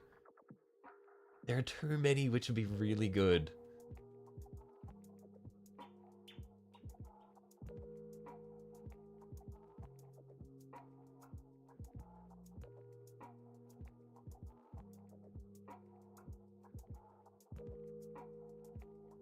This old man lion is just such a giga chad.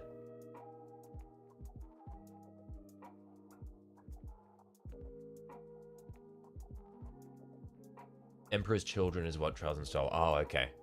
Yeah, I couldn't remember whether it was Thousand Sons or Emperor's Children.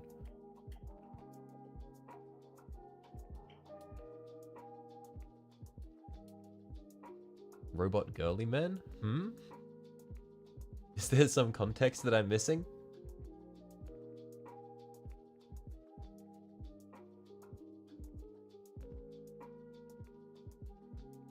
Oh, Rebooty Gilliman? What? Why robot girly man though?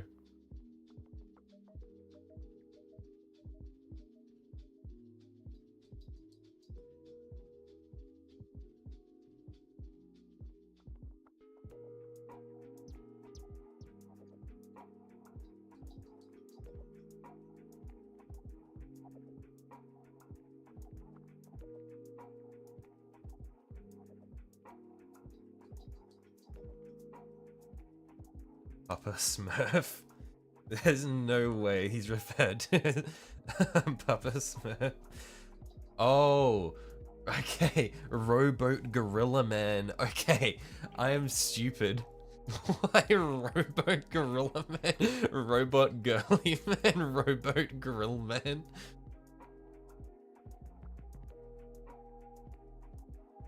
Okay, it took me way too long to realize what you were saying.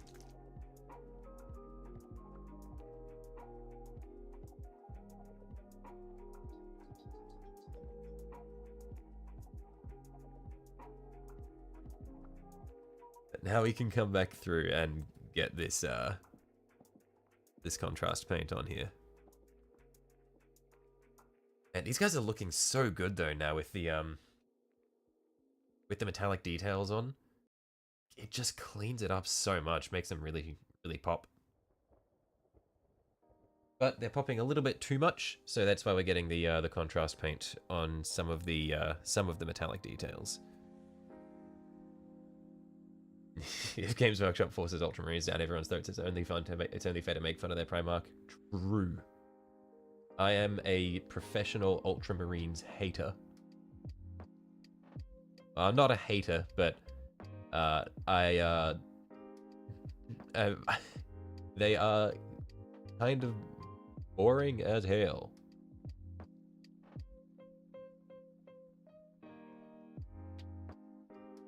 Second only to Ferrus Manus, who has metal hands and is the prime hand of the iron hands. The writing is amazing sometimes. But Ferrus just kind of he got done so dirty. He's just gone.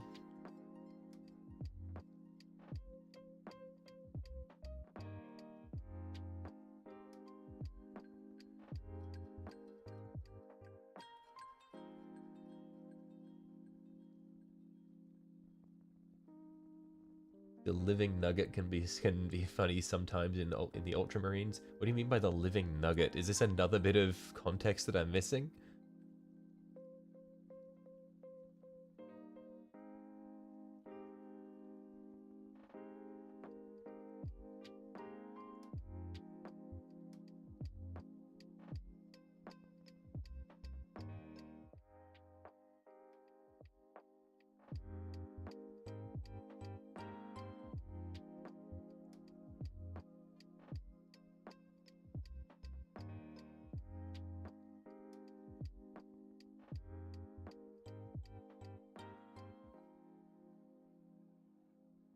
Yeah, I would say as someone who got into 40k through the Dawn of War games, I had always imagined that the Blood Ravens would be the or not Blood Ravens, the Blood Angels would be the quote unquote main Space Marine Legion, because they're like the red ones. And I understand that Blood Ravens are not Blood Angels; they're probably something else. But yeah, so it was just kind of surprising for me that the main Space Marines were not the red ones, but the blue ones.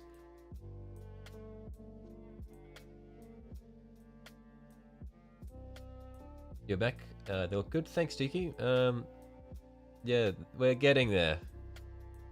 It's taking a little while, but yeah, bit by bit.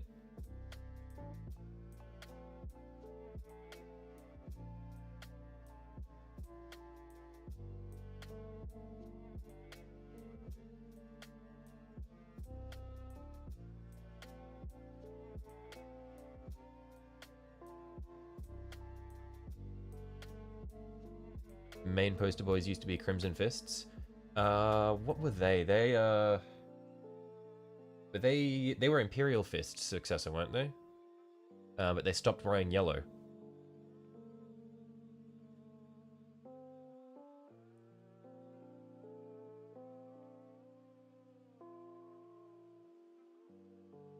Were they blue? I feel like they were blue, weren't they? Does GW just love the color blue?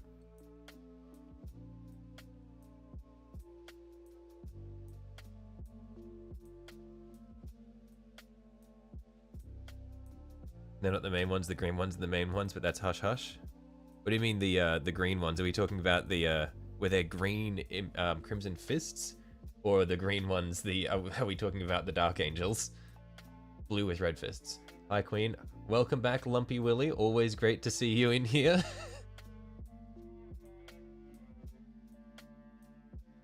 Yeah, they were Imperial Fist chapter.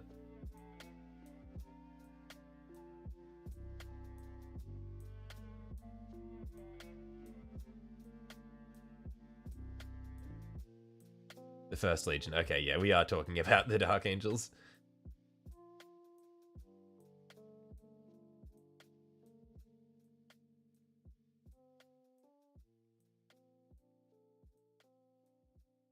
Of course, with green we mean salamanders. Well, I mean, the salamanders are just the nicest guys. They're just super chill. Like, you can't not like the salamanders.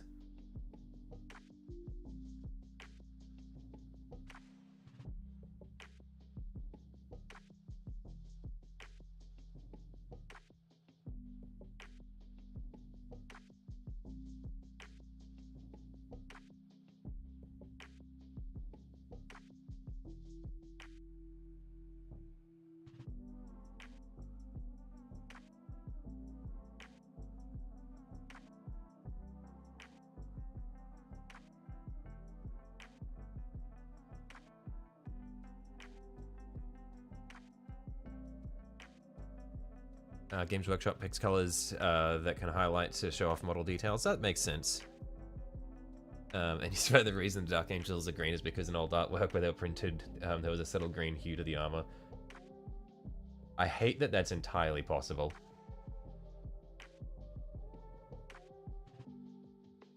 Because Heresy Dark Angels they wore black, didn't they? Blue is easy to create values with. Yeah, it covers really, really well. I guess so it's easier to target new painters with blue color schemes because they're more likely to be happy with the results as well. So they're more likely to come back and buy more paint or more minis.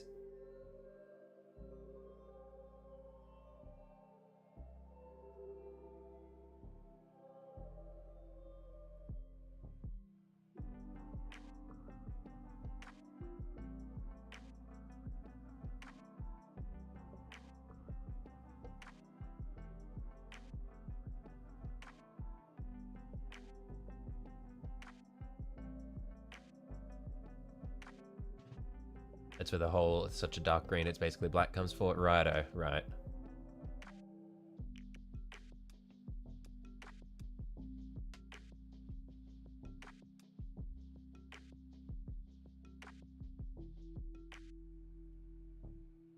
Imagine if the Imperial Fists were the poster boy, everyone would leave after trying to paint yellow. True. That would be, like, complete failure of a business model.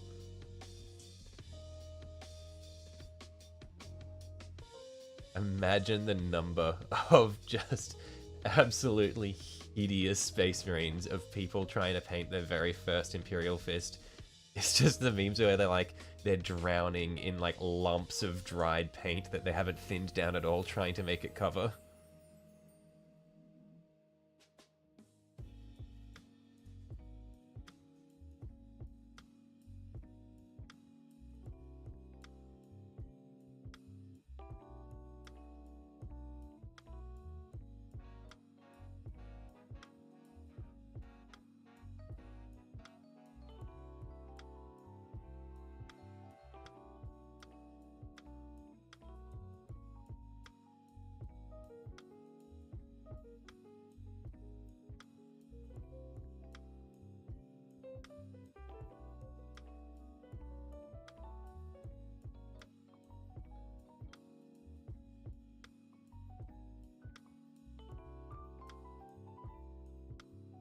You've heard if you put pink down as a base, then yellow, it's not too bad.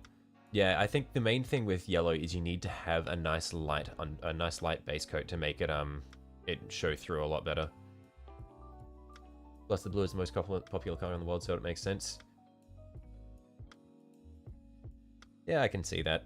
I am a blue enthusiast, but I don't know. I feel like the blue Space Marines are just kind of They just like lack intrigue, I reckon. Maybe it's just because I'm so used to being like just having Ultramarines forced down my throat.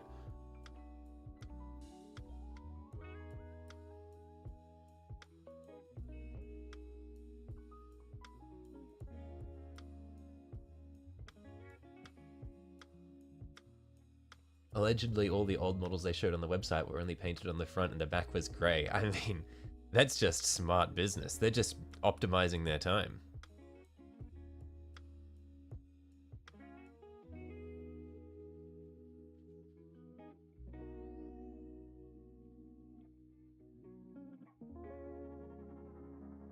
Enjoy painting librarians? Yeah, I can see that. I have yet to paint a librarian, but they are all blue, aren't they? Like, regardless of chapter.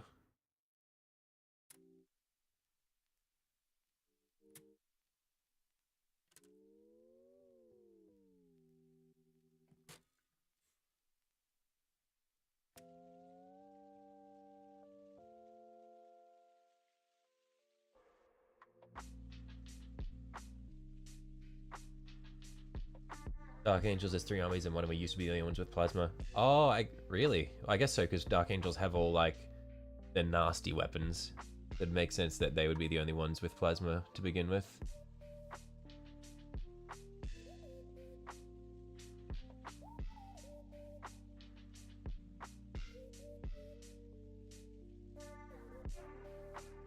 When are they adding Men of Iron to the Dark Angels Codex?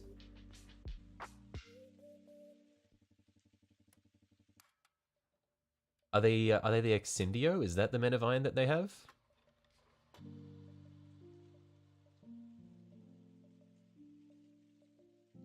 You refuse to paint your librarians blue. Don't know why. You love Techmarine red and Apothecary white. Yeah, I don't know. Maybe because I'm also kind of like iffy about painting librarians, just because I don't really like blue Space Marines. I think I'm just traumatized by Ultramarines. I think that's just it.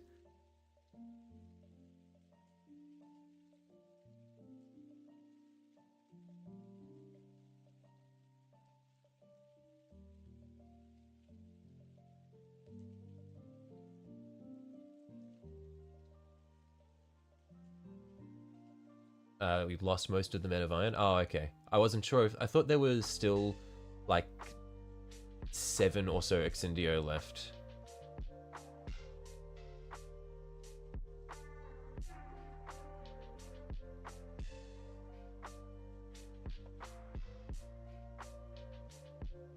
But yeah, I haven't read any of the books, so I can't say. I'm just going off stuff that I've heard.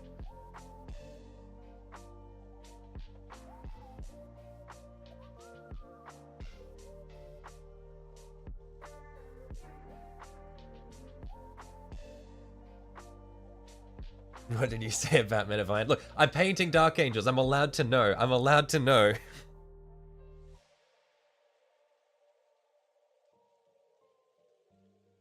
Actually, I'm just painting regular Dark Angel Infernus Marines, so they probably don't know either. So I'm actually not allowed to know.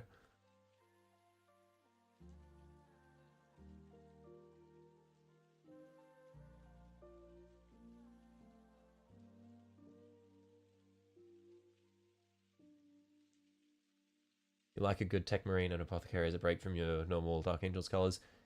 Yeah, I really like... I don't know if I have any Tech Marines or Apothecary. I think there's an Apothecary actually in the Leviathan set. No Tech Marine, though.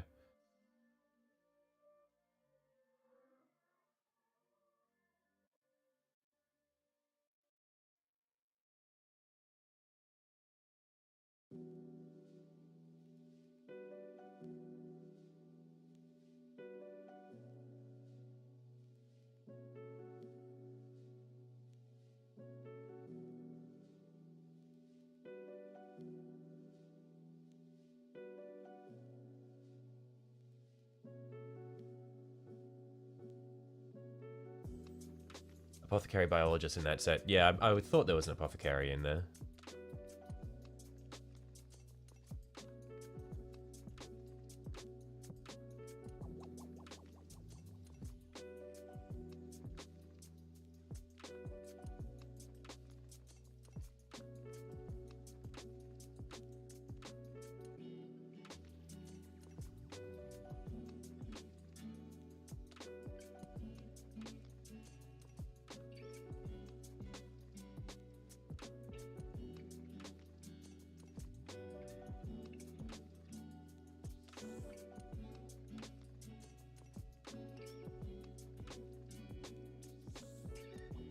doesn't heal and instead functions like a lieutenant. What do you mean by that? Oh, is that just like in combat?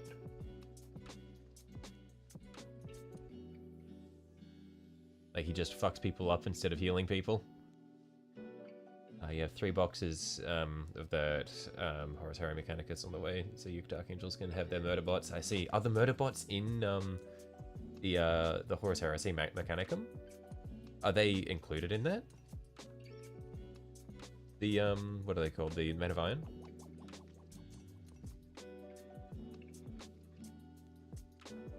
Or are you just gonna hit bash them together or adapt them? In game, he gives lethal hits but doesn't revive. I see.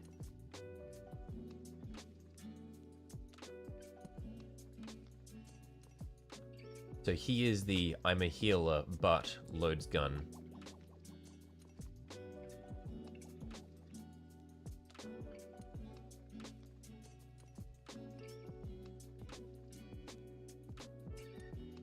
Not my divine, but look badass. Right, yeah.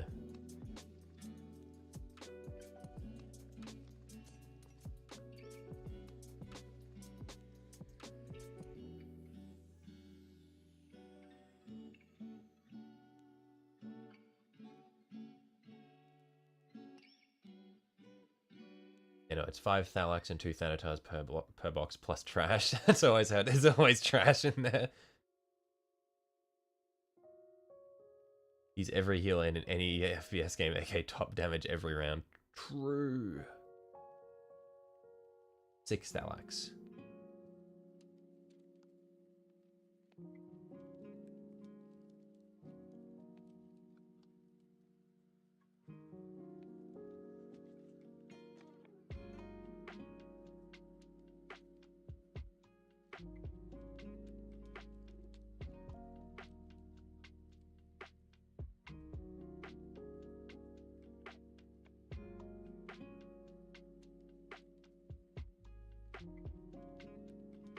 I feel like I might like to actually, what I'm doing here is I'm just putting the contrast on the top edge, because then there leaves a little bit of the silver peeking out on the recess, which I think gives a nice highlight.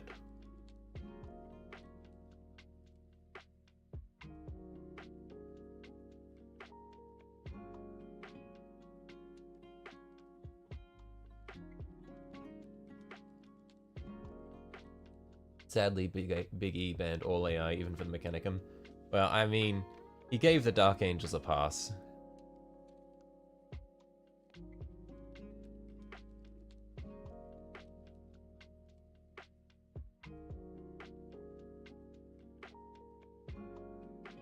Which contrast paint is that? I'm using Black Templar.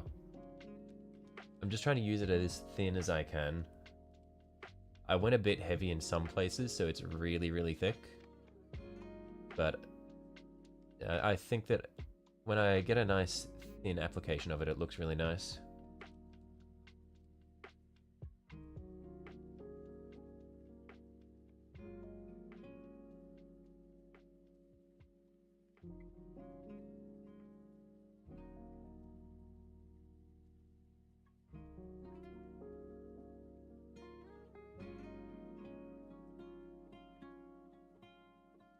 True, but the Emperor loves us all and embraces all of us all with his 4 holy arms. Why is it that every stream, the cult in my chat changes? One stream, it's Korn, one stream, it's Nurgle, now it's Gene Stealers. Love how the in-law, the Big E, literally tortured them into servitude and then gave them to the wine. Yeah, the Big E has no chill at all. Like, he needs to calm down. Just sit down for 10,000 years or so. Just take a break. No. Oh. I feel like the amount of time I get out of each of these charges of my camera is getting shorter and shorter.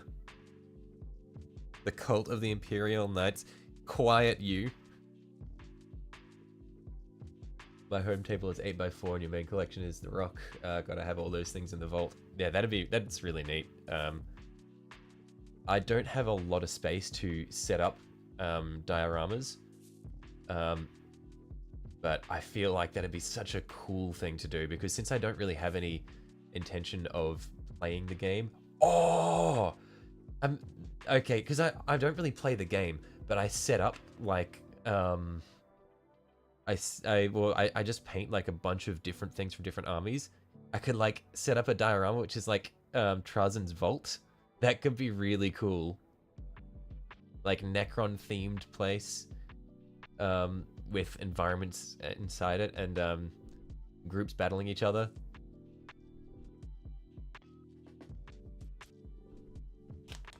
That'd be such a cool diorama concept. Machine Spirit is not amused at you trash talking the four-armed emperor. Look, I'm not going to apologize about that. Best thing about Knights is all the houses. House of Orlak is view purple, black, and brass trim. Yeah, purple and black is such a cool scheme. I don't know if I'd, with my Knights... not that I'm getting any Knights. Not that I'm getting any Knights. But if I were to theoretically get some Imperial Knights, which I'm not going to do, I don't think that I would theoretically paint them in any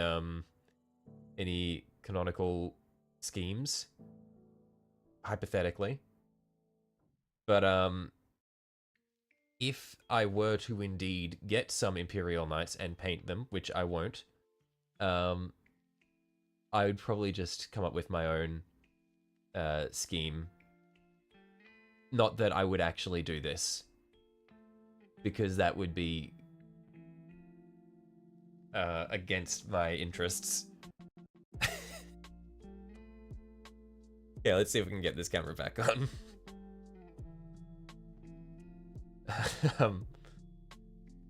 Get an enslaver model from the War in Heaven, plus Fulgrim Priest Snake. The jeans cults will steal your blue jeans.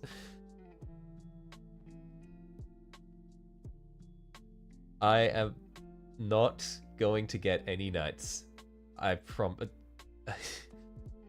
All hail slash Queen of Access. Oh my god, get these cultists out of my chat.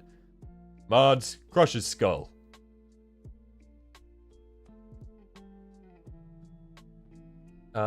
So, if I were to get some knights, which I'm not going to, but on the off chance that I did decide to indeed buy some knights, are there any, what knights would you recommend as the first knights to build? Which I will not do, but I'm just asking out of curiosity.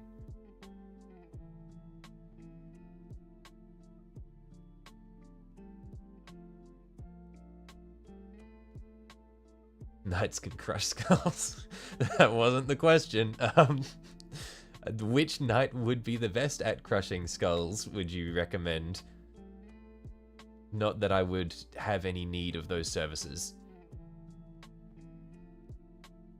Canis Rex kit. I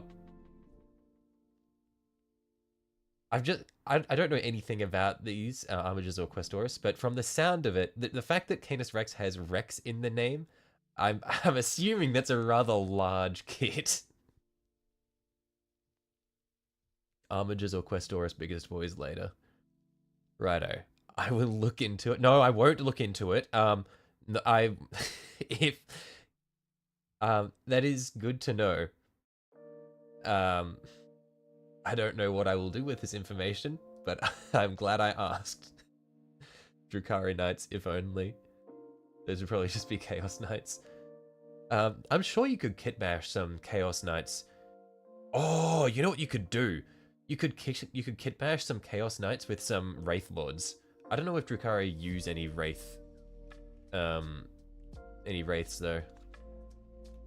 So maybe not.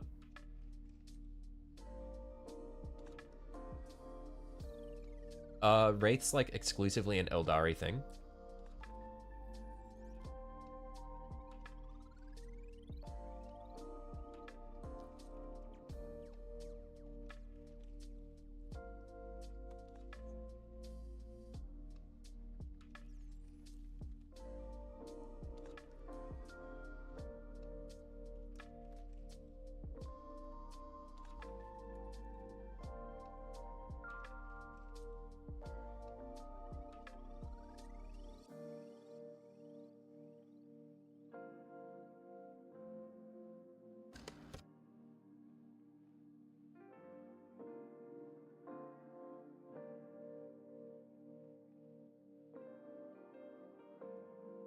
Headed off to your stream. You built these 15 Japanese models. Time to paint. Have a good night. Look, my will is shattered at this point. I'm buying some knights tomorrow. I probably won't paint them for a while, but have fun, Tiki. Have fun in your stream. Thanks for sticking around. I probably won't be able to catch your stream today or tomorrow because I am busy this evening and tomorrow evening, but I'll try and make it round to your streams next week.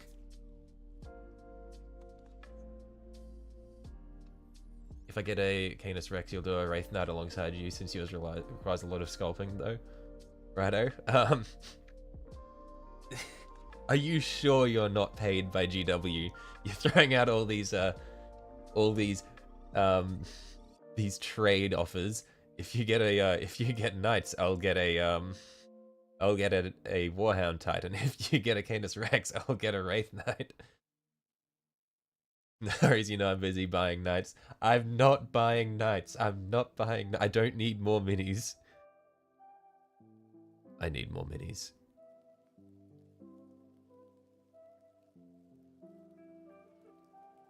Don't think so. They'd probably give them to the homunculus for some funky looking knights.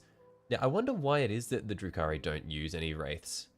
Is it just like something? Because they there's like some distinction between the Drukhari and the Eldari in terms of what they can and can't do, isn't it? Is it Drukhari can't use warp powers or something?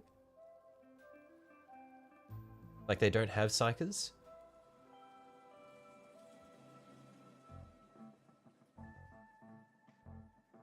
And like wraiths in some way reliant on the warp? I'm not sure. I'm not super firm on my my Eldar and Dark Eldar lore. We're all on the plastic crack payroll. Oh, we already have the Wraith Knight and Carnifex base material. Wraith Knight and Carnifex. That's a really cool. That's a really cool merge.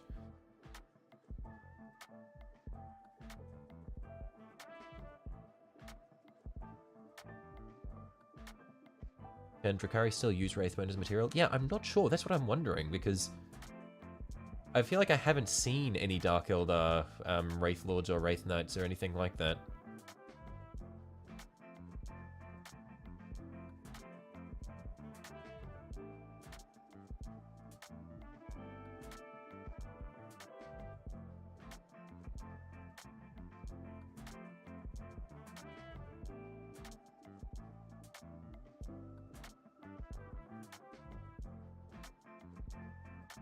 Pretty sure you have everything except a case red at the moment.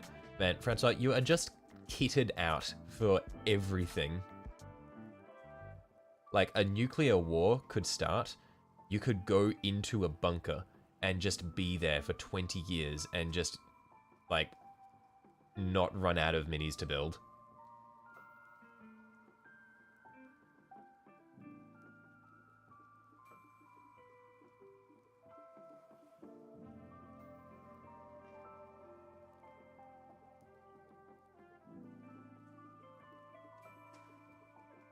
Zoom this in a little bit more. There we are.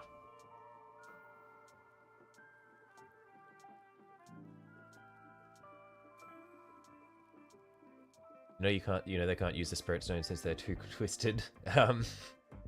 The Spirit Stones are what the Eldar put their souls in to stop them from getting eaten by Slash, right? And so it's like the Dark Eldar trade-off is instead they have a whole lot of fun and don't die because of it. As long as the Dark Eldar are loving life, they don't need to worry about dying.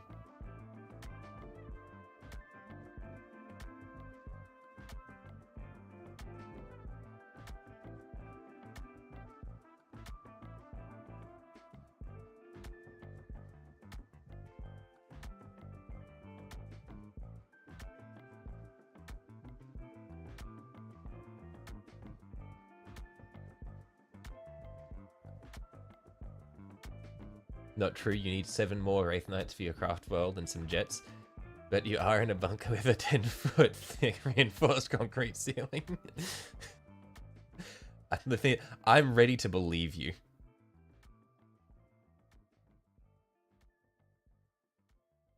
I can already see it. You've just like got you've got room upon room of concrete bunker just dedicated to your collection. And like deep in the back, you're just building a life-sized Dark Angels Dreadnought. Just to entomb yourself in should the time come.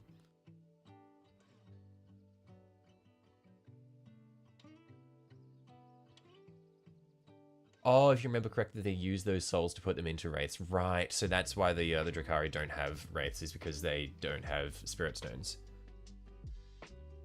Surely what they could do, though, is they could, like, capture a spirit stone with a soul in it, and then corrupt that, turn it into a Drakari, and put it in a wraith. Or would they destroy the spirit stone by trying to corrupt it?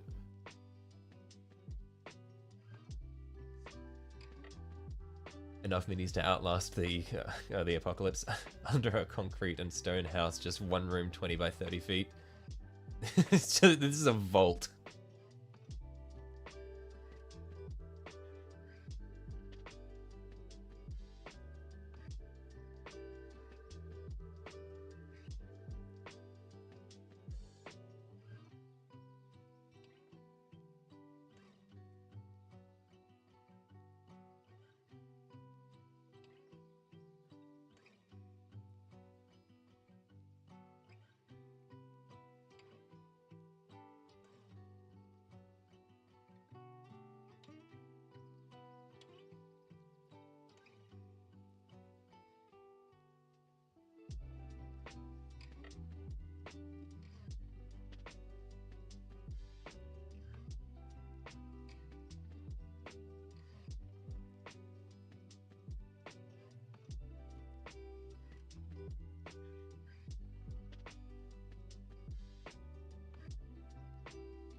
Righto, I reckon we will go until either I finish doing the contrast paint on these metallic bits, or my camera dies next. Whatever comes first will mark the end of this stream. And I have a feeling it'll be the camera. This is a race against time.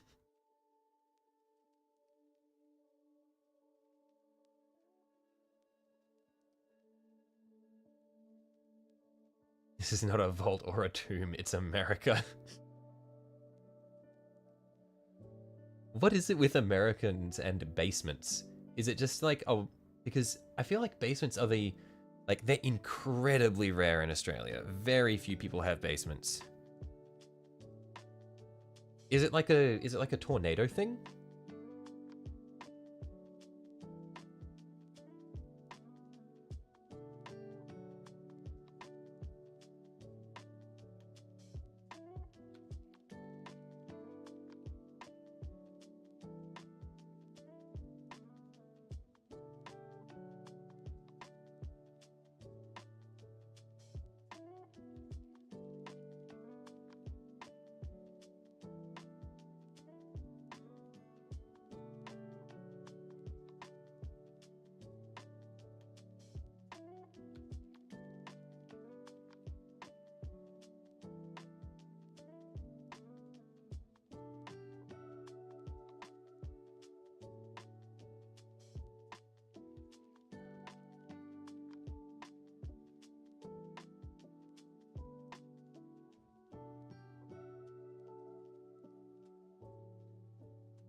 It's rare in tornado country. Those people are too poor. I wonder what it is then. Because, yeah, I feel like there's very little in the way of basements anywhere in Australia. We don't really do attics either.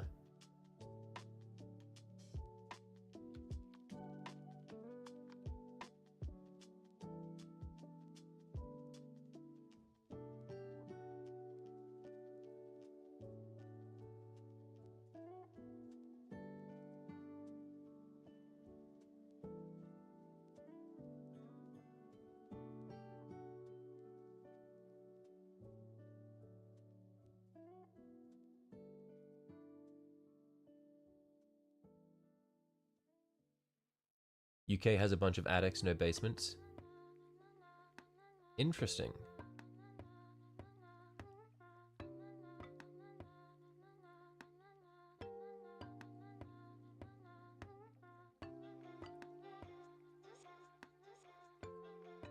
Not every man's home is his castle. You can't have a castle without a dungeon. Holy shit. That goes way harder than it should.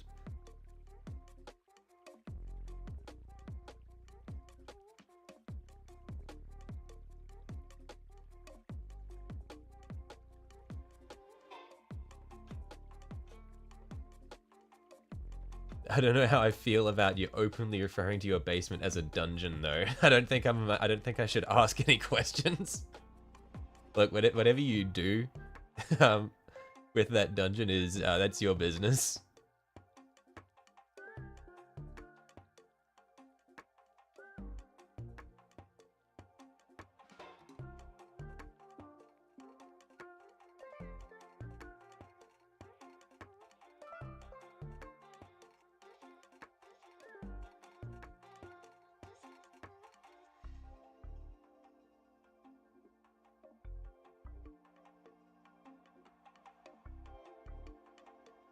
The Smex dungeon.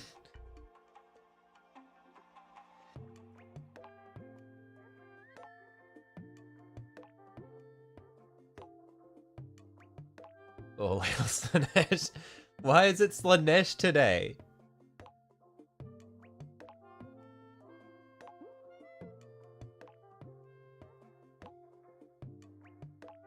Next week it's gonna be Be'lakor or something like that. Vashtor. Maybe I need to start praising Vashtor so that my bloody camera works. Surely. Like, it's all about getting the benefits, right?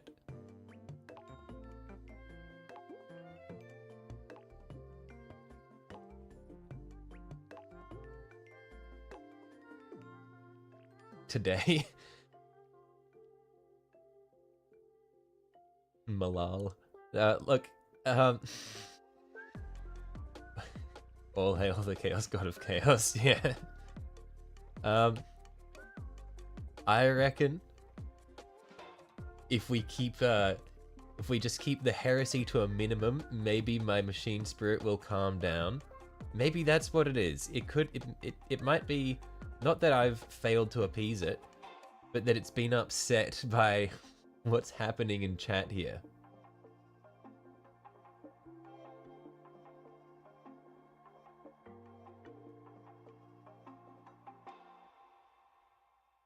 But yeah, honestly, worshipping Vashtor might not be the worst idea.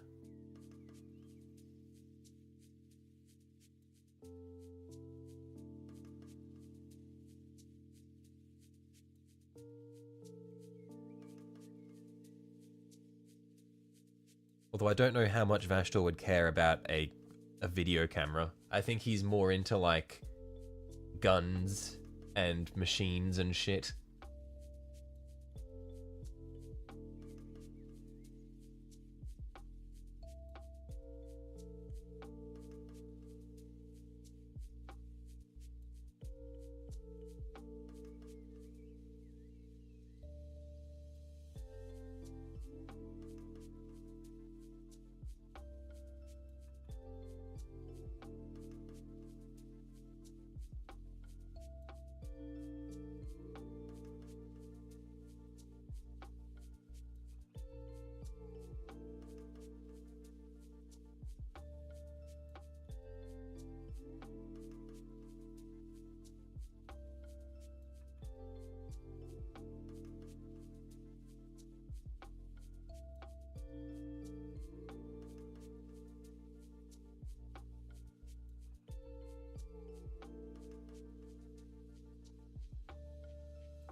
I just watched my my video feed stutter a little bit there.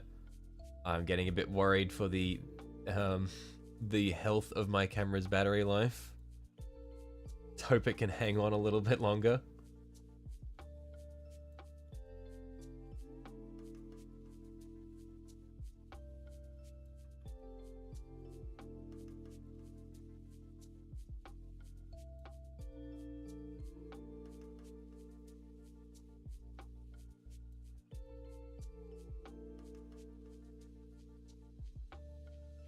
Still alive on this end. Okay, that's good to know. Yeah, I can see it's I've got the my monitor just right there, so I can see the feed. But yeah, it's starting to it's getting a bit unhappy.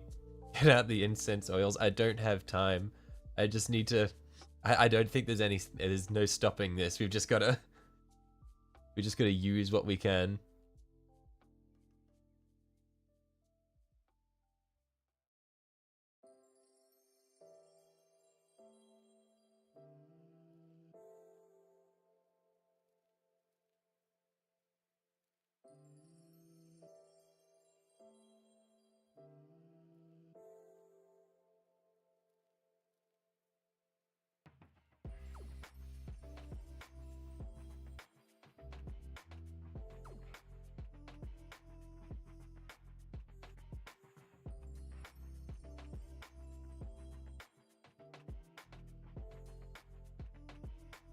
I reckon what I'll do is I'll finish doing the highlights on, or not the highlights, I'll finish doing the contrast paint on this guy. And then I'll go through and do the contrast paint on all of his undersuit. So that's all black. And then I'll go back through and do the undersuits of the other ones that I've already done. Just so that I have like this stage completed on some of them. And then I'll know what I need to do for next time. Otherwise, I will completely forget about the undersuits.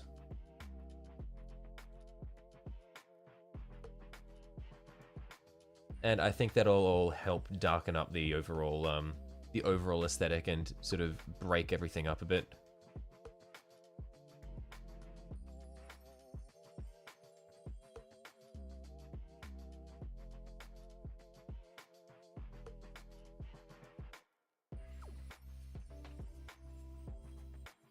So we'll go quite thick on the undersuit with the contrast paint.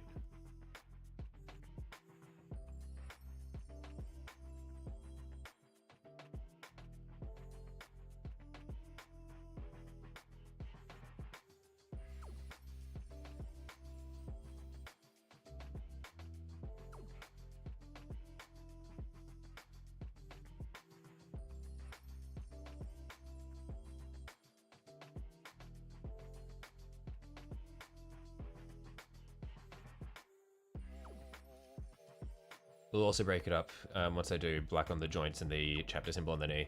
Yeah, that's what I'm referring to when I was saying doing like the undersuit and all that. That's what I'm going to be doing, like all the all the joints like here and here.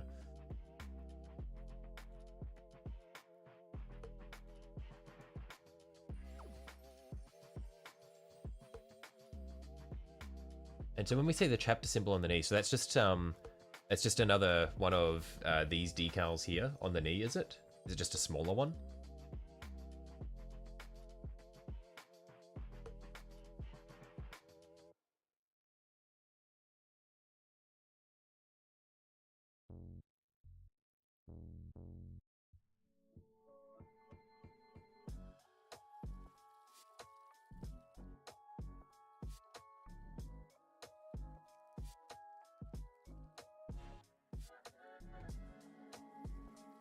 I have a very unique way of doing details. I'm not sure how to take that. Does that mean that I go about things in a strange way? Could I do things easily or more easily? Company markings on the left knee. So company markings as in the number 9 here.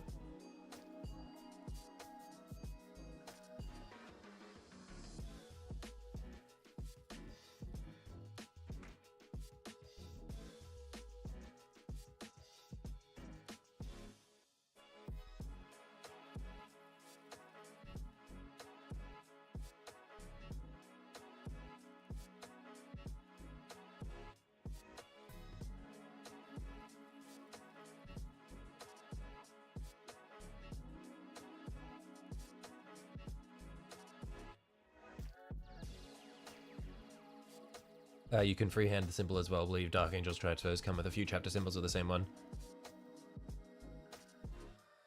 Oh no, you mean the balls of the feet. Never seen anyone do metal with contrast before. It's pretty cool. Oh, cool. Thank you. Yeah, I think this is the first time I've tried doing contrast over the metal, but it's working out quite nicely. Squad markings on the right, Pauldron. Oh, right, yeah. So company markings left knee, squad markings right, Pauldron. Got it. Cool. It's the company symbol. Might have to Google it. You have 9 to choose from if you want more accurate Dark Angel symbol. Cool. I will look it up. But let's do the joints on this guy now, and then go back through and do the joints on all the previous ones that we've done so far. So really load up the contrast paint.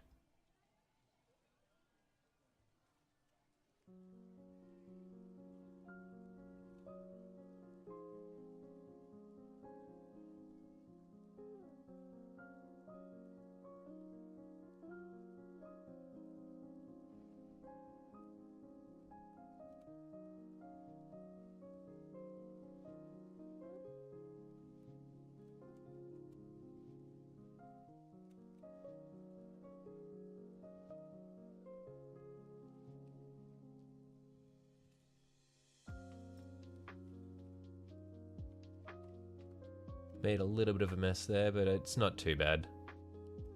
This step is going to do insane things for these models. Yeah, I'm looking forward to it.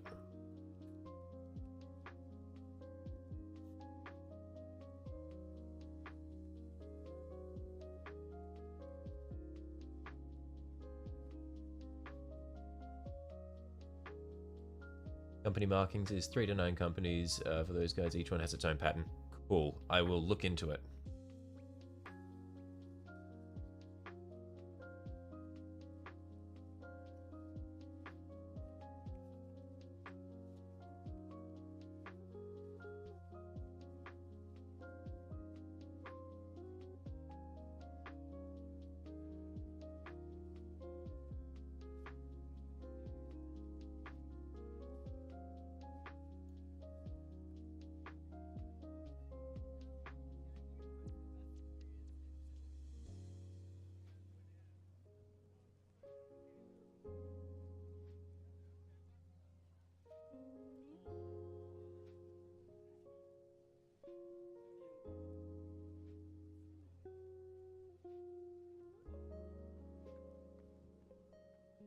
Yeah, get this right in there on his ass. There we are. Beautiful.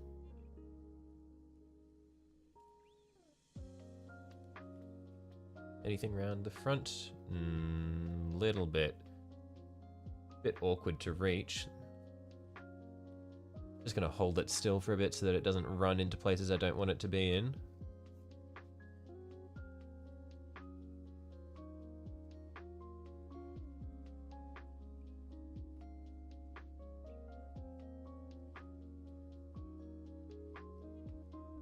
I hate the ribbing step, but it really does define the areas of a Space Marine. Battery exhausted. No. No. Oh. Why? Why? Okay, I'm gonna turn the camera off. Let's give it. I'm gonna finish the joins on this guy, and then I'll turn the camera on briefly just so that I can show you how far we've gotten, just so that we can have a nice closing point to the stream.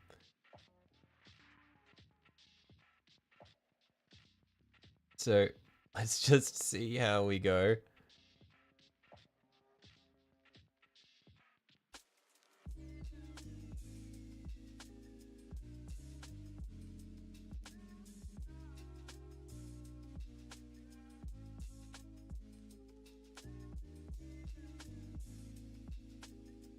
I think this is when you say goodnight, as it's morning now and you haven't slept. Yeah, get to sleep. You're in the UK, right? This is too late. See you later, Input. Thanks for sticking around for so long.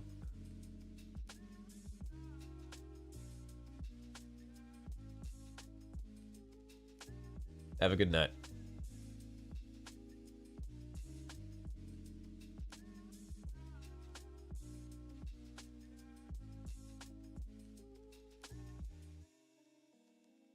7 a.m.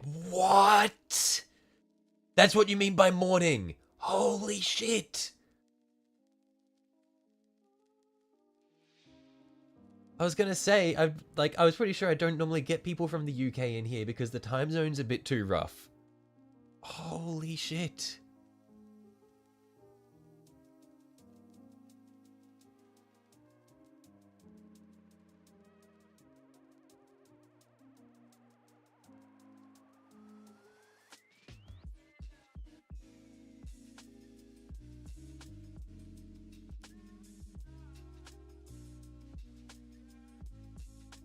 Yeah, see you later, input. You always get Black Templar contrast all over the top of the calf areas, but when you're done it always looks better. Yeah, it's really helping break it up a lot.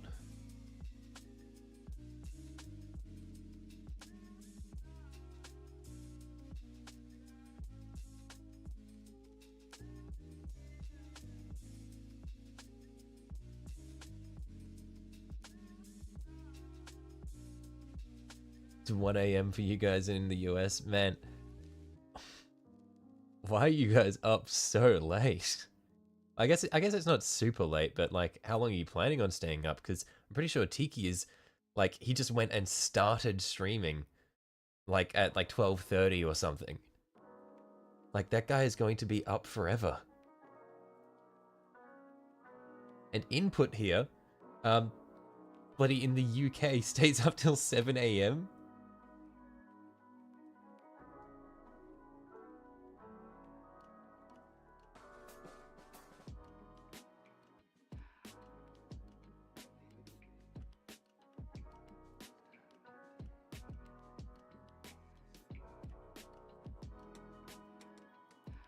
The world is quiet. It's nice. Are you sure the world's it isn't like? Are you sure it's not just because you're like in a tomb right now? In a vault. That's why the world's quiet.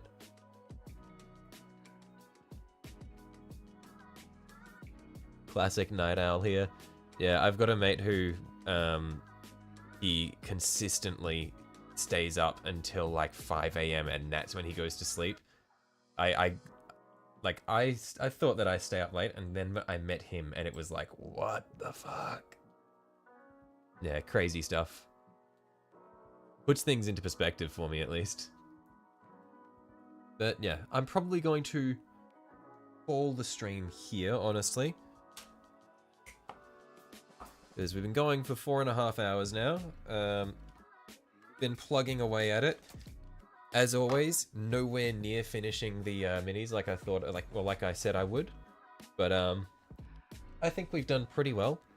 And yeah, I do think that these are definitely looking good now that I'm getting the black on them to help break up the just break up all the green. I think it's turning out pretty well. Because this is the most complete one we've got. And then this is what we've got for the Sergeant so far. So yeah, I think it's coming along pretty well. So what is left to do will be, we'll finish with the black metallic, and then we'll need to do the gun, and then all the really tiny details over the armor, the wax of the purity seals, and then the eye lenses and weather everything. So a lot of work. But we'll get there. We'll get there eventually. In any case, that's all that we're probably going to do for today. Thanks for dropping by, everyone.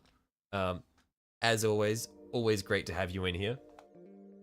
And I'll see you all later on.